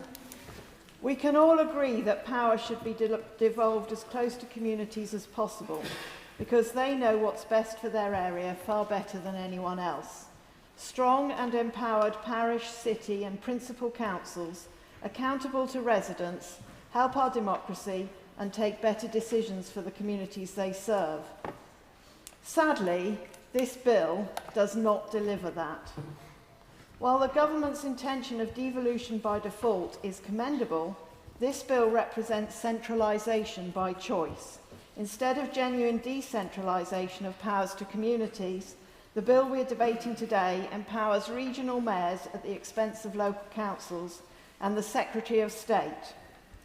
Local councillors have expressed concerns, such as the uncertainty this has caused at a time when councils are trying to set their budgets amidst the wider crisis in local government funding, and fears that bigger authorities, particularly in rural communities, will lead to weaker connections with the areas they serve. This bill has caused considerable uncertainty locally because it also comes at a time when integrated care boards are being changed, meaning relationships with key health partners are being doubly unsettled. Local councillors in my constituency are also concerned that this bill has been hastily drafted, meaning it doesn't fix some obvious anomalies in our existing boundaries, such as what some people have called the Newmarket Bight. The town of Newmarket is almost completely surrounded by my constituency. Many of my residents look to Newmarket for some of their services, and many in Newmarket look to Cambridgeshire for some of their services. Newmarket and the surrounding villages should have had the opportunity to choose between a Cambridgeshire-based unitary or a Suffolk-based unitary. I'm particularly concerned about the bill's provision to enable mayors of strategic authorities to appoint 7 unelected commissioners to deliver specific policy areas. We already have an established system for this very purpose. In most councils, we have an administration of elected councillors from which the leader of the council chooses a small group to form their cabinet. And in other councils, we have committees that are responsible for oversight of policy areas. I'm also, like a previous speaker, very worried about the government's plans to impose a leader and cabinet model on these authorities. East Cambridgeshire District Council has kept the committee system because this is what our residents tell us that they want. We can't have a minister telling us we can't run ourselves in the way our local community wants. Appointing commissioners rides roughshod over the current system of democratically elected councils by allowing mayors to nominate unelected commissioners to lead on policies. How can the public hold these commissioners to account if not at the ballot box? Who will scrutinise their judgment calls? How can we improve the transparency of their decision-making at a political level? This bill is a missed opportunity to meaningfully decentralise power to our communities and make a fundamental shift in where power lies in this country. Where the government is claiming to make devolution the default, they've introduced centralisation. These proposals weaken existing systems of accountability, and even in areas of the bill where progress is made, such as electoral reform, it tinkers at the edges. We urgently need a system where every vote counts, so we need proportional representation. True devolution comes as a result of grassroots consultation rooted in communities. Top-down attempts at devolution, such as this bill, sadly end in being well wide of the mark. People in my constituency don't want to be forced into a unitary authority, at the one hand too big to understand local needs, and at the other hand too small to cover the areas where they work, spend leisure time and receive healthcare. They don't want decisions to be taken by appointed commissioners rather than elected councillors. They would value real devolution and a proper say in the changes which they want. I urge the government to reconsider this bill so it delivers the devolution in England which people want. Andy McNair. Thank you, Madam Speaker. I enormously welcome the second reading of this bill. It's a thoroughly rare thing for a government to seek to actively give up power But this government does understand that we're going to deliver the economy that works for everyone. We need a new way of governing that shifts powers away from Westminster once and for all. And at the heart, this bill is about putting power back in the hands of communities, recognising decisions to be made by those who know their communities best and who are fully accountable for the consequences of those decisions. Now, for someone like Lancashire, it's a great opportunity to address the fundamental issues that have held us back for so long. My honourable friend from South Ribble explained the dysfunctional nature of Lancashire very eloquently, but to recap, we have 12 district councils, 2 unitaries, a county council and a police and crime commissioner. This sort of confusing two-tier structure, hollowed out by austerity, with little accountability and remote fragmented decision-making, sits in stark contrast with the clarity of leadership and devolved resources we see on our neighbouring city regions. We've had to watch Manchester, Liverpool and West Yorkshire forge ahead while we're stuck in a slow lane. And this lived reality is the status quo that the benches opposite the Shadow Secretary of State, is no longer in this place, have sought to defend and maintain. But this bill gives us a chance to change all of that. It's a chance to take back control and empower our communities, a chance to rebuild local government, making more effective and saving money that can be reinvested in local services. It's a chance to bring resources that can turbocharge growth and deliver on our potential. So I urge Lancashire leaders to work together with a sense of urgency to grasp this once-in-a-lifetime opportunity. But there is an additional challenge. Even with clear determination from local leaders, it will be at least 2 years until Lancashire has a mayor and a restructured combined authority. It will likely take much longer before we have the sort of capacity and capability that's already in place in the likes of Liverpool and Manchester. In that time, these city regions will move further ahead, whilst the risk is that Lancashire will fall further behind.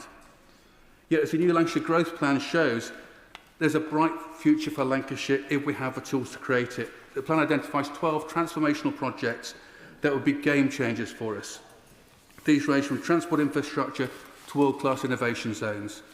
Overall, the proposed project pipeline has the potential to attract over 20 billion of additional investment to our county. But as things stand, these are just bold ideas and possibilities. To take them to a stage where they're fully worked up investable proposals requires a sort of capacity and capability that Lancashire no longer has.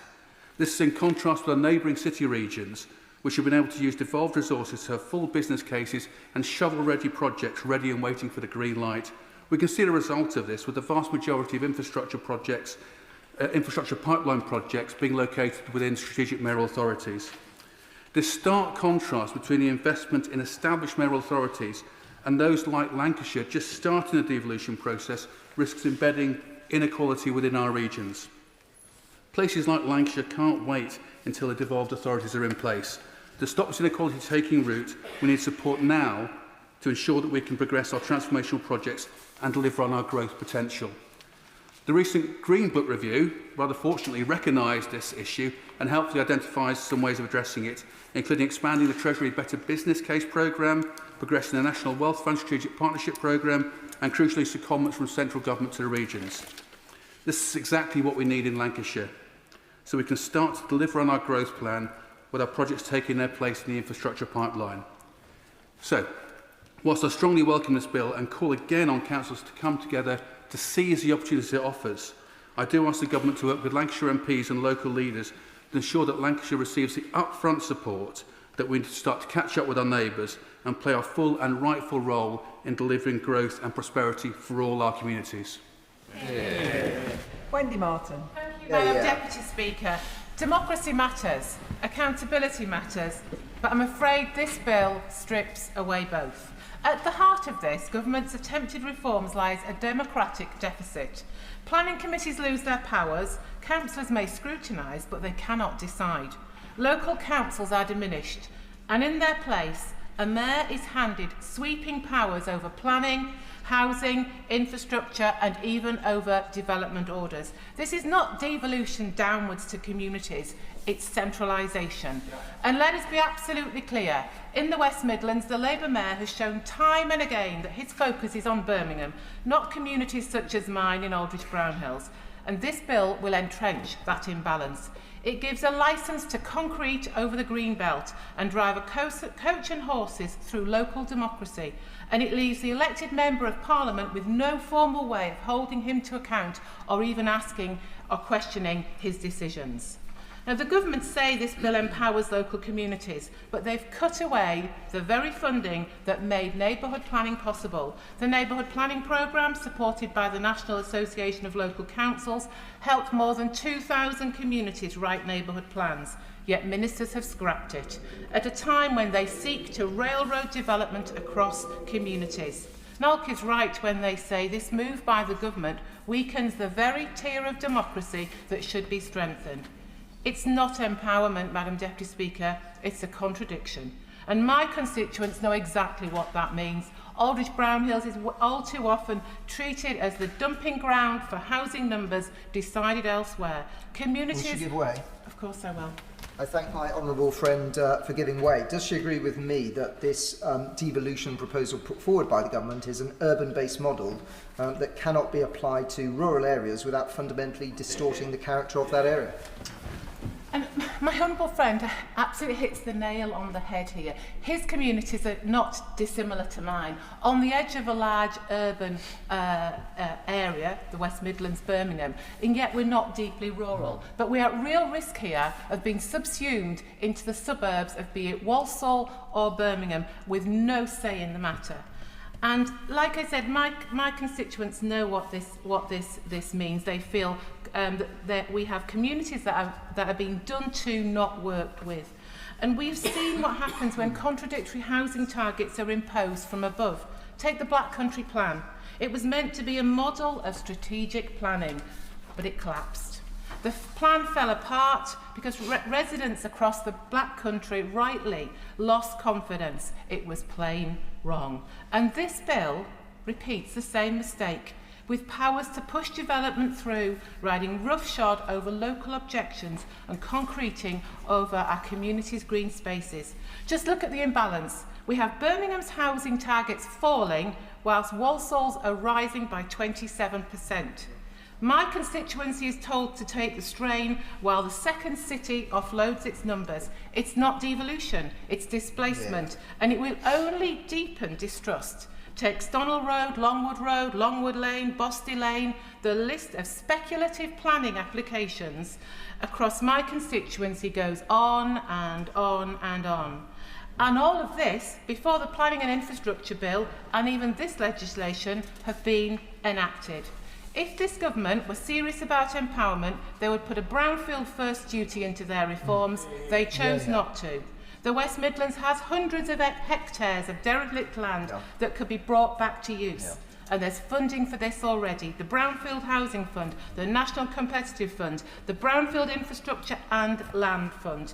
But there's no requirement for the Mayor to use these funds first before he launches into our precious green belt and our green wedges. And without a statutory Brownfield first duty, we know that developers will always go for the easy option first. Take the Birch Lane proposal in Aldridge, hundreds of homes on Greenbelt land, rebranded now as Greybelt. That's precisely the kind of inappropriate development this bill will make harder to resist, with local consultees weakened and mayoral powers strengthened. This government is not building communities, it's dividing them. And what about infrastructure? My constituents were promised Aldridge train station. As many in here know, I talk a lot about that. Funding was secured, the business case made, yet the Labour Mayor diverted the money elsewhere. If he cannot deliver on those commitments, why should this House be handing him more commitments? There are also serious questions to answer about what exactly is Greybelt, because regulations suggest it can be used to redefine a green belt site with building on three sides. This should alarm all of us in this place, because we in Aldridge Brownhills are now at serious risk of being subsumed within a greater Birmingham and a greater Walsall. Don't get me wrong, we need houses, but let's give it some thought. Let's put them in the right place, and let's not lose our identity or our communities because of government diktat, because this is what it is. This government is making a complete mockery of what we call green belt and green wedges, which were there to protect communities from urban sprawl. And all this at a time when Birmingham Council can't even empty their bins. The Mayor has washed his hands of it. The Deputy Prime Minister doesn't seem interested. This bill, Madam Deputy Speaker, is not devolution, it's not empowerment. It is quite simply a developer's dream and a neighbourhood nightmare, and I will be voting against it tonight. Sadiq Al Hassan. Deputy Speaker, having served as a town councillor and deputy mayor before election to this House, I have witnessed firsthand the critically overdue need for reform of our local and very local council systems. Town, parish or very local councils have been plagued by inefficiencies and toothless standards for too long, which is why I particularly support the reform of our local audit system outlined in this bill. My experiences and those regaled to me by others over the years have underscored the urgent need for an overhaul to ensure transparency, efficiency and accountability within our local governance structures. The government's commitment to reforming the local audit system is both timely and essential. The bill prioritises the establishment of a more coherent and reliable audit framework, which will undoubtedly build trust within our communities and foster a more robust democratic process. By addressing these systemic challenges, we are sending a clear message that councils must be accountable, that the integrity of their operations is paramount. Furthermore, these reforms represent a significant step towards greater devolution, empowering town and parish councils, such as those in North Somerset, to take decisive action tailored to the unique needs of their locals. However, we must go further. I believe it's crucial to introduce greater accountability through a compliance scoring system that clearly indicates to the public whether their elected representatives are undertaking best practices and demonstrating financial competence with their money. Internal audit parameters should be set nationally to ensure consistency and transparency, and we should focus on establishing effective minimum standards for councillors, ensuring there are proper consequences when acceptable behaviour is breached. This wouldn't just improve outcomes for our local communities, but also restore confidence in our local democracy. It would help to alleviate the ongoing issue with recruitment and retention of town and parish clerks nationally, who are impartial, objective legal advisors to the very local councils and tasked with ensuring that councils operate lawfully. I'm sure that many colleagues will have been made aware of some of the totally unacceptable behaviours that some town and parish clerks are subjected to, and which are enabled by a lack of effective recourse against the perpetrators. The ongoing loss of highly trained, experienced experts is a great loss to the sector. This recruitment crisis also hits the number willing to stand for very local councils, as potential councillors face the same unacceptable behaviours.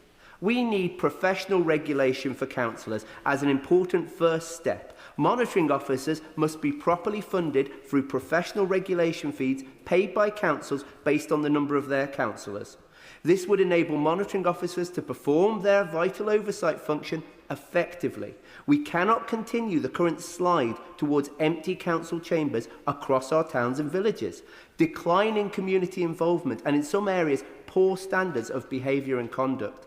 The Localism Act of 2011 that came into force during the coalition government dismantled essential structures of accountability by abolishing the Standards Board for England. Since then, powers to suspend councillors who breach standards have been repealed, leaving councils with no substantive recourse against poor conduct. There is now no recourse for poor standards of behaviour.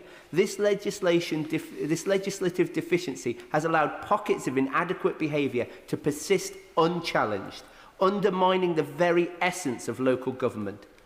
We must take this opportunity to effect new systems and processes and foster a new model of accountable politics at the local and very local level. I have seen myself how unacceptable behaviours in local councils can go entirely unchecked, eroding trust. This bill represents a chance to establish a higher standard and ensure that we have appropriate people serving our communities, cutting out the rot in some of our councils. If town and parish councils are to play a larger role in devolution of local services, which undoubtedly brings the benefits of greater ownership and influence to local communities, then it is essential that all councils are effectively held to the same high standards. I wish to point out, Madam Deputy Speaker, that there are very many local councils across the country which do a fabulous job, and some great ones in my constituency as well. And they're governed by extremely well, and they enrich their communities. But the minority risk tarnishing the wider reputation of the sector and creating disparity in terms of community benefit.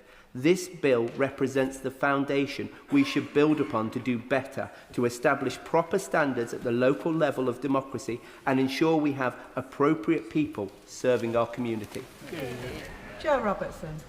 Thank you, Madam Deputy Speaker. Like I'm sure all members in this place, I support the principle of devolution and empowerment, the two words on the face of this bill. But this bill is about centralisation and disempowerment. For the Isle of Wight, it is about fusing our island with Hampshire, where the combined population, 93% of it, will live in Hampshire on the mainland, and just 7% will live on the island, under a combined mayor authority. There is no empowerment because island people will not get a say. The last time this plan was crystallised, under the previous Labour government gave islanders a say through a local referendum, and islanders voted no, and the previous Labour government respected that vote.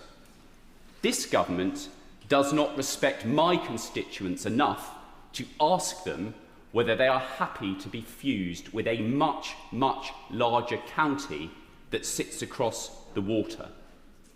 It is centralising because my local authority, the Isle of Wight Council, will lose some powers.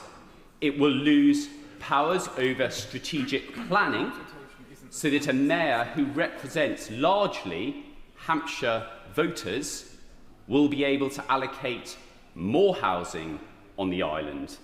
And any mayor who is interested in getting re-elected will, of course, be responsive to the much larger voter cohort in Hampshire. There are three particularly offensive things about this bill that the government is imposing on my constituents. Our police authority is called Hampshire and Isle of Wight. Our health commissioning is called Hampshire and Isle of Wight. Our fire and rescue is called Hampshire and Isle of Wight. The vast majority of organisations that operate across our two counties is named after our two counties, Hampshire and Isle of Wight. This government is going to call our combined mayor authority Hampshire and Solent, removing our name potentially from all those organisations that the mayor will end up having power for, removing our name from our police, from our fire and rescue, from our health commissioning, and who knows what in the future. That will be done without anyone on the Isle of Wight having a say. The second offensive thing about this proposal for my constituency is the powers that it gives the mayor over local transport. The fact it has Solent in the title, yet the mayor will get no powers and no contingent powers over the biggest transport issue facing my residents, which is crossing the Solent on ferries. So Solent is in the name of the combined authority, but the mayor will get no powers over ferries. And our ferries are the only unregulated, entirely privatised, foreign-owned, debt-laden key transport provider in the UK, and this government that is prepared to nationalise railways, extend the arm of government in buses and put more money in roads, is not prepared to do anything about my constituents being left at the mercy of foreign-owned, debt-laden companies. Now, it has used some warm words. I will acknowledge that, and the Minister has visited the island. But this is the opportunity to deliver on those words and put powers in the hands of the Mayor to regulate cross-Solent transport. And finally, and really importantly, on ring-fence funding, Because the Isle of Wight will be fused with Hampshire, the Mayor will be able to spend money as they wish across a homogenous single zone. There is no special provision in here for ensuring ring-fence funding for the Isle of Wight that cannot be raided for Hampshire. The local ICB is already raiding money from our hospice to spend it on Hampshire hospices. In the Mayor deal, we need powers to stop this happening. And finally, on that key transport issue, on the consultation of my constituents, the F word, ferries, was not even mentioned once. Aaron Moon. Whereas, Madam Deputy Speaker, on the 5th of March this year, the Prime Minister stood at the dispatch box and said these words: "We do recognise Cornish national minority status, not just the proud language, history and culture of Cornwall, but also its bright future. Since arriving in this place on the back of a pledge to ensure Cornwall is given the devolved powers and funding that we've been craving for centuries, and in line with our manifesto commitment to deliver on the greatest ever devolution powers out of Westminster, today is a significant milestone. So with the Prime Minister's commitment to Cornish national minority status very clearly reaffirmed, I support a bill that delivers tangible devolution to Cornwall. However, I would like to explore clarifications on the implications of this bill on the people of Cornwall. The land that you call Cornwall, Madam Deputy Speaker, we know as Cerno, a term believed to have been in use for over 2,000 years, and it means people of the promontory. However, the English word Cornwall has a different meaning. It means peninsula of foreigners. For centuries, the English have recognised the people of the land at the end of the peninsula as different from them. Right up to modern times, the UK government has continued to honour the distinct territorial integrity of Cornwall, treating us in unique and exceptional ways. Our constitutional status is perhaps most clearly outlined in a newspaper article in 2013 by the House of Lords researcher Kevin Cahill, who stated, "The whole territorial interest and dominion of the Crown in and over the entire county of Cornwall is vested in the Duke of Cornwall. So Cornwall is a separate kingdom." He continues, "I know the Cornish have been shouting about this for a long time, but they turn out to be right." In the creation of the Duchy of Cornwall in 1337 recognised the distinct history, identity and territory of Cornwall, a unique and exceptional constitutional settlement which we enjoy to this present day. In recent times, Cornwall has been the first rural area outside Scotland, Wales and Northern Ireland to gain a devolution settlement over aspects of transport, education and renewable energy, and more recently over adult education, Cornish distinctiveness and the Cornish language. Indeed, some of the benefits offered in the devolution bill within a mayoral combined authority, Cornwall already enjoys. Madam Deputy Speaker, I'm often asked, even by colleagues in this place, as a Cornishman, do I consider myself English? Along with hundreds of thousands of Cornish men and women, I'm often sadly mocked for my reply. So let me be absolutely clear today. I am Cornish, not English, although I freely admit that some of my very best friends are English. And to those at home, particularly young people who've been equally ridiculed, I say to them, be loud and proud. It's okay to consider yourself Cornish and British. Now let me deal with the issue of identity versus status. Cornish national minority status and Cornish identity are sometimes conflated, but when discussing Cornish national minority status, references to identity can sometimes be considered belittling. This is not about identity. It's about a legally binding national minority status. Our status, formally agreed by the Council of Europe 10 years ago, must be respected, upheld and celebrated. I will give way. Point, Maresta. I'm grateful to my honourable friend for giving way, and of course you'll be aware that in the previous parliaments I led campaigns to secure the recognition of the Cornish language and indeed the Cornish people. But does he not agree with me that this is not an issue of isolationism? It's not about cutting ourselves off, it's about cutting ourselves into the celebration of diversity, and to have the identity of a place properly recognised and respected so that it can grow rather than be suppressed. And surely devolution is about enabling places rather than controlling them, which I fear is what this bill is going to do. I thank the Right Honourable Member for his intervention, and because of our geographical location, for centuries we have been a safe harbour, a port in the storm for peoples from all over the world. We are an inclusive society. But let me get straight to the nub of the issue, Madam Deputy Speaker. The Council of Europe Framework Convention on National Minority Status makes it very clear, and I quote Article 16 of the Convention: "The parties shall refrain from measures which alter the proportions of the population in areas inhabited by persons belonging to national minorities and are aimed at restricting the rights and freedoms flowing from the principles enshrined by the present Framework Convention." In 2016, when passing comment on the then government's plans for redrawing boundaries, the Council of Europe Advisory Committee on the Framework Convention highlighted that Article 16 prohibits restricting the enjoyment of the rights of the Framework Convention in connection with redrawing borders. In relation to the bill currently drafted, Cornwall is prevented from accessing the highest level of devolution because to do so would require us to compromise our national minority status. During the course of this bill, I will work with the government to ensure that this bill is passed that respects Cornish national minority status and delivers an historic devolution arrangement that fulfils our manifesto